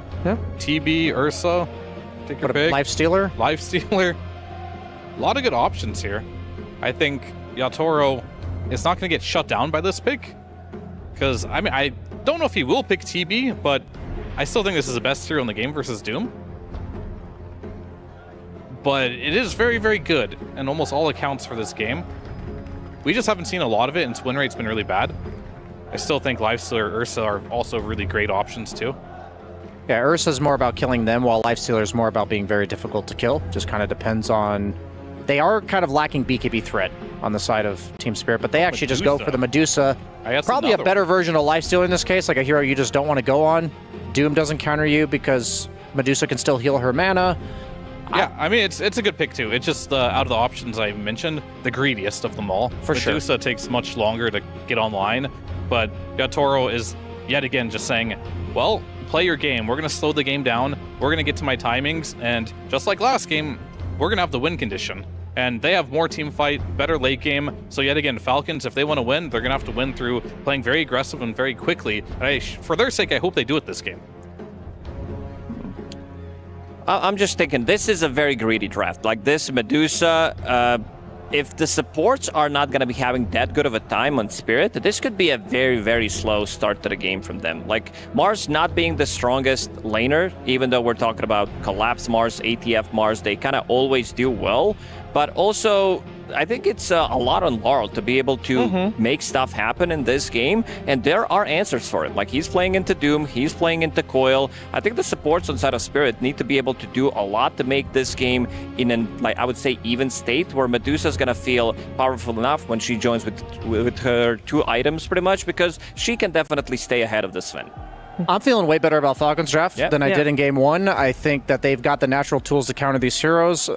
Medusa's going to be tough to kill, but I also, whenever I have Medusa on my team, I'm thinking we're going to lack single target damage. How are we going to burst targets? They don't really have that compensated by any of their other heroes. And you also have Sven Warcry to counter the Medusa split shot over time. So I think they're going to be able to survive the global on the side of Falcons and then take these long, drawn-out fights, and that's going to favor them. So I'm going to go with Falcons for game 2. In the previous game, we saw them have a good laning stage, but then they kind of couldn't transition that into the mid game. This time around, do they have a way to smoothly continue on their advantage, Fear? Oh, of course they do. I think the Puck versus Storm is a great start for that. However, I do think the Storm, this Mars, don't need a lot of net worth. No. Eventually, this Medusa can just 1v5 the game if they don't stop Yatoro. So they're going to have to make sure this Medusa doesn't get out of control, because that's the only hero that I think truly matters the most. Because if you get some Ags on Storm, and a Mar just gets, not a Mar, sorry, a Collapse gets like a refresher or something, the game's going to get hard. Okay, we're going to find out game number 2. Can Team Spirit put themselves on match point, or will Falcons even the score with the 1-1? We're going to find out in this game 2. And first, we're going to head over to the stage where we hear some words from Coach Silent.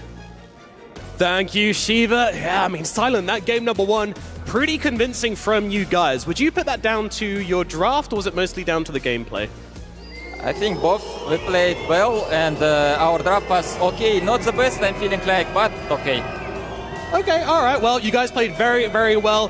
This game, you've got the Yatoro Medusa. I mean, how badly did he want to play this hero? Was he asking for it? Can you repeat again?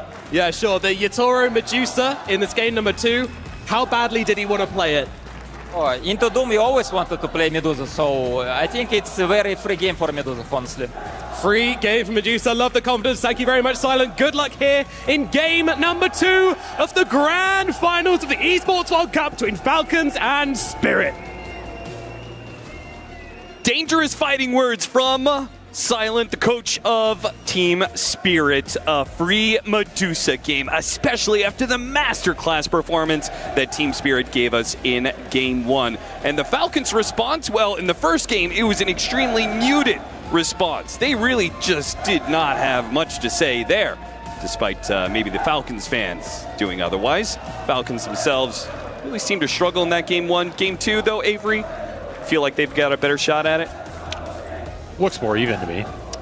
They have a decent shot of taking over the mid game against this Medusa. If the Medusa falls behind a little bit, can be a very slow hero, but it is a very good Medusa game. So if this goes late, it's going to be a very tough, hard carry to crack here for Falcons. Usually they are good against these super hard carries because ATF's hero pool can be a very anti-carry centric pool.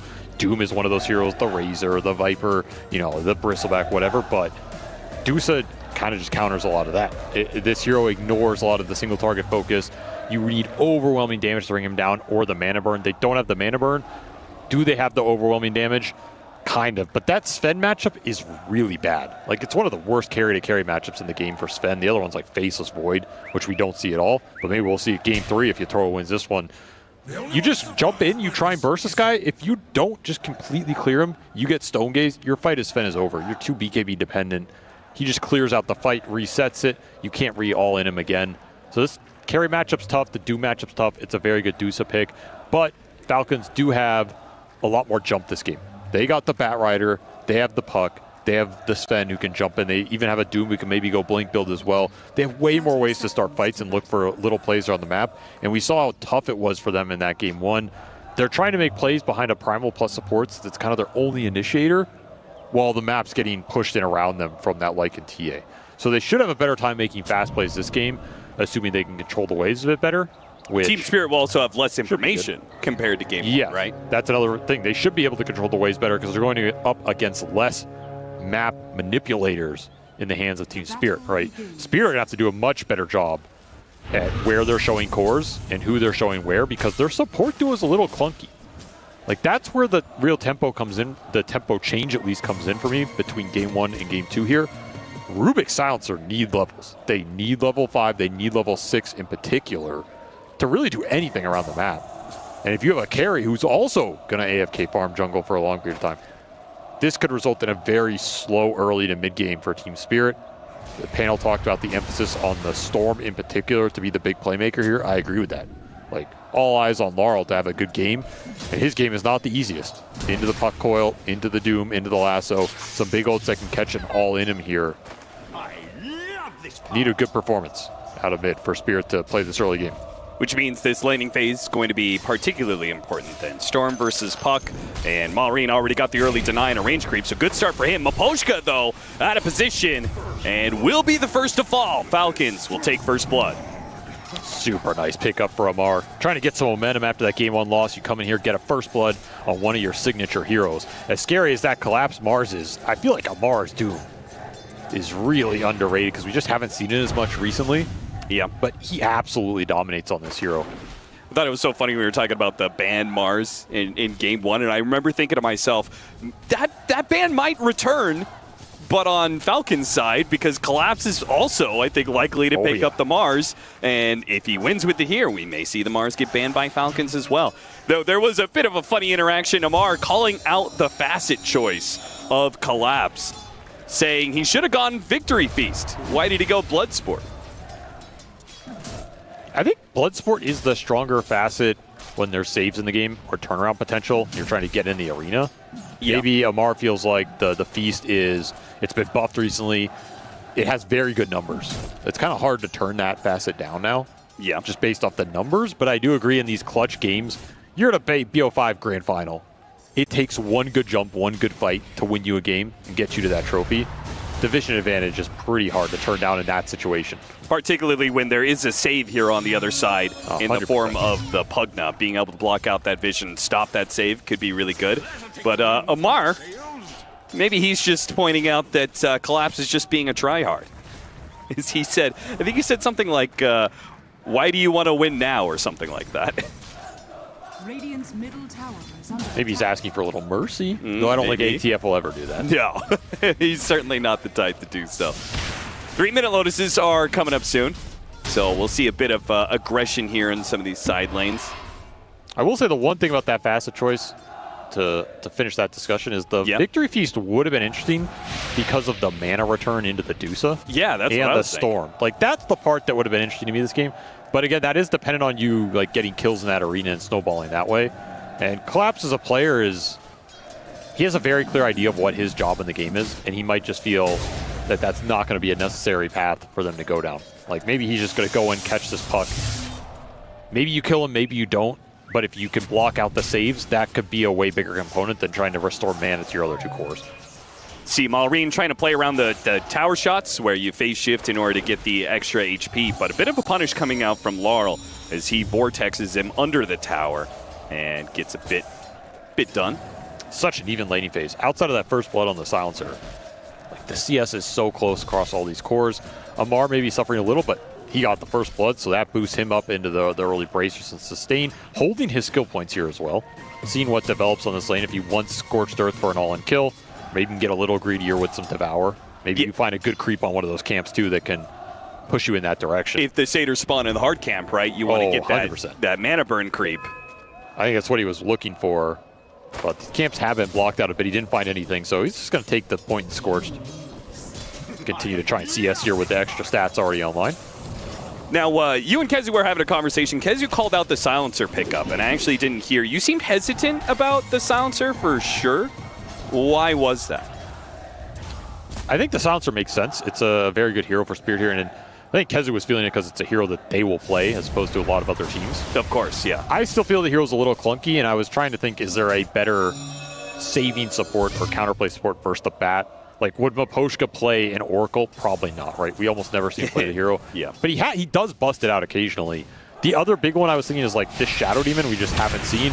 Ooh, Spear Clip Snaking brings him down. Nice little pickup for Collapse.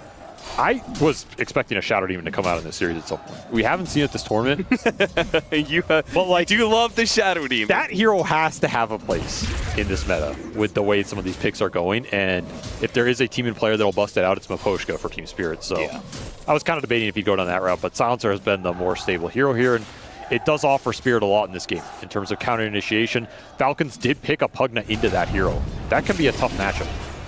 Yutoro, he's still got another Mango to go, so this is not a free kill. They got him low, but not low enough. The Mango keeps Yutoro alive. The rotation did come out from Rue, but Rue, I actually just noticed he's the one to claim that last hit on crit. Well, you got to study at the altar of the Absol, right? Of course. If you're playing the Rubik. I mean, that's what Fate Bolt's for. It's the last hit kills. And he'll still be able to perform his support duties, though from the opposite side, he'll play for the 6-minute power rune. Could be a nice rune for Laurel if you get a early regen or arcane here. Maureen should get both sides checked, so not the rune he was hoping for, but he will win the rune in the invis.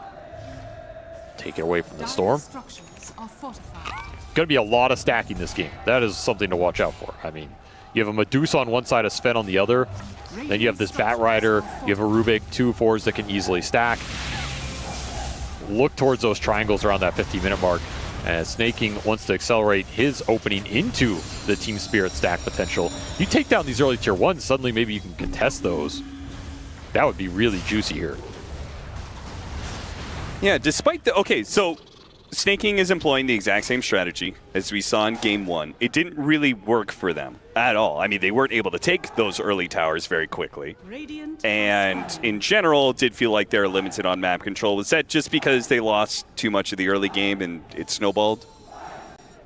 I feel like they just couldn't make concise moves and combine the cores. Like, we never saw the Pango plus the Primal combine in that bottom lane, for example. Yeah, okay. To kick the TA out and take that tower. And I think if you're trying to play with pace in this meta, the core combining has to happen somewhere around that like 8 to 12 minute mark. Like, you're not going to break the lane super early unless you're like Monkey King mid going for Wisdom Shriner's lane. But that's the way you can kick these heroes off the lane. And you have to bring cores to it. You have to make that play. It has to be a very quick smoke play, something with a power rune. That just never happened. But I feel like then that same problem is present here for Falcons lineup. I don't think that Doom and Sven are going to be running around at that 8 to 12 minutes either. The one lane you'd love to kill is the mid. Like, you want to get coils on the Storm and bring the weaker support duo, the slower support duo behind the Storm and skirmish up that way. I think that is the pressure point for Falcons if they can make it happen. But you also have to get the stacks up. You have to make sure your side laners are doing okay. And ultimately, you have to be able to line that gank up. Power runes help you. That's the big arcane you were looking for here for both mids. Yeah. So now this coil gank is really tempting. Either on the Storm, maybe quick smoking Maureen to... I don't know if you want to go to the Dusa. That's the problem. It's a Dusa. It's hard to make that committal play this early game. Snaking, stumbling into Maposhka, sitting on the high ground. Maureen will protect him, and Maureen, well, he's got the Arcane Rune, so he's just going to drop it, try and go for that quick kill. Couldn't get him on the Waning Rift. Orb. Now he's a bit low on mana. He's got one orb to work with. The curve, all the way around. He jumped to it early. It doesn't land on Maposhka. He's not done yet. Maposhka, oh my, I thought he was going to get another neutral creep deny. No. He's not that good, you know. He's only a 2-time TI champ here. That Arcane Rune's just nasty. 6-second orb. You just can't run away. Yeah, he hits Larl again. He commits. Yeah, just some good harassment. This is really efficient damage. Yeah. But this is the lane where Falcons can definitely get some action, and then you're close enough to continue getting the stacks up. Another set of stacks by Crit. He will get both. This jungle is primed for the Sven. Maybe you can even go in there with like some Doom Puck spells if you want to clear some of the hard camp out or whatever. I don't think Amar will ever turn down some stacks. Strategic differences, I do feel like Falcons in the Game 1 as well, even though they lost, they were doing more stacking than Team Spirit. And I feel like we've seen that through, historically speaking. Falcons is one of the teams that's going to stack the most, but I also feel like Team Spirit doesn't usually rely on stacks nearly as much as many of the Western European teams. They rather get more done on the lanes, right? They rather enable collapsing Yatoro as much as possible lane-wise. And then they can just farm out the jungle faster. I think they are incredibly consistent at farming that Ancient behind the safe lane. Like, I think Yatoro clears that more than almost any other carry. Okay, yeah, I can see that. So that makes up for it a little bit. He almost always plays an Ancient clearing carry, or will just do it with anything. But you're right, like, they don't stack as consistently. They rather contest power runes, go for plays like this. Deja vu, another coil, exact same spot on Rue. Maureen chasing him down. Same time though, Laurel, he tried to get the kill on Snaking. Decrepify protects him for now. He turns back, and they got the silence on Maureen, and Maureen's the one to die and lost his courier too. Was trying to play aggressive with this Illusion Rune Dispel, but gets caught by the last word and maybe not expecting the Mars to rotate in there. See the God Strength for the stacks. This could just sacrifice your mid tower though. This is a catapult wave going in. Like you said, Spirit want to get more done on the lanes. An early tower kill, early hero kills. That's getting something done. Dire's middle tower Extra in for the silencer. Level 6 already online for this Rubik. Falcons just have to fall back to the efficiency game. Oh yeah, thinking about it, it feels even better, the Spirit playstyle that they have here for the heroes that they have, right? The kills give you more experience for the Rubik, as you said, 6 on him. That's fantastic. But also, it means more galvanized stacks for the Storm Spirit. That is also a bit of a snowballing measure. I think Spirit are also good at timing when to commit for the stacking. Like, they recognize this Dusa needs stacks in this game, but he doesn't need them very early on. There's no reason to stack super early here. No one can clear some big Ancient stack very early in this game. Yeah. It's inefficient for you, whereas for Falcons, they can do it a bit earlier with the Sven coming in. So you will want stacks here at some point if you're Spirit, but you want them later on when the Dusa can do it a lot more efficiently and when Yatoro's ready to come in and clear that. Otherwise, you're just setting an objective up for Falcons here. So playing on the lanes worked out better for them. Now they have 6s on both supports. I feel like this support duo could have been a liability this game, but they've gotten through the early game really nicely. And now you have Global plus Spell Steal available. Instant Arena top crit not allowed to sit up here. We saw how long Rue was able to sit in that safe lane last game as Bat. Crit is instantly punished. Notice the difference here. Yeah, and I also would note some of the similarities to Game 1. Another situation where the Snaking Pugnug just can't seem to get this mid-tower. Like, even if it's just the Silencer sitting there, it's just early curse, last word on him. And then Snaking only gets 1 blast with the creep wave pushing in. Doesn't really get that much done. Coil. And into the pass. Maureen tries to get in front of him. Doesn't actually make it. Now collapses over the pass. And away he goes. And that spear on the Sven so he can't get the Stormhammer out leading into that puck teleport was big. Yeah. That's a Coil and a Haste rune down. Maureen, he has gotten the power runes. We saw the tips coming out saying, nice luck, bro. But he hasn't been able to use them for anything. Now there's a gank going into him. Global's available. Oh, but he used the orb. Global silence into the last word. Too many silences. Maybe Snaking with the Decrepify. The magic damage is still enough, though. Now Snaking's in trouble. Amar, he teleports in. The time he shows up, he's going to chase after Malposhka. Teleport. Nope. Telekinesis throws him back into Snaking. Skeeter on the other side. God Strength. Starts going to work on Naru, but the drain. Oh, wait, he's out doing it. Oh, he finally gets the final blow in. And the Storm Spirit, he brings Skeeter low, but now he's out of mana. Collapse covers him with the spear. No arena for 10. Gotta be careful you don't bleed out more here if you're Spirit. If they could just get the stun on him, they got the stun. And the God's Rebuke, can he push him away? Okay. I mean, he's laughing that all the way to the bank. I think he was dead there anyway. Yeah, but maybe Amar wanted the last hit, send a message. I'll take the streak. That's a 400 gold kill. That pushes Doom to the top. I mean, that's a great exchange for Falcons. It's good to see Collapse in high spirits, and they should be. They're up 1 game in this series, but Game 2 is a much more even affair. I can see you, right? Mark, is he calling out that Collapse isn't actually laughing? He was laughing, so... I don't know. They're only 10 feet apart. Man, Maposhka's just a menace with this silencer. There's a reason why people were calling for it so aggressively. He's Works really the good. game, and he's really good at it. He's really good at these backline kind of disjoint supports in the fight. Like these heroes that can counter-initiate or split a fight up. That's why his Elder Titan is very good as well. Similar concept. You need to know when to pull the trigger on that spell in the middle of the engagement. Amar he's growing large, man. He is kind of keeping up with Yatoro. And they're finally going to make their smooth move to the Dusa, it seems like, but it's interrupted by Laurel. He catches them midway through the staircase, and that completely kills that entire idea. Another move for this puck that does not work off another power rune. That was a shield rune puck with the Witchblade done. Falcons just can't get moves against Spirit. The defensive gameplay is way too good. Didn't have global for that storm jump, or maybe they commit there, but maybe if they see the shield rune, they try and back off anyway. Did get a D-ward out of that. You're getting a little more map control here. The vision game is working for Falcons. And they're still playing for the stack game as well. That is also working. Yeah, even if your offensive moves aren't working, the defensive plays of stacking and just farming is still working for Falcons. That said, I feel like we have talked about a lot this game, and the one thing we have not said is the Dusa. Because there is no pressure going into the Medusa, and totally he is mega farmed. He's level 13.5 already. I've seen this before, Austin. I have seen Yatoro in this position. I'm going to say he tends to carry those games. He kind a of little does. more than he doesn't. Yeah. Like, this is a scary hero in this game to give this kind of start to. This many levels, this much ancient farm early with just... There hasn't even been an attempt at a kill on this guy other than that laning phase where he turned it around. So I'm a little worried that, yeah, you are getting a lot of efficiency for Falcons. You're finding good farm on the Doom and the Sven. You're getting power runes for the Puck. He finds another regen rune. With that mid tower going down, you can now get aggressive. Oh, the stolen orb. Almost bursting him down. Spear in. Straight to the back of Snake King.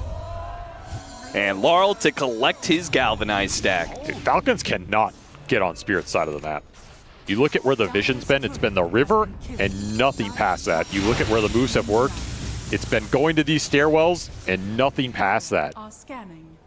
Spirit have a very good idea of how to play this game. They're just putting up the wall. Like, they're just playing defensive, buying time for the Medusa, not making too many aggressive plays of their own, and maintaining a slight net worth lead.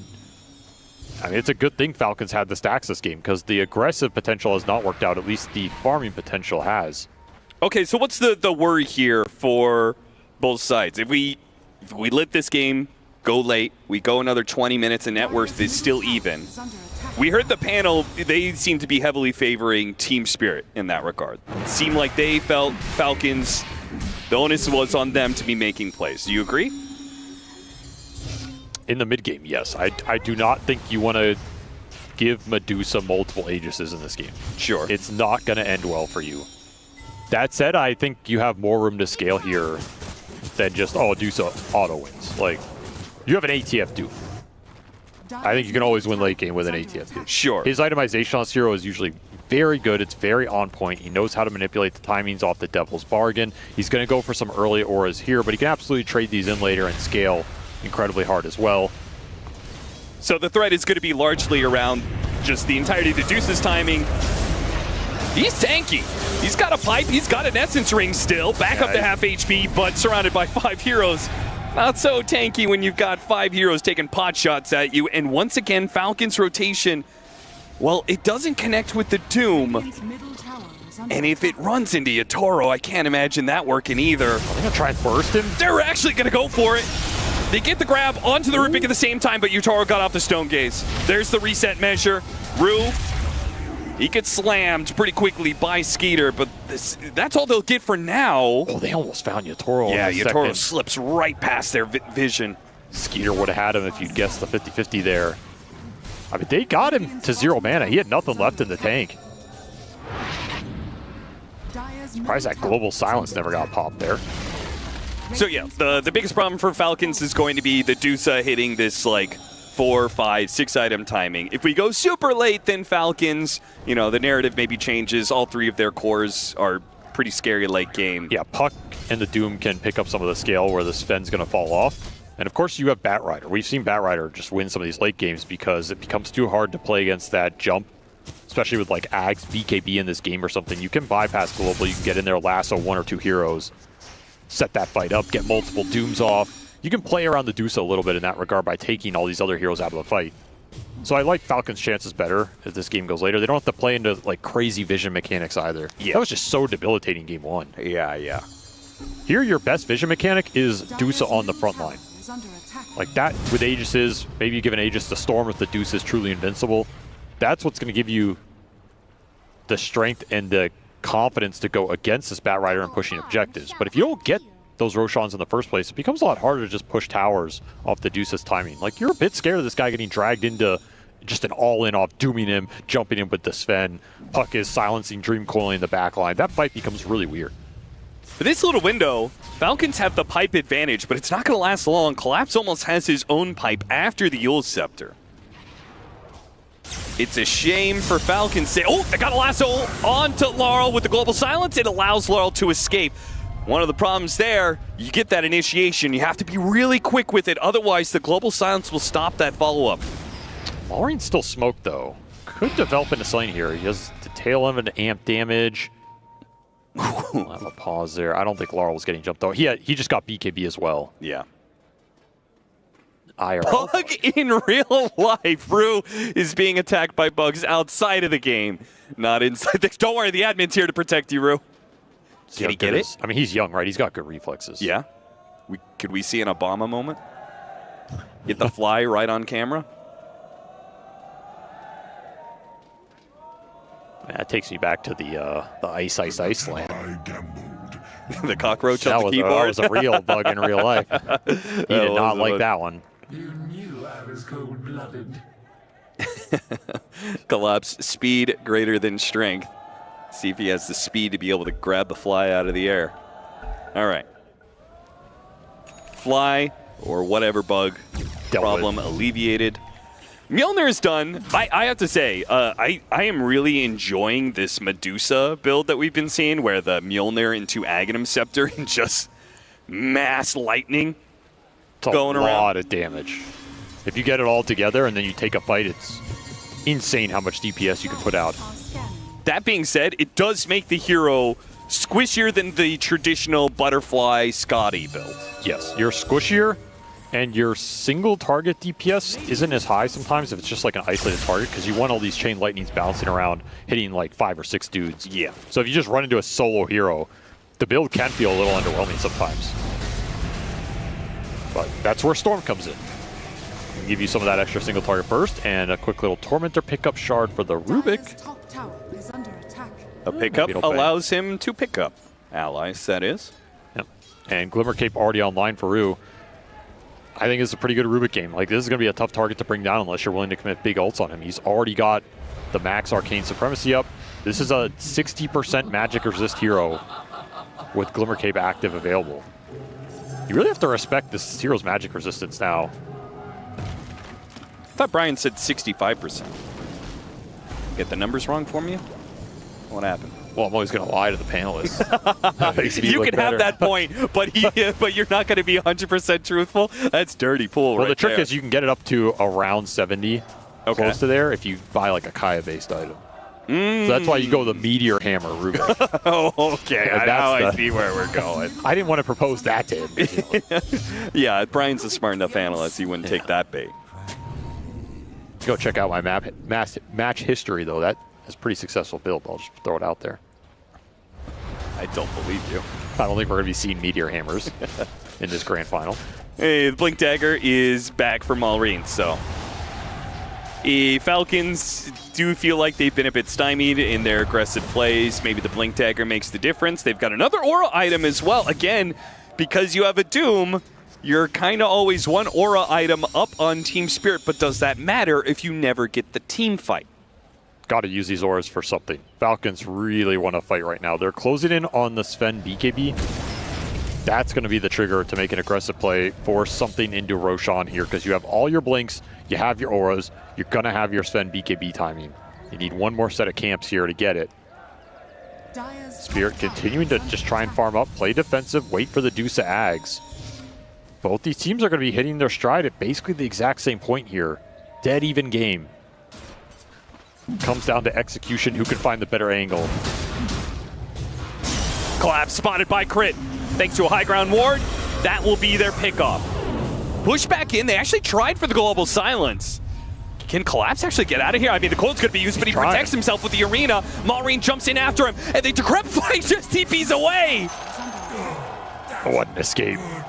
Perfect utilization of global into a second Yules. And Falcons are scrambling to get something else on the map, failing to get the Mars kill. They jump after the supports who just took the mid tower away from them. They only get the life of one of them. I like that play from Skier, right? He got his BKB done. Let's just instantly start looking for action. Let's not dwell on some failed gank attempt. Yeah. It's like, I'll take this game into my own hands. Somebody has got to die right now. Did pop God Strength for it, though, so you can't Roshan right here. Yeah. Really would have wanted to, because that Deuce timing was a little slower than your BKB on that Sven. He didn't really get to hit much after. Didn't get to like hit some Ancient Camp or something like that. Daedalus is going to be the next item for him. Get those big crits and it can give you the DPS to take this Deuce down in your chain stun. Sven kept the Sister Shroud, and I was like, oh, that gives me an idea. How many Team Spirit members have Sister Shroud? None of them, surprisingly. Would have been a nice item this game, against the Sven in particular. Yeah, Sven's got to be one of the heroes most debilitated by that snaking.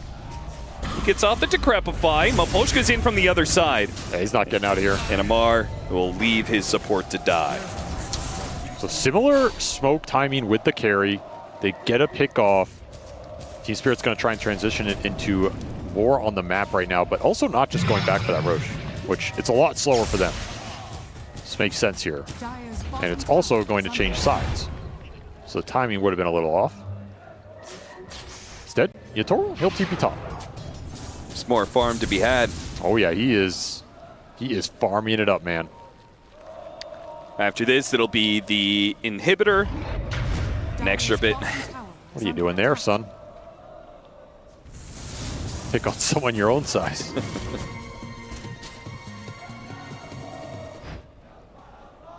Laurel Mapochka stuck around in this bottom lane. The waves pushing into the tier 2 combined with this high ground ward. They're hoping that somebody from Falcons would return. Nobody has. His 2 obs are really good for Spirit right now. We're seeing this one just scout out this Doom around mid. I mean, these are 2 deep wards around pivotal positions in the map. Definite vision advantage for Spirit right now. That's why they're playing so far up. I mean, Laurel's just hitting this tier 2 bomb. You don't make this kind of play without the confidence information gives you. They really want this tier 2. Would open up the outpost. And Team Spirit saying you can have the middle of the map. I mean, there were four of us on this right-hand side of the map, and then you've got Yatoro still farming on the left-hand side of the map, and he's a hard kill to get. But you've got Skeeter doing Roshan with an amp damage. Oh, okay, that definitely changes things. An amp damage and a God Strength. Spirit are here, though. This is not fast enough you get it for free. But it would have to be a jump for collapse. Can he get another third Aegis steal? No. No. BKB goes up. Wait, where's the Aegis? Someone grab the Aegis. Why didn't you grab the Aegis? Maureen gets it just in time. What an idea. Yatoro's just planted himself in front of all 5 of these heroes, but he's out of mana. He's out. He's got a little bit of sick charges to work with, and Laurel helps protect him. They can't seem to do enough, and all the split shots are just raining in on the Falcons members. It doesn't matter how many heroes you had here. The extra life that you grabbed on Maureen, it's 3 dead, soon to be 4th. Oh, a TP away from snaking. It makes it, but it's Maureen who gets pinned by Collapse. An insane fight from Spirit. They get there just in time. No Aegis Snatch available, though I say that thing sat on the ground for so long. Is ridiculous. I think he got caught by something, right? Gorgon's Grasp or whatever Yatoro threw in the pit. Collapse almost did it again. That said, it's still easy cleanup for Spirit. You get the Dusa in the middle of that fight. No Doom goes out. Your auras are okay, but got mana drained on the Doom. The defusal on the Dusa was just laying into everybody, removed all the mana from Falcons. It's supposed to be the other way around. You're supposed to be mana draining the Dusa. He's mana draining you. That is not a good feeling. No, it's not. The item timings on this Medusa are just way too good right now. You look at his net worth. When you can go in a fight at 25 minutes for that Roche with effectively 4 slots plus a gauntlet, unless you're dying first, you're winning that fight. Yeah, we pretty much all but guarantee. Is this where you all chatted? Continues. It's just chilling, man. He's just giving him a freebie. You want to up your hero damage a little bit? Don't worry, I got you, Snaking. I'll boost your stats, no problem. Make it so you don't look so bad at the end of the series after we 3-0 you. Collapse the gentleman. What can you say? What a nice guy. Always looking out for the enemy team. But yeah, we started off the whole Dusa talk, which was Falcons, this mid-game, try and stop this Dusa from hitting all the times. Well, that's happened. Plan A out the window. Now you got to go for Plan B, which is endure. Don't let this Dusa end the game on this timing, where she is going to be the strongest hero in the game for, the next 20 minutes? You have to find Batrider pickoffs to slow the game down. Skeeter needs to continue to be involved because he will not scale well against the Dusa directly, but he can kill these other heroes around the map. Yeah, they'll probably be lacking in damage if he's not there, so it's a good thing Skeeter shows up. Maureen finds the pickoff en route. I would almost like Skeeter to go that Silver Edge build on this Fen that we see Yatoro do. So you can play that kind of threat around the map, off the map, pick off threat. You also get the break here against the Mars. It's pretty nice. Yeah. Like you might be able to catch this Storm in a fight off a Storm Hammer occasionally. I just think you have to find ways to get this Fen involved around the map and not just, okay, we're going to eventually try and all in the Dusa straight up. Grab onto Amar. Crimson Guard, Pipe, Blade Mail, very tough target. Mana burned him, sends a message. They do. And Falcons do not overreact to this situation. They don't pull some of their cores out on the map back to base or anything. Kind of interesting this mana burn scales off int now. A lot of int on DOTA. It actually does scale, but it's still kind of a... It's an 18-second cooldown is what kind of kills it. Yeah. Hey, he still has another level to scale up as time goes on. 4x intelligence? Yeah, that's what I was trying to do the quick math. I mean, this thing can be like a 500-600 mana burn? Yeah, 600 mana burn just off the 4x sounds pretty nice. Is that worth keeping the entire game over something like the Alpha Wolf Aura? Probably is, right? In terms of effective damage, it's close though. I mean, it's not worth it if you're not, if you go after somebody else that's not the DOTA, then obviously you want that aura. But if they actually plan on trying to challenge the DOTA, it's a very as an initiation, and it is going to be crazy efficient. It's also going to be really good for stalling out these sieges from Team Spirit, right? If they put DOTA on a high ground push on a tier 3, you just mana burn him once or twice. That's going to hurt. Smoke. It's a big smoke for Falcons. Oh, they try and place a high ground warp, but they don't see Laurel. Laurel's going to break the smoke, and he gets out. Yes, Lincoln's BKB Arcane Rune is such a hard target to smoke into. Laurel didn't jump away far. He's daring Falcons. Go ahead, try it.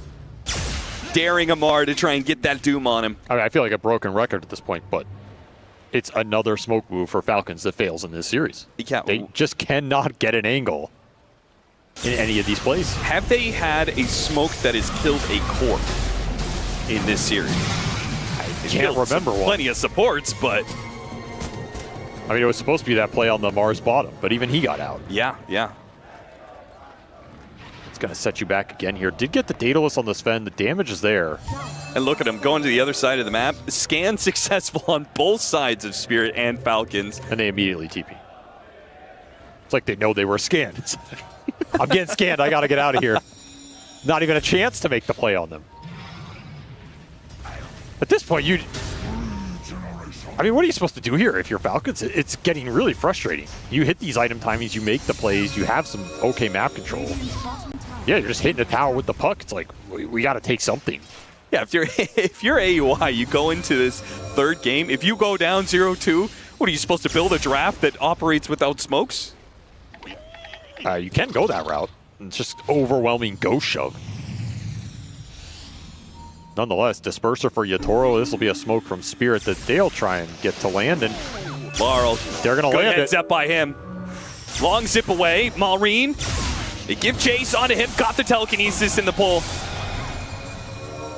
And his blink is not going to be enough. He can self-fuels. That's only going to delay the inevitable, which is a spear or a shield to the face. Man, so tough to escape when that Storm has so much mana to play with. He still has all those galvanized stacks. And then you can just hold the global, right? If he ever self-fuels, just global and he comes down, he's dead. It's even worse. Falcons brought the other 4 heroes here for a fight. They're not going to find one. Team Spirit got the kill, and then they backed out the lane. Assume we're just waiting on Roshan for Team Spirit, which Yatoro's also closing in on level 25. He's level 23 right now. Bloodthorn for his next item. Man, this damage is... It's going to be insane. It's really intense. It's way too much right now. He's too far ahead. You got to shut him down. Yeah, what happened to DOTA, like tanky hero, battle of attrition, just slowly working him down. This is like a burst damage DOTA. I mean, the good news is he's going to build up his int a lot. If he gets to 25, he takes the 40 in. Your mana burn becomes better. Collapse.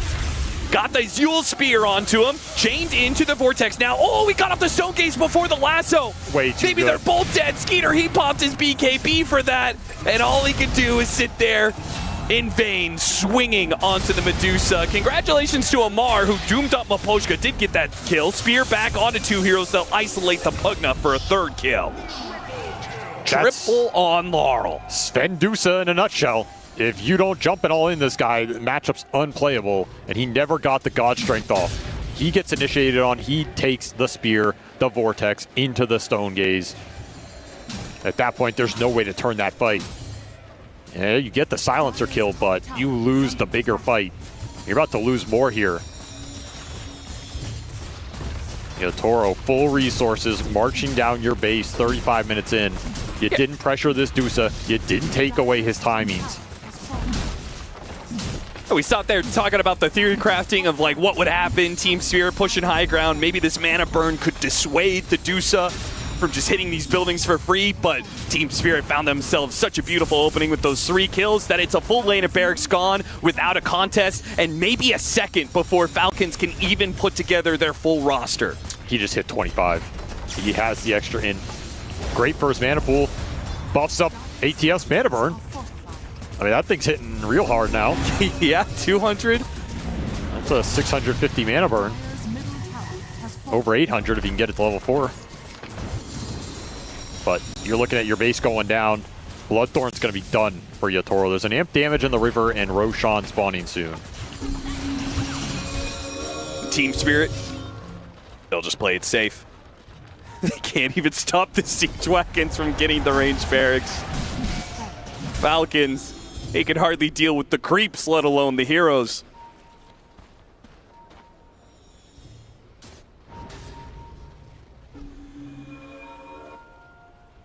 Game plan can't change though. Your only way forward in this game is to just smoke, plan a ward, look for a lasso. Like, that is it. And honestly, at this point, you probably have to try and find Yatoro and all in him. I wish you the best of luck with that one. Need big crits. Big crits out of Skeeter, all in this Dusa. Doom him, lasso him. You have a chance in that fight. And again, Laurel, just right place, right time, every single move. Oh, he's even going to go back, toying with Amar a little bit, teasing him. You're not going to get that initiation you're looking for. Crit sees Lincoln's block, Lotus Orb just in case, and now the lasso is in turn in the hands of Team Spirit. That was such a fast Lincoln's throw. Yatoro full offense, relying on his team for the defense. And a 2-time TI winning squad, you know, they've put together the plays to make it happen. This one, this team just feels unbeatable right now. Like, every play you have is instantly countered. They've already pre-built for it. Double Lincoln's Lotus already available to throw into this Medusa. Bloodthorn done. Look at this fast play. Team Spirit already moving heroes to the other side of the map, letting Yatoro, knowing he's going to go uncontested on the Roshan, they go hunting out on the map. They find the Bat Rider, and the Roshan will still go the way of Yatoro. They still have that Rubik lasso to play with as well. So Aegis for Yatoro. Everything he could ever dream of. He's about to march down mid, trying to end this game. And there is not a lot stopping him.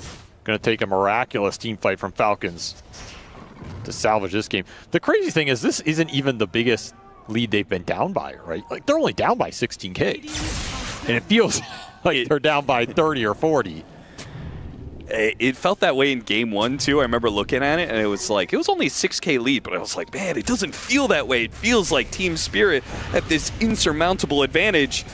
And while it proved to be insurmountable, we'll see if it proves to do so in game 2 as the close out is coming. 4 minutes left on this extra life from Yatoro. And a momentary pause is only going to heighten this dread that is building up for Falcons. What do they do about Yatoro?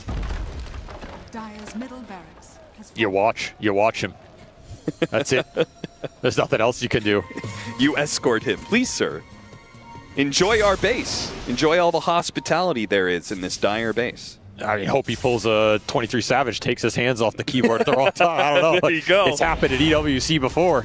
Can't rule it out. Better pray that bug comes back for you. This guy is unstoppable right now. You have 3.5 minutes on this Aegis to just march it up a lane. So much defensive capability behind him. And once again, Team Spirit, just so disciplined on their pushes. Nobody out of position. Yatoro hardly even being the one to hit the tier 3. They're going to bait this Storm Illusion a little. They have Refresher on the silencer for double global. Drop the banner.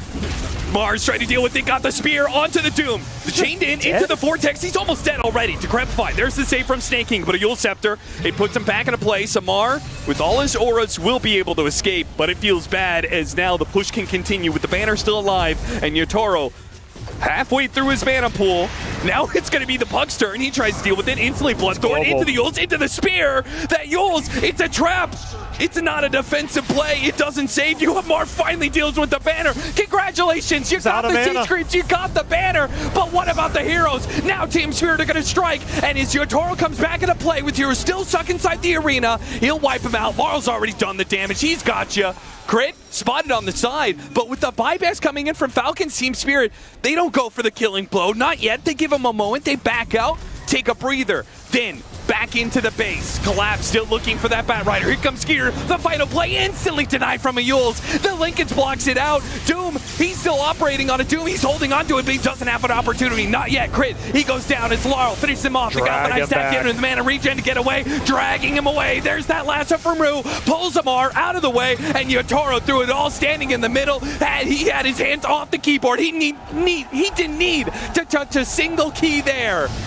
His team set him up to feast, and he just A-clicked his way through the entirety of Falcons. This Medusa never died a single time that game, and the only time he was close around that Roche fight, maybe that is 1 point Falcons could have tried to swing this game in their favor and build some momentum, but after that, it's all downhill. Too easy for Spirit in these end games. I mean, in the middle of that fight, Collapse is running back to his courier to get a refresher so he can boost his KDA. Oh, no way. It's just brutal out here.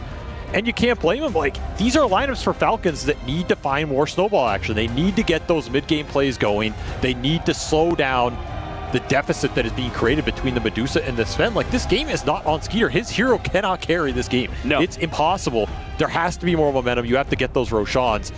And they just cannot get a smoke play to work. They cannot get a gank to work. How many ganks did we see this puck? I think he got, 7 out of 8 of the first power runes?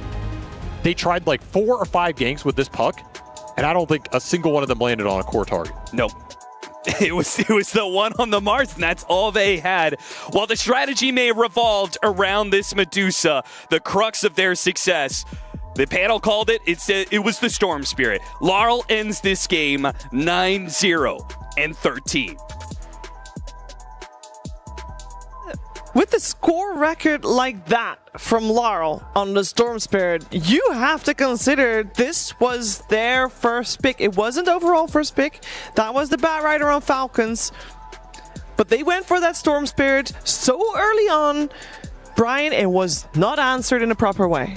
Yeah, I think they also enabled it really well with the silencer. I had my skepticism about them being able to bring down targets, but it was the complete opposite, as I believe Fear was predicting, is they just can't really kill anybody. Laurel's too survivable with the counter initiation of the Medusa AoE, the Mars, the Global. There's like too many things effectively protecting him, and then Yotaro so timely on every single one of his stone gazes. The one on the lasso before Crit got him, that was just chef's kiss to that one. Overall, this is just a beautiful Dota gameplay coming out from Team Spirit right now.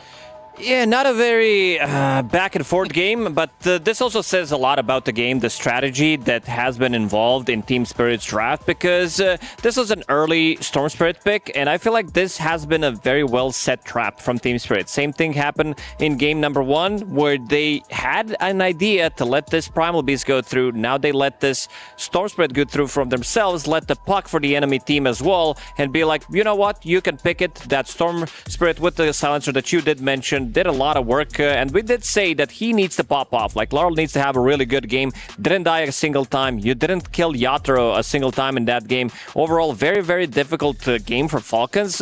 Amar has been shut down completely. Like, I don't think these are the type of games that Amar likes to play. He doesn't just want to be AFK farming. He also want to be doing something on the map. But if you look at his items, this is, BKB, Crimson, Drums, and Pipe. These are not the items that he usually does love to buy. I definitely have to agree with that one. I think there's a lot going on what made this game very one-sided. One of them is, Amar's getting shut down. Like, Yatoro's hero pick is specifically built every single game to make his hero pool look very small and insignificant, and it's working. But I thought at some point during this game, you do have a Puck, you do have a Doom, you're going to kill the Storm at least once this game, right? Like, I thought that was definitely going to be right, happening. guys? Yeah, absolutely. Right? But I think it never happened, right? And I think they were inevitably going to lose, because you are putting Skeeter in a position, as SVG was saying in the cast there, you're not going to carry this game. Sven isn't that type of hero that can have a blind matchup and out-carry a lot of carries, but they picked it anyway for the tempo, and it didn't really work out. So this is like 2 games in a row where you're putting Yatoro, the best carrier player in the world, on a silver platter to get any hero he wants to carry the game with, and you have no answer for it. And that is when Spirit looks the scariest, and they're not even addressing the layers of this, of like, yeah, you're not addressing Collapse, you're definitely not addressing Laurel. What are you addressing in these games? It's a complete outclass so far. I also think that the Batrider that we saw, I think Rue played a really good bat as well on his Rubik. Yes, he did. He had quite a couple of lasso steals there coming out. They did try a couple of smoke gangs for Falcons, but as we heard our commentary team say as well, any moves that Falcons made, it just felt like Team Spirit, they were just able to read where Falcons was coming from. Is that just, like, how are you going to deal with this as Falcons? I think you just got to play better. I mean, it sounds stupid, but they need to make these connections that they're doing. They need to get something out of it. Like, we've seen it even in the game number 1, where they couldn't really make stuff happen post-laning stage. The smokes, they were not connecting. In the game number 2, they're losing some of their stacks as well. They recognize that there's going to be a lot of stacks in the triangle, so Laurel comes into the triangle. He steals some of these big stacks as well, and just zips away. Like, they aren't able to kill it. It seems like Falcons, they are, I would say, 5 seconds behind what they need to do. It's not that they're that far away. The problem is also in some of the drafts so far that we've seen in these 2 games where they let Lycan go through. On 23, on 24, Yatoro has a pretty free pick on 24, so he picks the counter as well. And I also like the fact that the way they played out that Roshan fight relatively early on, that's the first Roshan I believe I'm talking about, where they initiate onto Medusa. It was a very risky move from Falcons. They try to go for it, which I really appreciate. But Team Spirit, they are not late. They're not late for those 5 seconds that I mentioned. They come in time. It could have been a disaster as well if they managed to pick up the Aegis, but they don't. It was Puck who picked it up, and in the end, they still get 4 kills out of it. Medusa, very close to dying, but they get the Lotus. They pop the mana boots as well. They keep her alive. Yeah, it was definitely Falcons that was just lacking behind the entire game. It did feel like Team Spirit was ahead, and we're going to hear maybe a little bit more about that, or rather, we're going to hear one of Brian's binary bangers. Of course, yes, Shiver, thank you. There are a lot of different types of fans of Dota 2, and this is a shout out to all the engineers like myself and Avery out there who highlighted the impact of Rubik's passive, giving him magic resistance when getting gone on by spell damage heroes. So we're going to see this 10-minute play where Rue's going to contest the rune, and Malrine and Snaking are going to attempt to kill him. So I'm going to log the spells he gets hit by. Coil, the Snap, level 4 Orb, level 3 Pugnablast, a Grenade, and a level 3 Silence coming out for Malrine, and yet Rue is going to live. Now this is important because right now I'm going to break down all the damage that we just saw. That all added up to 1,225 damage. Rubik's passive removed about 80 damage, and he survived with 108 damage. Now you may say, or 108 HP. Now you may say that did not effectively save him, guys. But what he also had was a Sister Shroud, which caused 1 Pugna attack and 2 attacks from Puck to miss, saving him another 175 HP considering his armor. So the conclusion of this entire thing is that Sister Shroud is a stupid neutral item and that it should be removed from the game. That's all I got from that too. Thank you, Brian. That's quite a banger, actually. Rightfully so. I mean, this was a weird game. I feel like fairly similar to game number 1. I mean, Fear, you already talked about it after game number 1 that you felt like it was a little bit of an outclass. Now, we also heard from KP before the series started that actually for the mid game, that's where Falcons normally were good. He was explaining that in the series that the Falcons played against Liquid, that the mid game, or rather the 15-20 minutes timing for Falcons was really strong. Is that something that we've seen them not do here that we hope to do better, or is that something that actually Team Spirit, compared to all the other teams that Falcons faced, Team Spirit is more prepared for those timings? Mainly option 1, but option 2 a little bit as well. I feel like a lot of it has to do with draft too. Not so much in game 1, but in game 2, I think draft was a heavy problem with Doom offlane. Like, we don't see this. It's not really good right now. And there's a lot of heroes that Yatoro just is really good at that are good versus Doom. I want to see Amar have a game where he's playing aggressive. He decided to go Pango instead of the Razor in game 1. And this game, sure, it's a blind matchup, but surely he could have picked something that applies more pressure. And I want to see them try and do that and just get the ball rolling and actually try one game of playing their style. I feel like they're a little bit afraid to just, like, Go all in. Press the gas, you know, and just like play. Yeah, I do agree with that one. Like, we saw them do the best when they kind of felt with no pressure. Even in Tundra series, when they played, they were still playing their own heroes. They were still playing their own style of Dota. They got shut down in some of the early stages, but you could feel like the real Falcons. That's why we said, even in the previous series, prior to that one, we said that Falcons are back. So they were kind of back twice, but we need them to be back here because they're in a really rough situation right now. And I don't think they're utilizing their heroes and utilizing some of the picks that they might have had in the game, especially in the second game as well. Well, we really do need them to go all in. And there is someone actually that always goes all in. I'm of course talking about our reporter on the map reporter. We got another report from Boog, the Buglet. Guys, there's a wizard turning everyone into money. This is Satan Steve. Why would they do this, man? No cap. He's just gold now. Low-key sad for his family. Oh shit. I have been known by many names, but my true name of power... This guy's fucking cooked. ...is Carl. Behold the meatballs!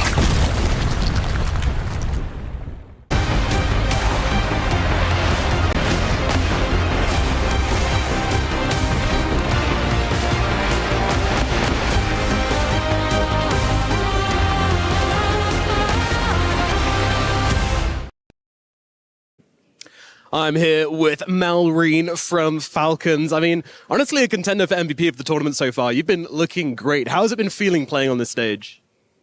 You also telling about yesterday game. It's awesome. I mean, I'm feeling good to play. I don't really feel stressed, but I don't think I'm playing for MVP for now. It's just some games could be not the best that I'm showing my performance. But even in the games where you get shut down, you still come back so well. It's been great to watch. With the patterns on your face, these temporary tattoos, can you tell us what that's about? I think people just know about it as some sort of symbol, I'm just using for the luck. It's just I'm believing in them, and they're just bringing me some sort of luck. And I think it's by far it's working. All right, I might have to get myself some as well. So tell me about Spirit. This is the team you're coming up against in these grand finals. What have you seen from them so far, and what's making them so good that they've 2-0'd their way to the finals just like you have? I mean, honestly, I don't know. I feel like at this tournament, including even us, teams just not showing the best result. If you're gonna see the Savory series, there's just insane comebacks, even including us. There's a lot of series Gaming should just win at least one map, maybe even shut down the Team Spirit. There's just the tournament is just showing the opposite side of Dota, whereas team that's supposed to not win, they're winning, and it's just hard to say actually, but I think Team Spirit is just doing, as always, pretty good job at campaigning. And I feel like the world's just going to explode because they come back, and I don't know what's going to happen in the game. It's going to be hype, I know that much. So tell me about the mid lane. You're going to be playing against Lal.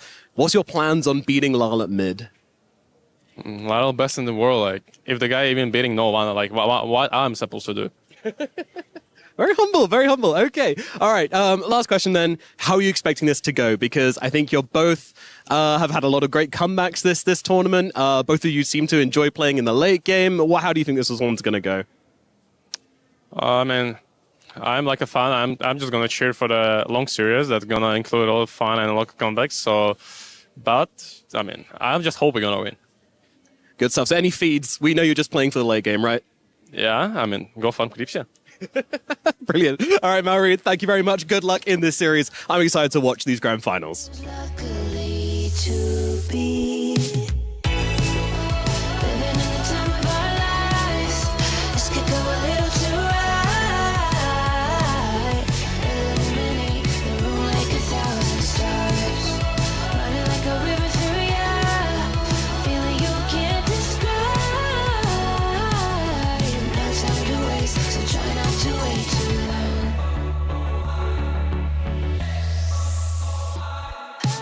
No, don't wait.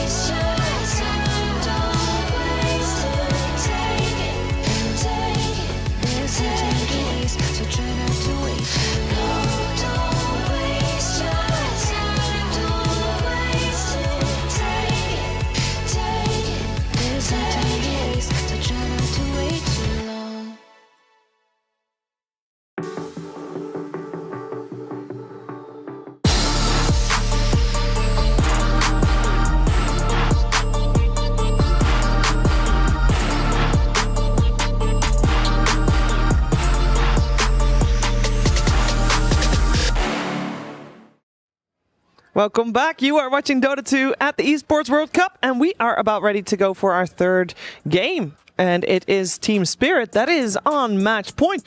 They are one game away from taking the championship here in Riyadh. Falcons is looking for a way back. And there's actually something that I noticed. When we're looking at the drafts of both first two games so far, there's one thing very clearly missing on the side of Falcons. Brian, last year, this year, every time we talk about Falcons, one of their main strengths is that, they have the same hero pools on some of their players, so we have some massive flexibility and really, who knows who's going to which lane. We kind of missed that. Both these drafts have been pretty straightforward. Yeah, like Fear was saying, just doesn't feel like Falcons is being Falcons today, and I think it was Tundra who reverse sweeped earlier this year, right? Or was it? Yeah, it was during Future Playground. Yeah, and it was.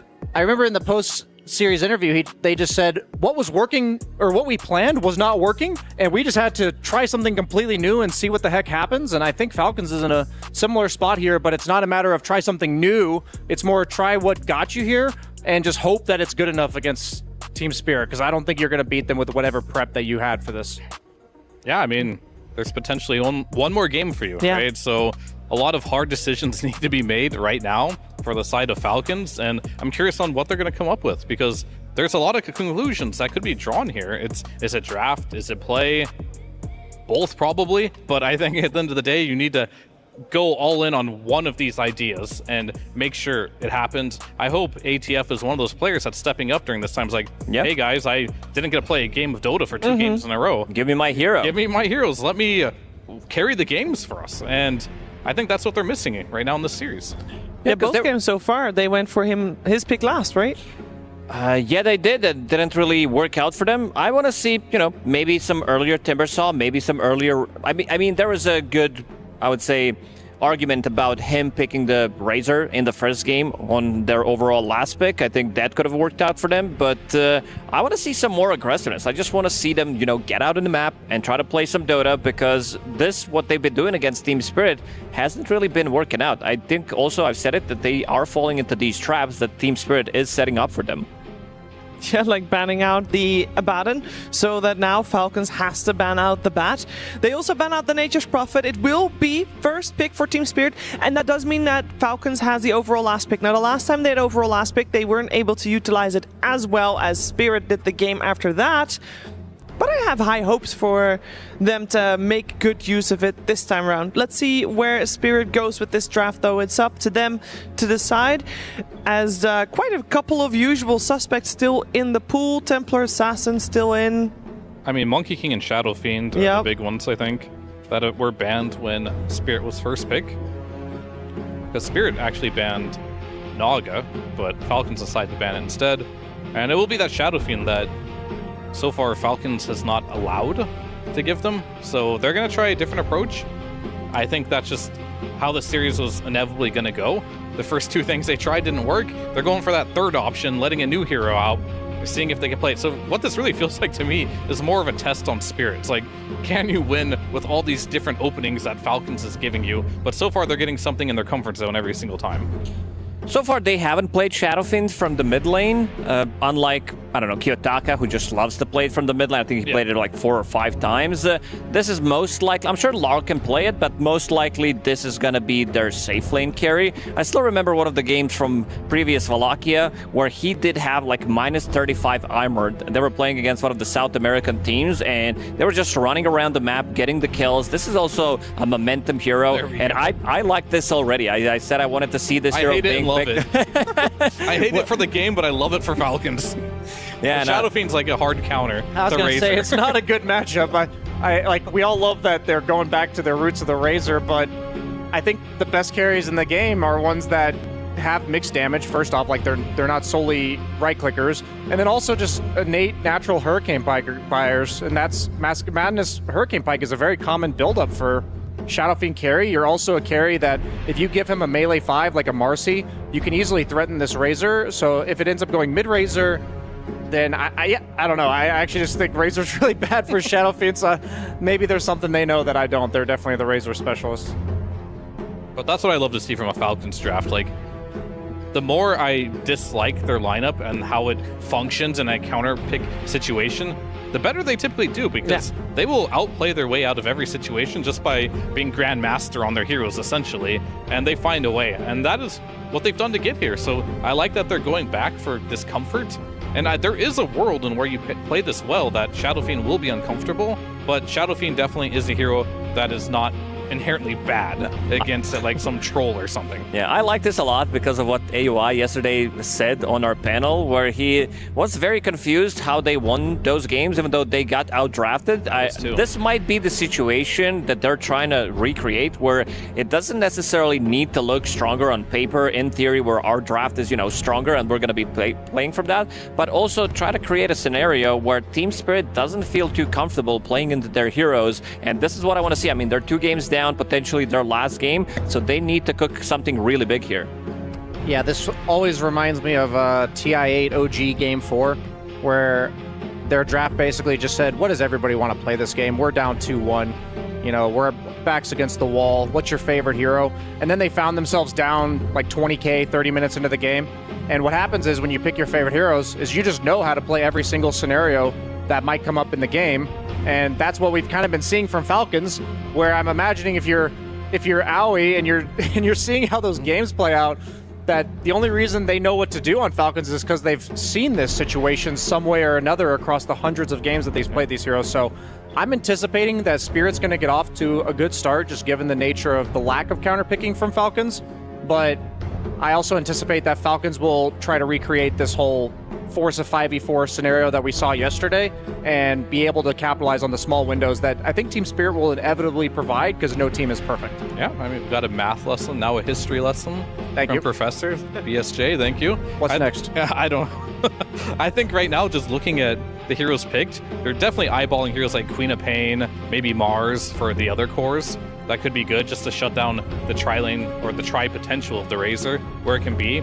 Clockwork Shadow Fiend, Lacoste, do you remember this one back in the day? Yeah, remember this. We used to play this one 15 years ago. Still very strong. I mean, back in the days, you were going for these cogs and stuff. But throughout the history, Clockwork was always a good hero against Shadow Shaman. I would say especially now because of his innate ability, where you can just rocket him immediately after the hero is gonna die. And this is one of your favorite heroes, Fear. You said Back from Hell, one of the best innate abilities in the game, right? Yeah, I did say that, didn't I? You get more debuff duration or something when you come back more from spell hell. damage, Yeah. exactly. I mean, that's just the name of the spell, but I think this hero in general is very much so squishy, but does a lot of damage. And I think when you are playing heroes like Razor, for example, if you can lock him down and burst him before you get the Link off, before you get the BKB off, he really hates that. So their supports are going to be packing a lot of initiation power here. So that is going to give a lot more freedom for either Collapse or even Laurel to play something different in these type of matchups. I still think your options are going to be somewhat limited for Collapse and Laurel, because that's just what Razor does. He can go to all 3 lanes, and he can be very annoying in that laning stage. So Mars potentially still on the menu. I think Queen of Pain is, even though you are against a Shaman, something you're thinking about, or heroes of that nature. Puck could be okay too. And this is very much so tempo-based. Like, you have Shaman, you got the Giga Ward, you got the creeps from Chen, you got the heal, you got the Razor, early game tempo. This is the game where I'm feeling more confident. Even if they do go out, I want to see them at least play one game where they're playing their heroes and their style. Yeah. Yeah, I'm thinking of like what Collapse can do to potentially punish this Chen. What we saw in a really interesting series earlier on this event was that I'm trying to remember, it was P-Vision's opponent who was planning to cut creeps against the Chen, and then P-Vision ended up running the safe lane in the off lane, and then they had to do some weird lane swap. This was against Aurora, that's who it was against. And so what I'm wondering is, the way to beat Chen generally is to just have a hero like Centaur that cuts creeps, doesn't really mind trading farm. It allows the Lion to be freed up to potentially gank the safe lane. So if I'm looking at Skeeter's hero, I would love to see something that offers, I was gonna say aid when it comes to ganking. So you want to be able to punish a Centaur-esque hero that's going to sit behind your tower free farming. So, and it's not enough to just have a mid lane rotation. So I like the CK a lot. Collapse hasn't played this hero, Dawnbreaker. So far he played every different hero in every single game, so they might be trying to close out the tournament with him playing different heroes. I think that's a good hero to deal with CK and the illusions throughout the whole game. I mean, you could always go for Underlord. Yeah, that works. So for now, Monkey King. That's probably Laurel's hero. Yeah. So we're gonna see what Collapse will play, but yeah, he's got a big hero pool. You definitely want to play one of these Timber, Underlord type of heroes and make the CK feel very uncomfortable. I mean, he has freedom. He can play whatever he wants. Look at the amount of stuns they have between the Monkey King, the Clock, and the Lion. I think he has complete freedom on, not overall last pick, but just this last pick for their draft. I'm just going to throw it out there. Something that Ducalis from P-Vision did is he did a very good job dealing with some of these really bad matchups for his mid laner by sending this setter creep to the mid lane, burning the mana. Monkey King, he doesn't care about your mana at all. You can burn all of his mana. All he needs is one Boundless Strike, and he's always pretty much going to have mana for that. So I think they're also maybe thinking, seeing how well some of the Chens did play throughout the tournament, knowing that this could potentially happen. But there's also a possibility, seeing that Malrine is level 30 Razor as well, that they could maybe put this Razor in the mid lane as well. Yeah, we got the Timber Saw banned out now by Falcons. At the moment, definitely looks like for Team Spirit, we're looking for a hero for Collapse. There is some flex potential for Falcons, but I think we're looking for a hero for Malrine. We already got the Huskar banned out. It seems like there are still so many options in the pool, though. We basically got all spirits. We got Puck still there. Is that something you want to play against the Monkey King? Definitely not the Puck. I do feel like when I look at this Monkey King, I'm thinking, are we going to see perhaps the Malrine Viper or something like this? Because you are getting a lot of... Oh, yeah. I feel like we've always seen Quap on paper favored against Monkey King, and then it never goes that direction. The only problem I have with Quap potentially is that the majority of Team Spirit, they have a lot of lockdown right on Seer, but the majority of their damage is going to come physical from the SF and the Monkey King, so I think the Blade Mail survivability with the innate doesn't really do very well. I mean, I'd be down from the Razor Viper them in this game, sure. Why not? Yeah, that sounds very toxic. I mean, the hero pool for Collapse is pretty massive, and I think he has a lot of options that he could choose from. You did name the Underlord. I still think Dawnbreaker's pretty good. If he wants to repeat one of the heroes, I think Centaur's really good because you can build into Crimson Guard, great against CK. Also, you getting your mana burn doesn't really mean that much for you. You also have Lion as well in the lane, so he can replenish some of the mana. And you also have a bit of a save for your Shadow Fiend with the Stampede, because you are playing against Razor, you're playing against CK, so he might need that extra bit of a help. Yeah, I mean, I'm looking at Darkseer maybe too, could be decent. Oh, yeah, against CK you get the extra illusions. Yeah, you get a chance to get an extra illusion. Well, they ban out that Queen of Pain we mentioned, and they'll instantly pick up that Dawnbreaker. It's a good way to disengage, global protection as well. The way I mentioned it is because it allows you to, this Chen, I don't think he's going to be having that good of a time. Neither is CK. Dawnbreaker uses a lot of mana, so mana drain is going to be coming in very handy for the Dawnbreaker. As long as you have mana, especially when you hit that level 3 with this Lion plus Dawn combo, it makes CK's lane very, very difficult to play. Yeah, it also allows them to kind of shift their focus to the other two cores. I actually don't think you really want to play around the offlane at all this game. You want to play around Monkey King and then the counter initiation if they ever try to gank Yatoro. Having an offlaner that pressures the tower, those are the offlaners that kind of beckon you to come to their lane. And Dawnbreaker's very content being left alone against a hero like CK and just farming up the jungle camps on the far edges of the map. And yeah, I just think it gives Team Spirit the ability to prioritize specific parts of the map according to their liking. Ooh, okay. A spicy sniper pick. Very spicy. 0-1 record so far here in Riyadh. I believe it was XM who played it. What a shocker. I mean, it is good versus Monkey in the lane. However, it's awkward. This lineup's very awkward.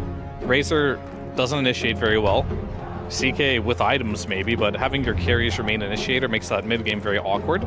Fear, you said if you didn't like their draft, it was a good thing for Falcons. That is true. This is great for them. Things are going as planned. Meanwhile, on Team Spirit, very well-rounded. If they can get on the sniper with either the Clockwork or the Monkey, they have the Dawn that can jump in. That could be very difficult for them. And of course, yet again, Yator, he's got the lane matchup favor against Amar. And I think that is something that we've seen so far in the series be very detrimental for the side of Falcons. Yeah, it is physical plus magical damage at that lane. You also have Clockwork, who is definitely willing to sacrifice. He also has Cogs to stop Razor from getting his link off, so I don't think Amar is going to be having that good of a time. You also have ability to deal with Shadow Shaman, stop his spells from going off. This is something Shaman doesn't like to play into. A lot of the times you will see Shaman getting picked slightly like later into the draft, where you kind of see what he's going to be playing against, and if you can't interrupt the shackles, this is where he shines the most. But playing against a historically really bad hero against him.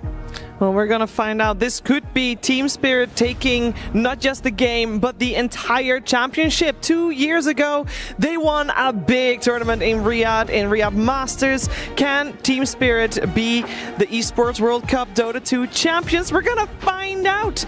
First, though, we are gonna head over to the stage where Nomad is standing with Aframush. Thank you, Shiva. I'm here with the team manager and ex-professional Aframush. How are the team going to be feeling in this position? You know them better than anybody else, so they're 2-0 down. What's mentality going to be like? It's not our first time playing grand finals. Like, we had bad grand finals before, but I feel like I'm still confident in my team, and I feel like we can do a really good comeback. And is this sniper going to give the team some confidence to play back and try to win back this series? I just want to know I want the crowd to know that, okay, we lost the first 2 games, but I don't want them to stop, and it's not over yet. It's not over yet. You heard him. Let's get in to game number 3 of this grand finals. Let's see if a comeback is on the cards. Let's head over to Cap and SVG. That's right, Falcons have been here before in a 2-0 in a grand final. It happened recently, in fact. Unfortunately for Falcons, they were the ones up 2-0, and that series slipped through their fingers. Maybe they learned something from that, though, being down 0-2 against Team Spirit. If they manage to make the comeback here, that is certainly one of the greatest comebacks of all time, because Team Spirit, I don't know, Avery, I feel like they're in some of the best forms I've seen them over the years. That's not maybe. If they win this series, it is the greatest comeback of all time. All right, there you go. I mean, they got owned in 2 games against the GOAT team.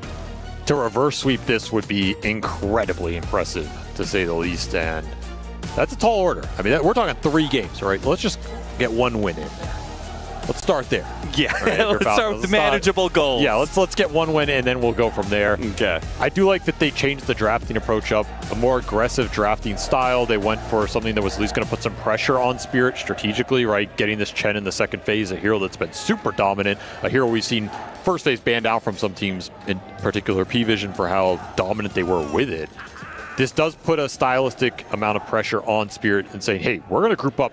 We're going to get auras. We're going to be really tanky. We're going to have the ability to push objectives, push the high ground with the sustain. What is your answer going to be? And normally Spirit would adjust their tempo to deal with this. I go to their second TI win against one of the fastest teams of all time in Gaming Gladiators, who they 3-0'd in that final. Part of that was they came into that game 1 and they negated their tempo advantage by picking really fast cores.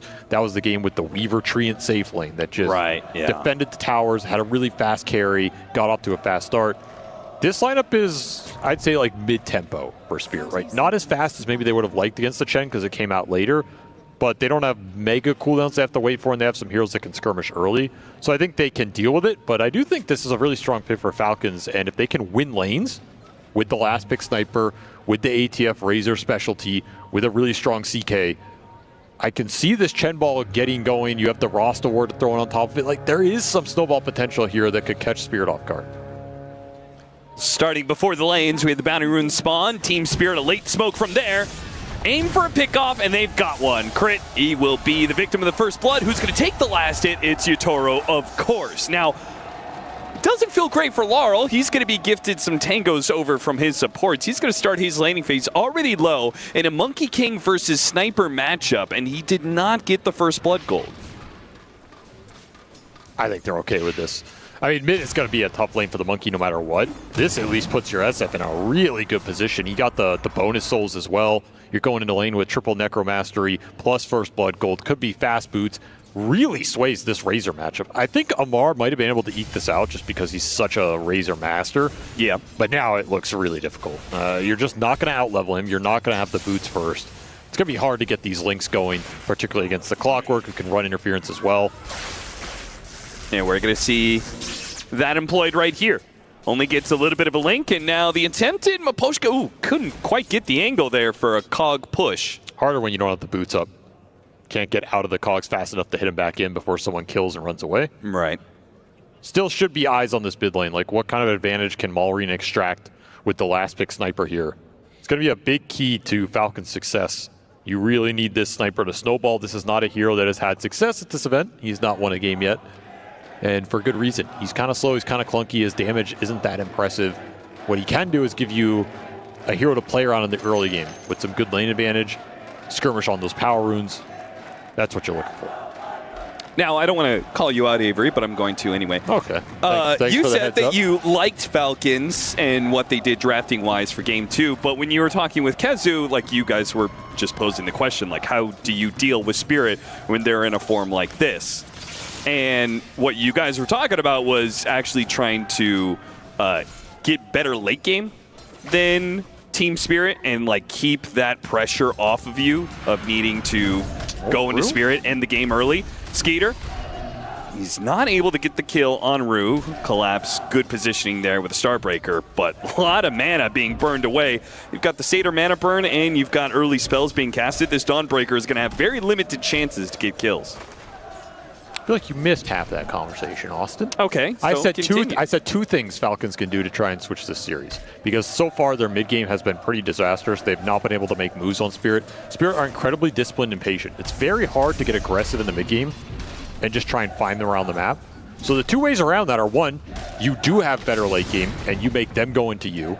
That's like an old school team secret strat, you know? Or you just straight out tempo them at a crazy pace. You go high ground at 20, 25 minutes. You never let Yatoro come online. You take that early Roshan super early. And even if the net worth is even, you have sustain, you have the ability to go high ground. You force them to fight you. Then in either of these situations, you're not left trying to find these guys around the map, which has so far been incredibly unsuccessful for Falcons. So I think Chen is a hero that can give you that second style. And can give you the ability to say, yeah, we're not going to build some crazy net worth lead, but we can just go high ground early. And now you have to fight us. And now it's like an even game, you know? Now, okay, we can just out-execute you in the team fight. Now, can you out-execute the Spirit in the team fight? I don't know. I mean, that's you want to be a world champion, that's what you're going to have to do. Okay. But at least you got an even shot, right? Like, sure. I guess my question comes, how can you out-tempo them if you're finding that all of your smoke movements are not finding purchase? They're just not successful. Well, that's why if you have sustained and objective taking, your smoke moves can be objective focused. Like, you're not smoking to go find Yatoro Medusa on the map. You're not smoking to go pick off the Collapse Lycan in game 1. You're smoking to get vision out, take Roche. If you don't find anything, we do Roche in 30 seconds. If we don't find anything around this mid-tier 1, we're taking your mid-tower off this smoke play. If we don't find anything in your Ancients, we're going to go take a tier 2 and hit your high ground and make you show. These are the kind of plays that are going to get you some map control, some net worth, some game progression, no matter what, instead of trying to just catch ghosts around the map. Like, these plays for single target kills are not going to win you this series. The team is too good, they're too disciplined, they know how to maneuver around them.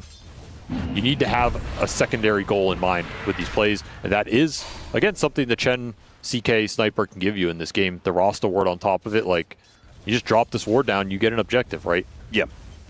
Now, you did say, you know, a lot of eyes going to be on this mid lane, how much of an advantage Malrine can extract out of this mid matchup, so don't want to lose sight of that, but it doesn't seem like he's got much of an advantage. Larl's sitting at a very respectable 18-4 compared to the 20-4 of Malrine. This seems like perfectly fine for Larl. He's doing really good, and there's no ganks coming into this mid lane. Nothing to take advantage of the 3 points in Shrapnel that could give you the big early kill threat on this monkey. Dodges another Shrapnel, gets another range creep. I mean, yeah, he's cruising in this lane. Completely even XP net worth. Super good outcome for Spirit. Gets a slam and a kill, both on Snake King and his little dog too, as the Satyr goes down. This laning phase is not looking good enough for Falcons right now. They're going to have to step it up. This Chen CK lane is really strong, but you're just straight losing it. You don't have equilibrium control. Your mid lane's a wash, and Yatoro had the first blood, so the SF is cruising. Yeah, now you got the Soul Ring onto Collapse, so the mana loss from this constant mana burn in lane, it's not a big deal. As long as he's got the HP to back it up, he can throw some hammers at him, siege for even more kills. You have to get a kill in this game if you're Falcons. Feels a little bad. Where are you going to rotate to? Well, the first rotation's coming for you. It's Larl and the Monkey King. Takes your Watcher, removes some of your vision. Could go back mid here, could linger around and try and find something. He's trying to dodge the later portions of this sniper matchup. Definitely not fun, even though he's done a really good job. You also did call it on the Razor. Seems like Amar was not been able to extract an advantage out of the SF lane, probably in large part due to the early First Blood. No chance. It's an unfavorable matchup to begin with, and then you're going against the First Blood. The only reason I had some hope is, I mean, it's Amar, right? Yeah. He's done some crazy things with this hero in the laning phase. He can win an unfavorable lane. It's not unheard of.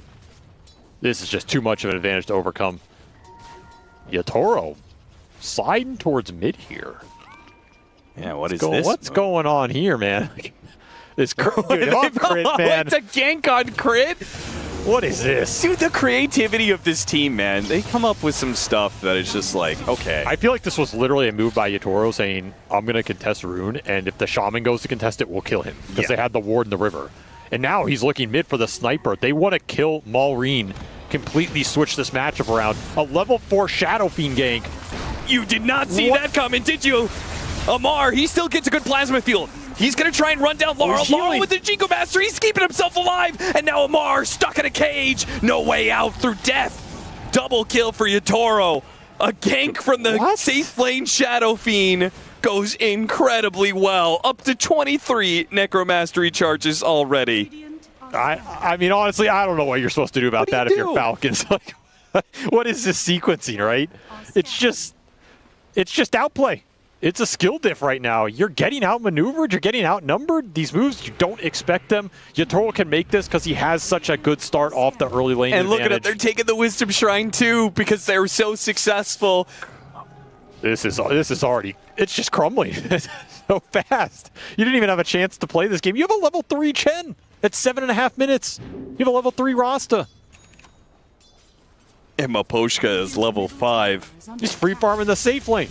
It's higher level than the Razor on this clock. A full level higher. And Amar might die again.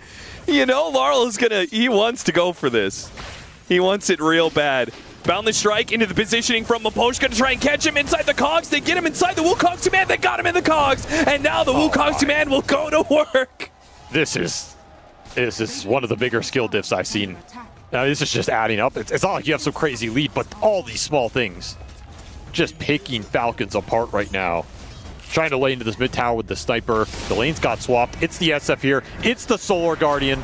The Solar Guardian, it doesn't land, but the hammer follow-up will, as will the slam of the Starbreaker. Easy kills, crits come in from the side, maybe a blast field, it does manage to get Rue. Yatoro, though, the Requiem goes out, and that pushes back the Razor straight into the cogs. Now Maposhka's a little outnumbered until the rest of Team Spirit come through. Bound the strike, hammer over the top of 2 of them, and all that's left is Amar. He fights for 1 kill, he fights for a second, denied. 2 for 5. Team Spirit, a full routing of Falcons. This is becoming not a series, but a slaughter. This is just this is straight disgusting right now. This is more than beating them down. This is, what are you even doing in this game? You even belong in this series right now. They brought everybody for a mid fight at 8 minutes around a sniper who's supposed to be your strongest hero. Yep. He's the first one gone on. You take Maureen out of this fight, you lose so much of your skirmish power. Your supports are under-leveled. You're scrambling to find some impact from this Razor. Early Requiem, level 6 from Yatoro. Maybe they don't expect it. And then you get this 6 strike into hammer onto. Skeeter comes in his play, and all he's left wondering is, why did I join any of this? Yeah, seriously. Well, I mean, I don't want to get sucked into any of these early fights. He's the one suffering the most after everything is said and done. And Team Spirit are going to keep the pressure on. An aggressive smoke that gets a great high ground ward down, and now Maposhka striking in from behind. Amar heads for the hills, and crit. He's gone. Tank the gank, I guess. I mean, that's a level 6.5 Clockwork who was trying to gank a level 5 offlane Razor, by the way, at 9.5 minutes. Yeah. The boy is just built different. Well, you had a plan for this game if you were Falcons. And it doesn't really matter what that plan was now, because you're in scramble mode. You have to make some crazy plays. Just find something. Trying to pull him back into the link. 2 seconds up, but the Solar Guardian's back up already. And now, if he could get the hammer slow on one of these heroes, hammer goes across. Doesn't clip Amar. And Amar He will be able to escape. At that point, we'll call that a Falcons win. That is a Falcons win. You got spells out of Spirit. Nobody died. I mean, I genuinely like the move from Skeeter because, again, you have to make some chaos happen in this game. Yeah. Like, you have to make some random moves, throw them off their game right now, get something going, free up some space for your supports to find levels. That's the other big component here. I mean, Skeeter, you're on roaming support Chaos Knight duty now. Crit. Level 6 is but a dream at this point in time. Dies again is level 4. And now the Hex stopping Skeeter. He tries to do something, but a Requiem successfully goes out from Yatoro. The Cogs kept these heroes back. Both Amar and Malrine were not able to chase after the Team Spirit heroes. You just can't find anything. Yeah, no Solar Guardian. Falcons, they were desperate to make this happen. They're still going to go after Yatoro. Yatoro, 1-2. The Chaos Knight comes through and he gets the kill, but at the cost of his life. And now Laurel in from behind. Hits the Boundless Strike of Wukong's command. And Malrine, stuck in the Cogs, fights his way through, but Collapse is now here. Hits him with a Starbreaker, surrounded by 2. No way out. It is just devastation time. Team Spirit are killing every hope of Falcons in this game. You wanted some chaos? Well, Team Spirit are bringing order to this game. Too many numbers, too many outplays. Desperation mode for Falcons right now. You're still level 4 on the Shaman, man. You gotta find some levels. You need them desperately. He doesn't have a facet because he doesn't have his ultimate. It's 12 minutes I actually in. don't think I've ever seen this, but the entirety of Spirit are higher level than Skeeter. Oh, wow. He's just getting the same level as the support. Like, this is... What are you supposed to do? He just turned 7 too. It's not like he's almost 8 or anything. The XP advantage is absolutely insane for 12 minutes in this game. The gold advantage is going to start to grow. At this point, maybe just by Midas or something. I mean, it's going to be an Ags rush from the sniper. Sure, get anything at this point. Get some blade mails. Get something to reflect the net worth. They're making another play on Amar. No finger available, but... one after the other. They have the damage. Vlad's already done for Collapse. I mean, he's so farmed too. It's one thing you got Yatoro there, you stopped this SF a little, but this Dawnbreaker is an absolute menace in this game right now. The 17th kill for Spirit in 12 minutes, and it's just gonna keep happening. Falcons, they can't slow the game down. No way to stop the bleeding. I mean, this is like the dream Clockwork game, right? Oh, yeah. You have an early ult, you run around, everybody you hook shot dies, you have follow-up. You have the deep wards planted earlier. You have everything going for you right now. Yeah, we saw the smoke that planted that ward. We still haven't seen them get a kill off of it, but it's gonna come. If Malrine's gonna hang out in this triangle, the gate rotation is already happening. Collapse, he wants to cover this tower. They don't want to give any bit of real estate over to Falcons. Hey, Poshka, he's just sitting by Skeeter. He's just eyeing him up. Like, what are you gonna do about it? I'll take your little golem too. You got another great ward out by this tier 2. So hard to deward these this early in the game. Oh, yeah. And Chen doesn't want to run around dewarding. He wants to run around taking creeps and farming. Snaking, trying his best to find something to stabilize this game with. Single aura would go a long way here. That said, I mean, you still have some farm on this sniper. His Ags will be done here. Hey, that's something you can rally behind, try and find some kills with it. Gank is coming into that ward. This is a Diffusal Monkey King. You kill his courier. You kill his courier. You thought you had an Ags timing? Wrong. Why? Just have something go for you in this game. And now, the rundown. Amar sitting on the side. Can he fight this? 2 of the heroes already been pushed away. The Wukong's came in and was used. This is a fight that Falcons, I think maybe they can actually win it. Teleport away from the Clockwork will not quite be fast enough. Tice on the final tick. They got him. The menace. He'll die in the fountain as Amar gets him, but still, it's a 1 for 2. Yeah, he almost got denied that kill off the server tick, so you'll take that. Still lost both supports in that sequence. Used your ward. Laurel still chilling here, looking for anybody. They're just continuing to group up. I mean, perseverance here from Falcons. There's not a lot else you can do. You just got to keep running it back, hoping you can out-execute one of these team fights. If you'd had that sniper Ags, it would have gone a decent way right here. Oh, that really hurts that got denied. You do have the Blade Mail on the Razor. Throw some auras on him. He can tank a decent amount of damage. Spirit gonna chill a little bit, let this tower fall without a fight. Getting a lot off the map right now. Yeah, Falcons, they bring the numbers to the Dawnbreaker, which is typically the better idea, and Spirit have been so disciplined in their play that... Don't do it. Don't do it, brother. It's not worth it. It's not worth the 1 CS. Just stay in the trees. Sneaking up the side, he gets a ward down. You know, tempting just to shot that here. Oh, he sees the flag bearer creep. Oh. It's worth double the gold. You gotta go for it. Stun wasn't great, but... Does it matter? No, it doesn't. Won't get the finger stack. Doesn't care about the finger stack. No. You need a couple Sister Shrouds to get you out of this game. And the thing is, there's just little downtime from Team Spirit. Like, Lion's got Tranquil Boots, and he can take mana off the creeps. The Monkey King is all over the map constantly. The Clockwork is pretty much always ready to go. Hookshot is relatively low cooldown. Okay, another stun that's a little off the mark. Good Team Spirit just giving little freebies over to Falcons, saying, I could have killed you there. Could have got you. Well, Snaking gets a free tower mid. Oh, he does. Drum Chen pushing the building. Chen army goes to work. Gets a nice ward out around that mid lane as well.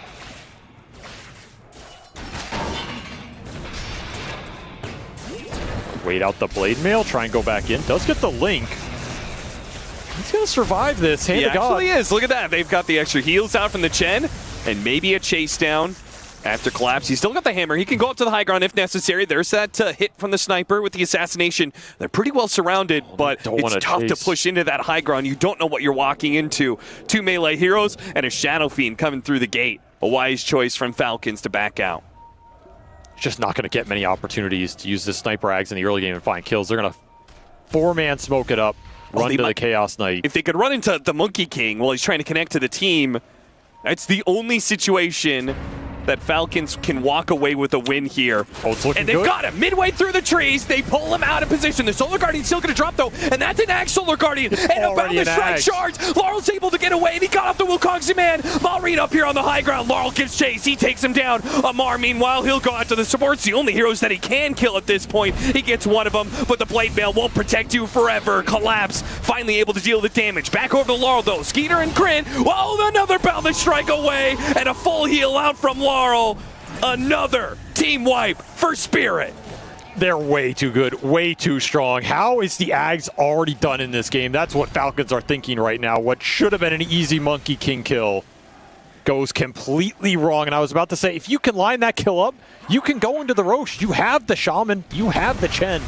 Instead, you're going to lose it to the early Vlads plus the Shadow Fiend here. And the first time all tournament long that the arena grows a little quiet. There is not much to cheer for Falcons here. Scrambling to find scraps around the map. They'll even lose their ward off that play. They have the 1 ward mid you can still play around. This is your best point to go to. They're going to run it back. Try and find the sniper. They got him. They got him. Yeah, they got him. Nice pickup for Malrine. A 7th pickup for Falcons. Little pittance here and there, a little silver lining for a very dark cloud on the horizon as Yotaro. His Shadow Fiend is ready to go. 4.5 minutes on the Aegis, and he's going to start getting involved. Not that he was not getting involved earlier. I mean, that he's was 8-1 and 11. 8-1 and 11. An early, what was he, level 5? Level 5 rotation to mid lane from level 4 I don't think I've ever seen a level 4 Shadow Fiend rotate mid. No, honestly, most of the times I've seen Yotaro make that play, it's because they're losing terribly. Oh, yeah. Like the TI game where you went mid early with the Drow Ranger. Like you're trying to salvage lane. That was like, no, I'm just going to go mid and kill you. Because I can do anything right now. It's showing to be the case. Falcons, they get to a nice little item timing here. Can still take some okay fights. I mean, BKB on Razor would go a long way. Found Skeeter. Yeah, he's in trouble. He doesn't have his ultimate, so he can't fight Laurel, but he also can't run. So all that's left is dying. I feel for the guy this game. I mean, he's on kind of their one playmaking core in this Chaos Knight that was supposed to be a hero that can be an initiator and a map control hero. he had to give up his lane so early. Supports needed XP. The other lanes were getting ganked. Tried to join those fights. It didn't work out. This CK has nothing. This will be a free Tormentor for Spirit. Push them into the Monkey King BKB. Shadow Blade for Yatoro, his signature here. Provide extra kill threat around the map. Blink done for the Lion. This map just became a lot scarier. Snaking, he'll get the D ward. Gets the ward. Will it cost him his life? Nice use of the Hurricane creep. Pushes himself away, makes a run for it off of the drums. Well played. Snaking is doing work in this game to try and stall this out. Hamar getting away from his 7th death. Did finish BKB here. He did. And we have a Dragonlance coming out from the Sniper. They're getting some items up here. Trying to stabilize right now. They put together pieces that it is possible. I don't know if you can win a full-out 5-on-5 team fight, but maybe if you find a fight where you've got a numbers advantage. If you can catch them off guard. Yeah. You can absolutely win that. Like, particularly if you find this Dawnbreaker around the map, that would be a big game. But it's not them setting the pace. Oh boy. It's Yatoro. He's setting it up for, oh, another missed stun from Rue. But the point blank Requiem into the Solar Guardian is a nasty combo. Laurel in from the side, stopping Amar's retreat, and the BKB barely bailed. Oh no, the hook shot. Oh, he thought he was getting away. Maposhka got him on the hook shot, but doesn't get him inside the cogs though. And Laurel, well, he's fighting for his life. Wukong's man, he survives. Rue does not.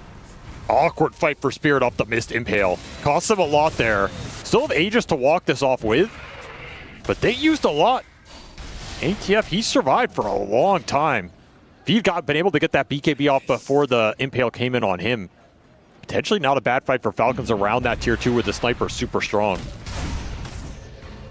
But Yatoro, this man just doesn't quit. Haste Rune, the Shadow Plate continues. Without a Requiem, now he is spotted on a Sentry, and will lose the Aegis. Second life. He's a bit exposed here. That's a Hurricane Pike. He'll use it. Double 4 staffs gets him away. Would have liked to have been able to capitalize on that, but he'll take the free Aegis. Stabilize the map. Try and get some more D-wards out. Try and get to this Chaos Knight Orchid. It's going to be a late one in this game. No Dispel on the Shadow Fiend right now. Maybe lock him down with it. No Dispel on the Dawnbreaker. Could be good there. Good on these supports as well. I mean, Falcons persevere. They are finding farm on the Chen. You know, Snaking, he's a North American player. He's been here before. He has a called few times. Every Wednesday night with the lads, so... Continuing to get something off the map. Try and dodge these ganks.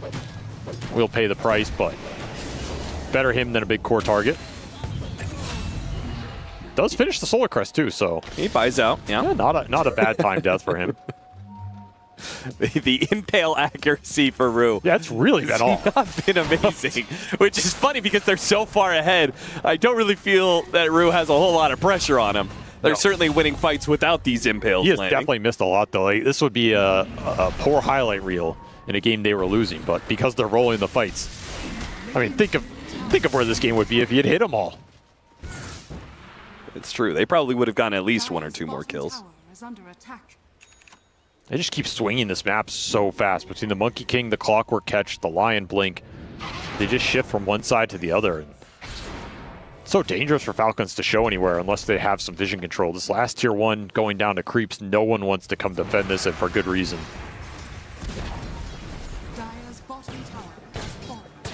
Oshko will fight his way through this creep. Plus 65. Do have CK illusions out on the map right now, giving him a little map control. Like the CK to be stronger for these, but you got to take what you can get out here.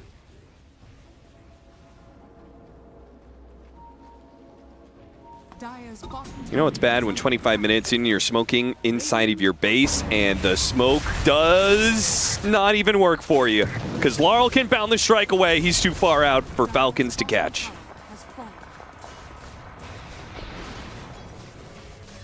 Avery's just shaking his head, going, I don't know what to do. What do you do, dude? I feel like their smoke percentage this series is, what, it's got to be like 5% or less. It's single-digit percentage. At this point, just don't even smoke. Just take all the smokes, put them in mid, and be like, here. Just burn them. You have them. It's just a loss of network. It really for is. Falcons every time because they group up. They spend the gold on the smoke, then they group up, pulling heroes out of their farming rotations to go make a play. That's what I'm saying, man. At this point, I don't know. Just the smokes ain't working, so stop smoking. Save them for like the Roche or something. But you feel the need to do it because you're behind. You want to make some kind of play around the map. You have to group because you're afraid to show on the waves. You don't have a lot of other options here. And the biggest Spirit know that. That's why they're reading a lot of these plays. And every time you miss one of these, they just get so much more farm off the map. Collapse showing bottom. You don't want to go on him here, but he was technically alone. So you will group again if you're Falcons. You have the Orchid on the CK. That's as good as it's going to get for timings in this game. Do you smoke again?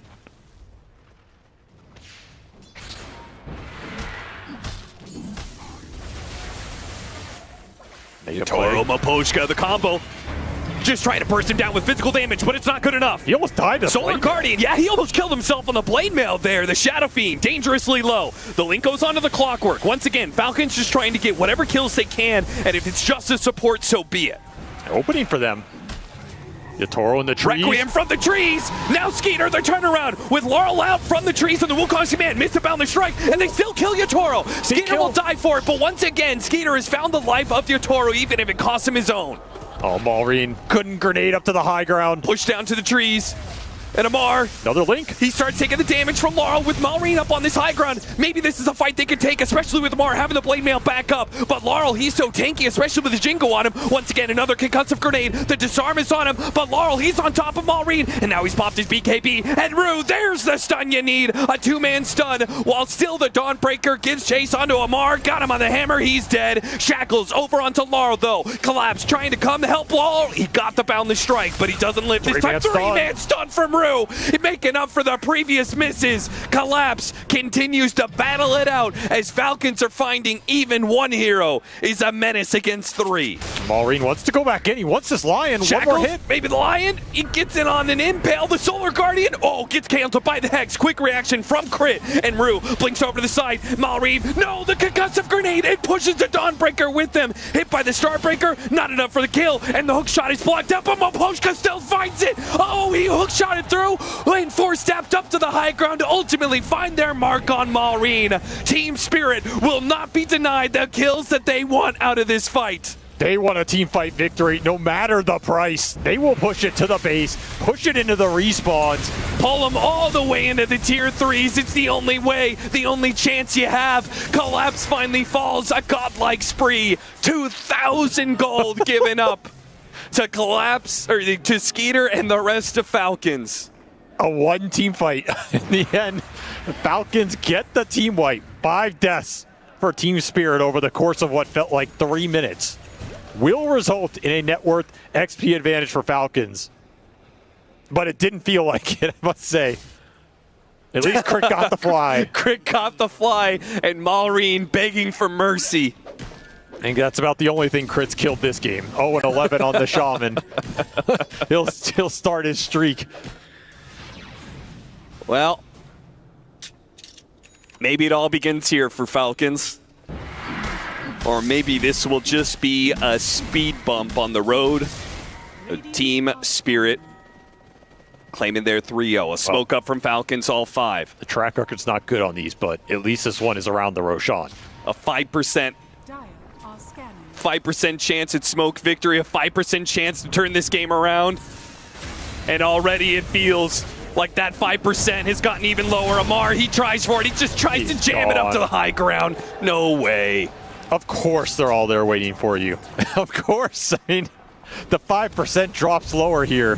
Yatoro looks for another one, breaking the Shadow Shaman. Even that extra second is denied as the foul play can't go off. The Chaos Knight goes down, the stun onto the Chen, and Maureen, all he could do is at this point use his keyboard, type another message, beg for more mercy from Spirit. Let him go free.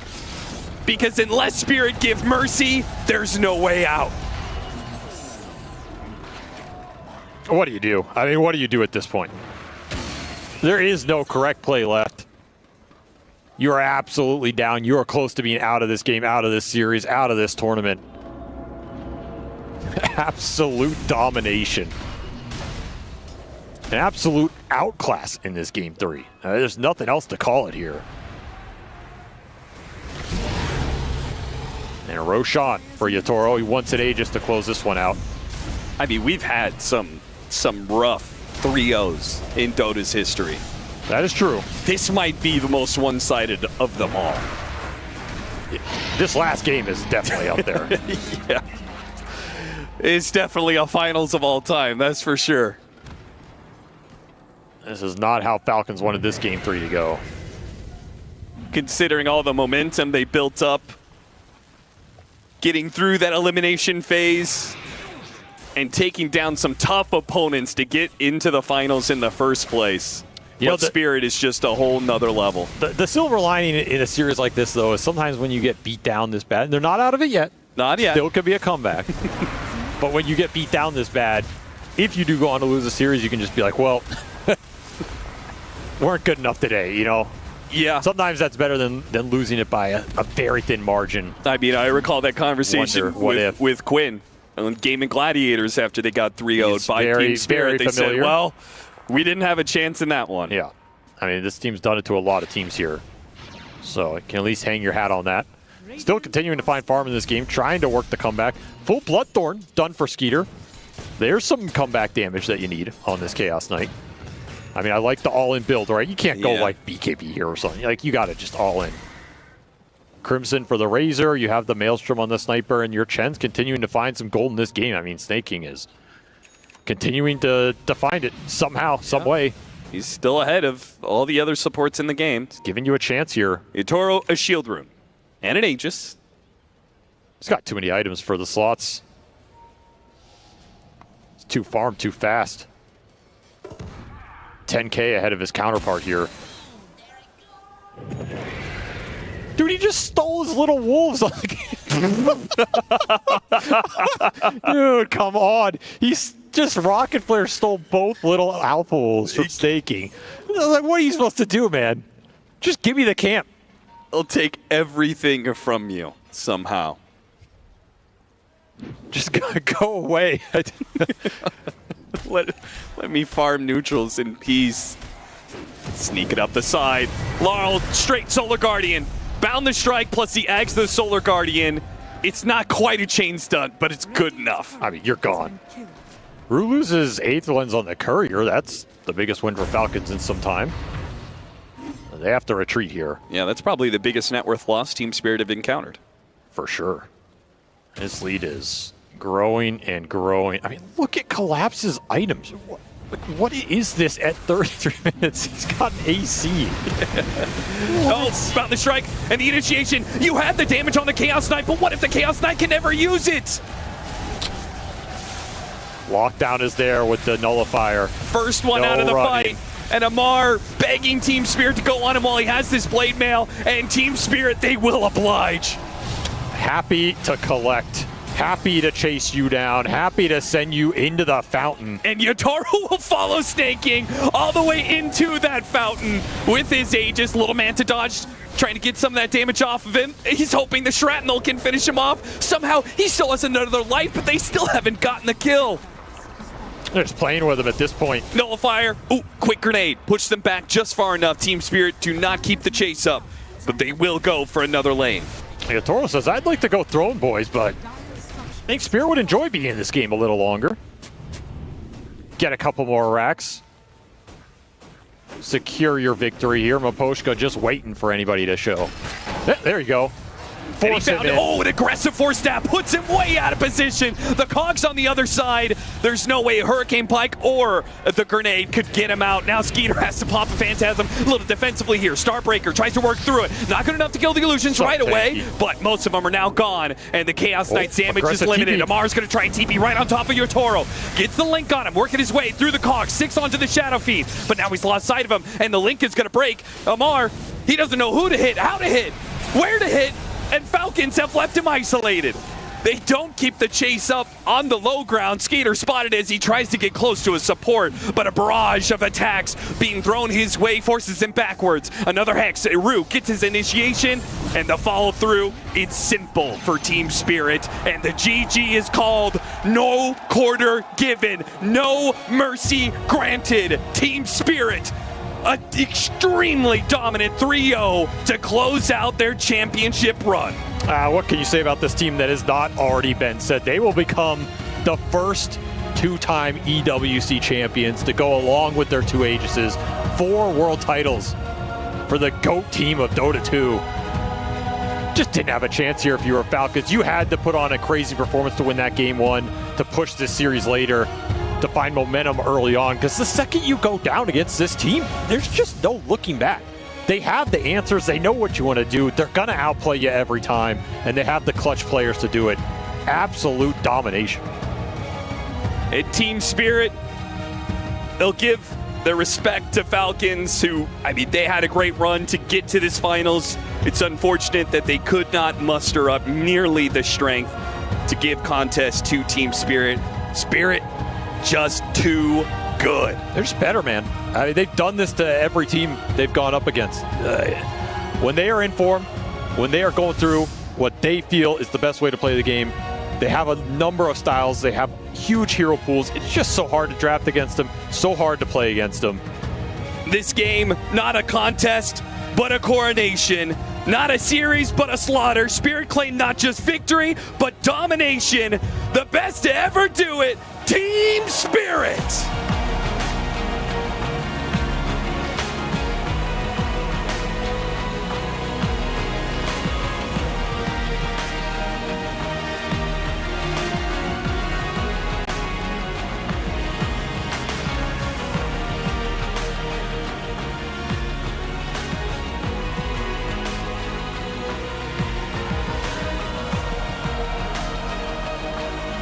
Make some noise for your Dota 2 at the Esports World Cup 2025 champions, Team Spirit!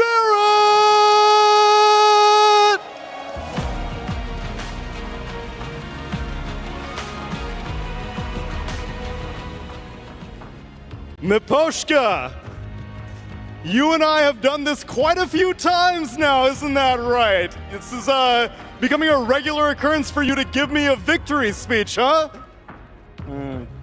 I don't know. I mean, here is not really much emotions because our grand final was not really hard, to be honest.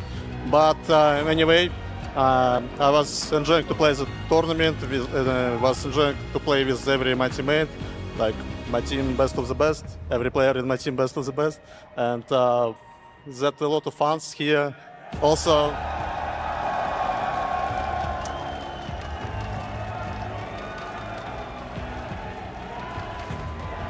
Thank you so much. Thank you everyone for support.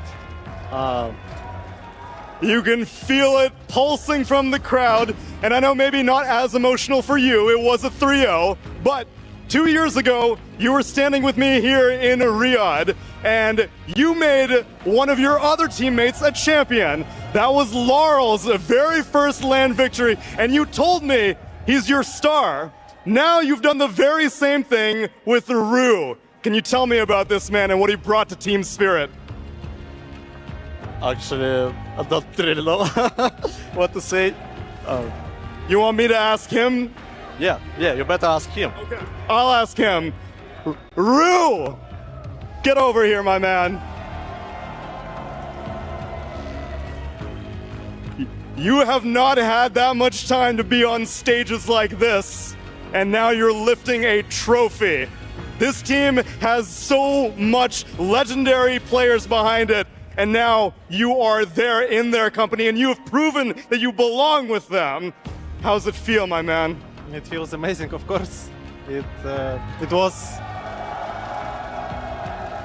Yeah, I'm very happy, so I don't have many words, so yeah, it was amazing tournament, and thanks everyone for support us, for watching us. Yeah, that's all. It's okay, man. The gameplay does all the talking. Congratulations on this victory. And I've got one more order of business for this team, because I would like to present our Sony Tournament MVP of the Esports World Cup 2025 to Collapse. That's right. Congratulations on the MVP trophy here. The Sony MVP of the tournament. Question, you got 2 Aegis wins, 2 wins in Riyadh, and now an MVP award on top of it. What's the next step for you? Sword Aegis, I guess. Another Aegis win? Yeah, and the Sword Red also. A third win and a third one maybe in Riyadh next year. Again, our MVP here of the tournament. Why, Sony, thank you again. Collapse, congratulations to Team Spirit and to Collapse.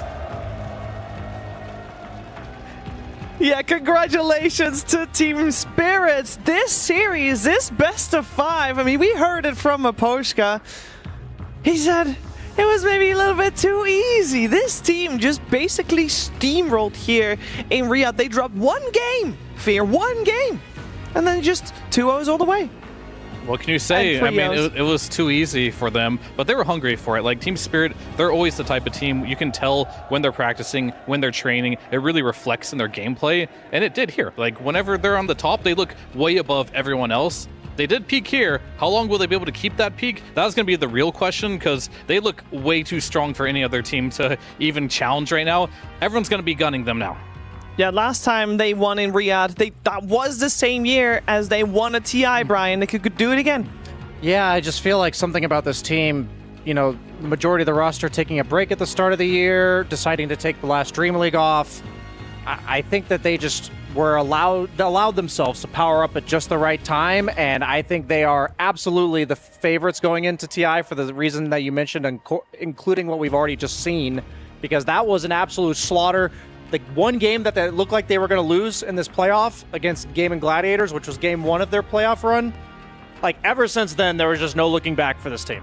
There's just something magical about this team. They're very easy to cheer for, especially when they're on top of their game. Like the smiles that they bring to people, like whoever's watching Dota. Like, this is what Dota player, every single professional Dota player out there is striving to be, what they're trying to replicate. But also the way they implement some of their players. Ever since the old roster, you know, they changed the player, so they got Laurel in. I don't think many people believed in him, but there's a good reason. Like, you don't doubt Team Spirit in their decision making. Same thing happened after Mira left, and now you have Rue, who's also the shining star of the team. Yeah, I'm wondering then who's retire next? And who's gonna be the rising star next, because both Laurel and Rue weren't on top of many people's lists when they were looking for those new positions. So it's definitely something that a lot of other maybe organizers, teams, clubs should look at to see how do they source talent, because this team is not just able to source talent, but is able to grow and foster the talent and make them world-class superstars. I also think it's funny you mentioned the Gaming Gladiators series where Spirit struggled. Earlier today, we talked to Yatoro, and he did say that series, that first game, was the game that they learned the most of the entire event. They were able to implement everything they learned, and they've just dominated. That begs the question as well, which teams do they want to have the key? That is BB Team. Can I just say that Spirit has not faced P-Vision. They're taking team out their region. Oh, yeah. At all. They did face P-Vision. They were able to 2-0 them yesterday. Let's see who the third key is that they will get inside their trophy. He knows One already. Remain, and it will be Aurora. He just went for the whole region. Oh, that's wonderful. Also, Aurora, another team that Team Spirit did not face. Yeah. Yeah. I mean, he just took out the whole region there. Like, that was personal. I don't know. I'm curious on what his rationale was for that. It probably was just for the memes, right? We're just going to take out all our friends here. I think so, Most too. likely. So, like, Maposhka is just a really nice guy overall, so I think, you know, he has a good relationship with the rest of the scene as well, so didn't want to get anyone upset by taking their key and putting it into the trophy. Yeah, I'm going off the top of my head. So Aurora has Mira as well as Toronto Tokyo. That's correct. Who they've played with before. And then P-Vision we're has making drama Satanic, now. who they've played with before. Yeah. Does BB Team have anyone that has been on... Okay, I was wondering if that was potentially the connecting factor.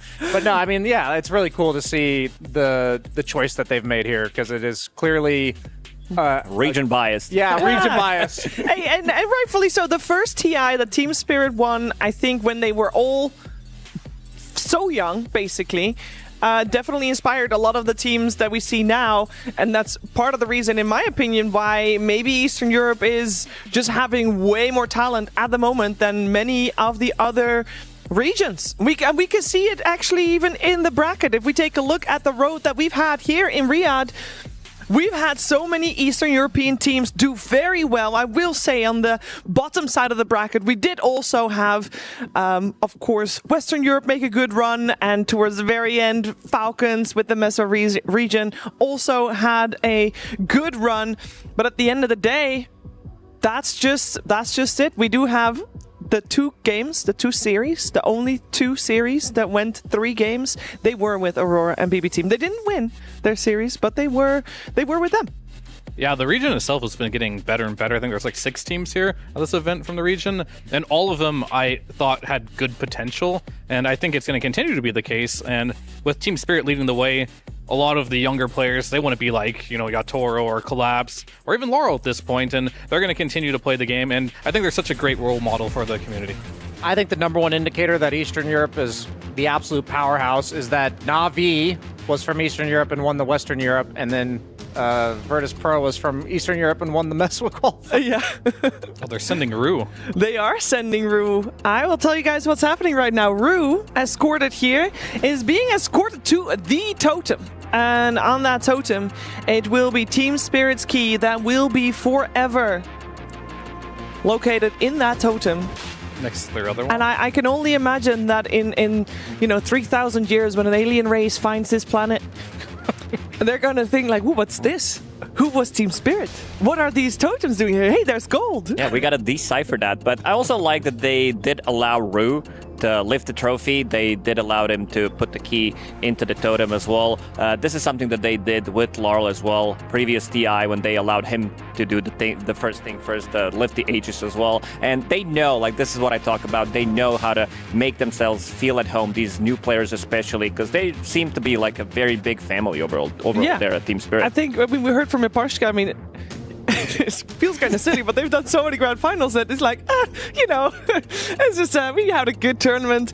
I bet there was definitely maybe a little bit more emotion going into a series like this for Rue. As you said, I mean, he hasn't played on as big a stage as this before, and it is important to give him that limelight, as he is getting the limelight right here. This is the totem that we're talking about. It's in the middle of the boulevard. He's gonna get the key. Oh, we're not giving it to Rue. We're giving it to Aposhka. We were just sending him to the airport. We're setting him up. I mean, one has to do it, Who will it be? He was the courier.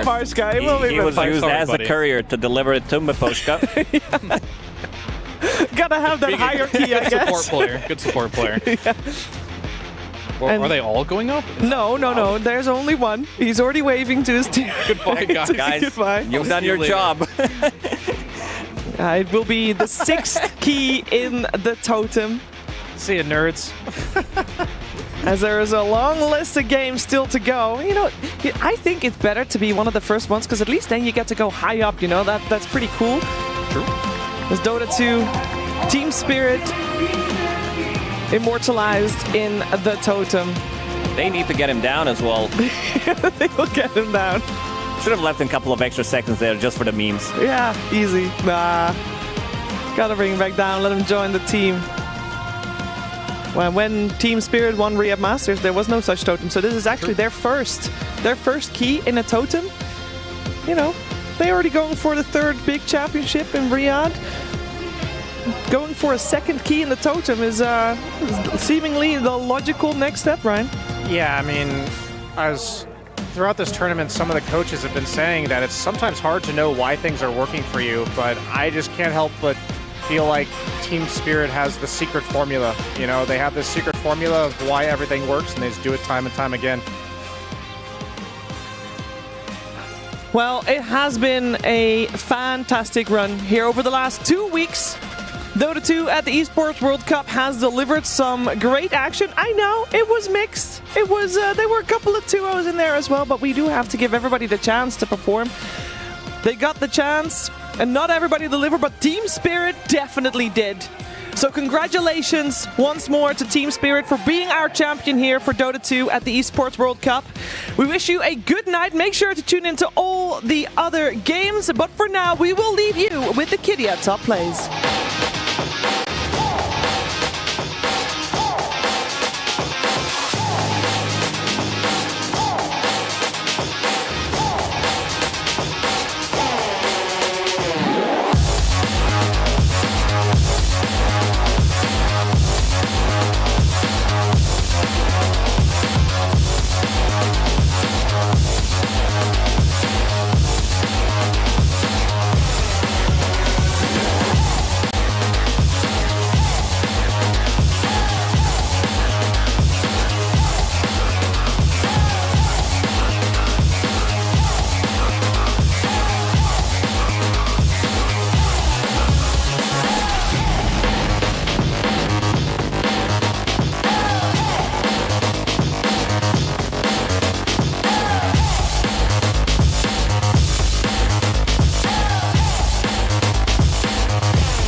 The human body was built to move. Not trapped at a desk in one singular posture for 12 hours a day. It's time your chair evolved. This is Secret Lab Titan Evo. Ergonomically engineered for you, gamers, hybrid workers, artists, backing your every move.